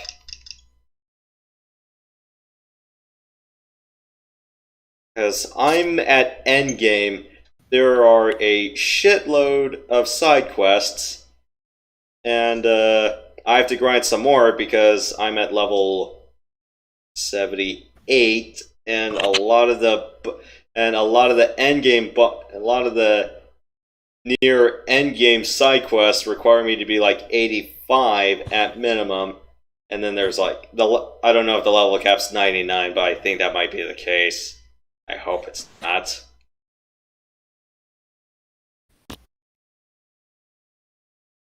$74 hours, 20 minutes. Wow. And yes, it does take like 70 hours to get to endgame. So you've been doing like 3 or 4 streams for it by this point? I would not do a stream for Xenoblade Chronicles unless I did it for like 90 minutes to 2 hours every night. But like, if I'm doing the math right, you spent how many streams with it? Like 2 or 3?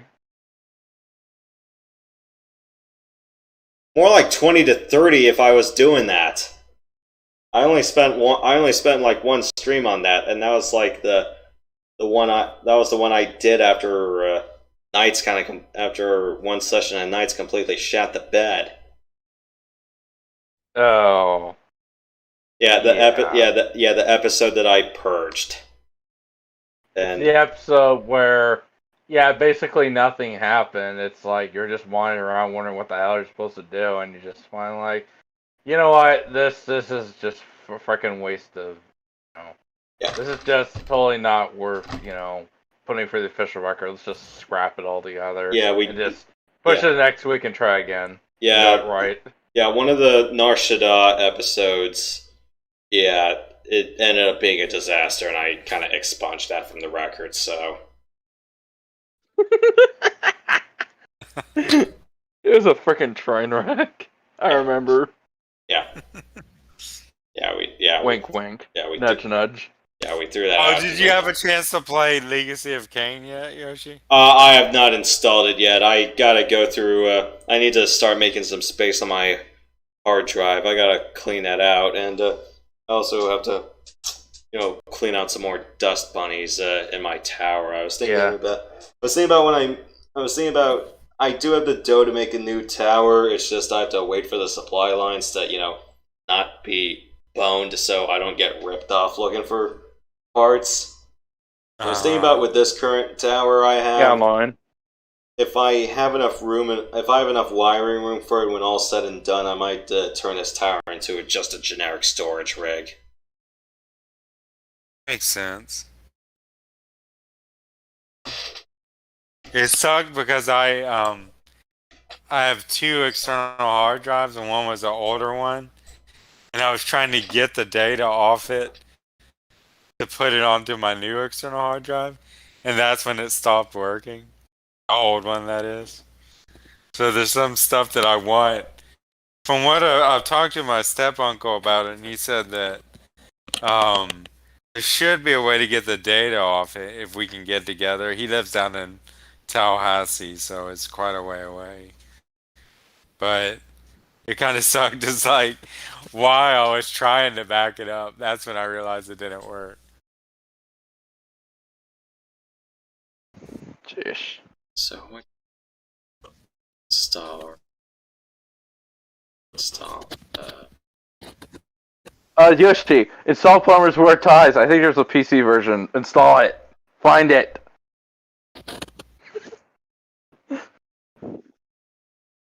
I'm gonna hit the sound, guys. It's been nice chatting with you. Yep. All right. You too, Vent. Have a good night. Yeah, all right. Keep it real. Yeah, I hope you enjoy Braves Mets tomorrow. Yeah, Matt, thanks for coming by. So tomorrow I will be doing the opening of Xenoblade Chronicles 2. I'm not going to do too much of that game, probably like the first 2 to 3 hours. It's just a test session. It's just a test session, so I can just fill the time. Next Friday we'll continue Nights. This upcoming Sunday, I kind of want to have Sunday to just sleep in and just relax, chill out. Yeah. Maybe watch something and I just want to lay back. I thought about going to the arcade tomorrow, but the weather's predicted to be a bit too shitty for that. So then I ran out. It's one of those weird seasonal transition storms. Yeah, and I also ran out of arcade fund money for the month. So. Oh yeah, I gotta budget it out. Yeah. Yeah. So. Oh yeah. By the way, I still gotta get back. I gotta ask my mom as soon as we're off. I'll probably message you soon about this. I gotta ask my mom if the Oregon State Fair and the Evergreen State Fair are still on for this year. I think Puyallup Fair is on, but that's not until September, I think. And I think we'll be mostly done with James Bond by then. Yeah, because. But I have to get back to you so that way we can work the schedule around that if necessary. So. Yeah, we'll be doing a Summer of Bond watch party weekends up till No Time to Die. And I think in the meantime, I think you also wanted to do LPs of pretty much the 2000s Bond series. I know. I'm guessing you're still gonna. I'm guessing you have Agent Under Fire and Night Fire and Everything or Nothing and From Russia with Love on your docket eventually. Oh yeah, From Russia with Love. I have the GameCube version. I have the Xbox version of it. Yep. All right. I'm guessing you're willing to do those sometime soon. Anything else? Yeah, record them locally, not stream. Anything else I'm doing? Yeah, this upcoming Monday, Memorial Day, F-22 Lightning 3. Yeah, next Friday we'll be doing. Next Friday we should be continuing the Sith Lords, and then next Saturday, yeah, it's going to be another filler episode. I have an idea of what I want to fill in for that, but I'll let you guys know later as we come closer to it. I kind of have a clear idea of what I want to do, but we'll see. Mm-hmm. All right. I'm gonna go hit the sack now. We've really done like 3 hours of exposition. We've really done like, out of the 4 hours we've done so far, we've done, I don't know, like 20 minutes of action and 3 hours of exposition. And, you know, it's like casual conversation. And Knights of the Republic, oh my gosh, it's very exposition heavy. Oh my gosh. Sheesh. Well, that's a tabletop-based RPG for you. I don't mind it, I'm just pointing it out. Yeah. Although it's going to be one of those things like going, do I need like a 200-page scenario book for Knights of the Old Republic? You mean a strategy guide?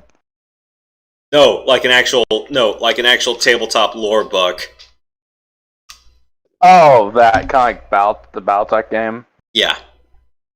Oh, yeah, I like that. Yeah, and then you have a dungeon master saying, okay, it's like, you're a Jedi, you're a scoundrel, you're a Wookiee. I don't even know what would be the perfect Star Wars tabletop party. Maybe 2 Jedi, a scoundrel, and a Wookiee. And then against a bunch of Sith. Yeah. Well, a bunch of Sith and maybe like a couple of Sith with a bounty hunter as well. Yeah. Yeah, I have ran out of thoughts and I am out of rational thought right now. I don't know why the fuck I thought Memorial Day and the 4th of July were on the same week. Yeah, I am... Two bloody months. I've suffered. I think I've just suffered like the most complete form of retardation ever witnessed. I could literally see the Hunter Killer Mission Club saying, like, that is the finest example of tackle ineptitude I have ever seen. No. This is the worst. No. This is the worst kind of mental gymnastics ever. Or wait a minute. This is the most impressive display of mental ineptitude ever seen in human history.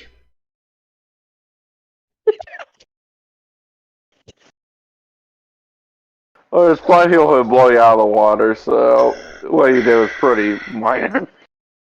I don't know what was running through my head when I skipped a whole month. It happens. Yeah. Yeah, man, if you have to hit the sack, that's totally okay. Yeah, I gotta finish up my episode 1 racer. I gotta wrap that up so I can put it on my channel. Yeah, good luck. Show off my no die run. Yeah, go ahead. Yeah, good luck. Don't crash, and remember, just enjoy the fact that this is pod racing. Yeah. Now this is pod racing. No, well, right. I'm pretty sure I'll pull it off. It's just not easy, you know. Yeah. Well. At least you don't crash in that asteroid tunnel. Oh, yeah, I had to redo that quite a few times, but I think the second to last one before the Boot to Eve one, I think that's the most toughest one, because you gotta go through that stupid buggy ledge. I don't know if it's bugged or not, but you have to really accelerate at a certain point before you get to that jump, that angled jump thing, platform thing, or you'll crash. I don't know if you know what I'm talking about, though. I might have to replay the game. I thought I saw that. I thought I saw that. I think it was one of the banned venues from the episode 1 racer speedrunning tournament that's hosted right now. But yeah, it's the one where you go inside that volcano. That one. Oh shit! Yeah. It's the one with the lava rivers, and then you go through like this jungle-ish area, kind of, and then there's like this waterfall kind of thing you have to jump through. And if you don't accelerate at the right point before you jump over the waterfall, you either crash into the pit below, or you'll hit like the cliff thing. Yeah, if once I post it to my YouTube channel, I think it will ring a bell probably. All right. Okay. Well, and on that sour note, yeah, don't crash, and I have to go crash and hit the sack. Good night, everybody. Good night, guys. Keep it real. And like Yosh usually says, don't let keeping real go wrong, because it happens.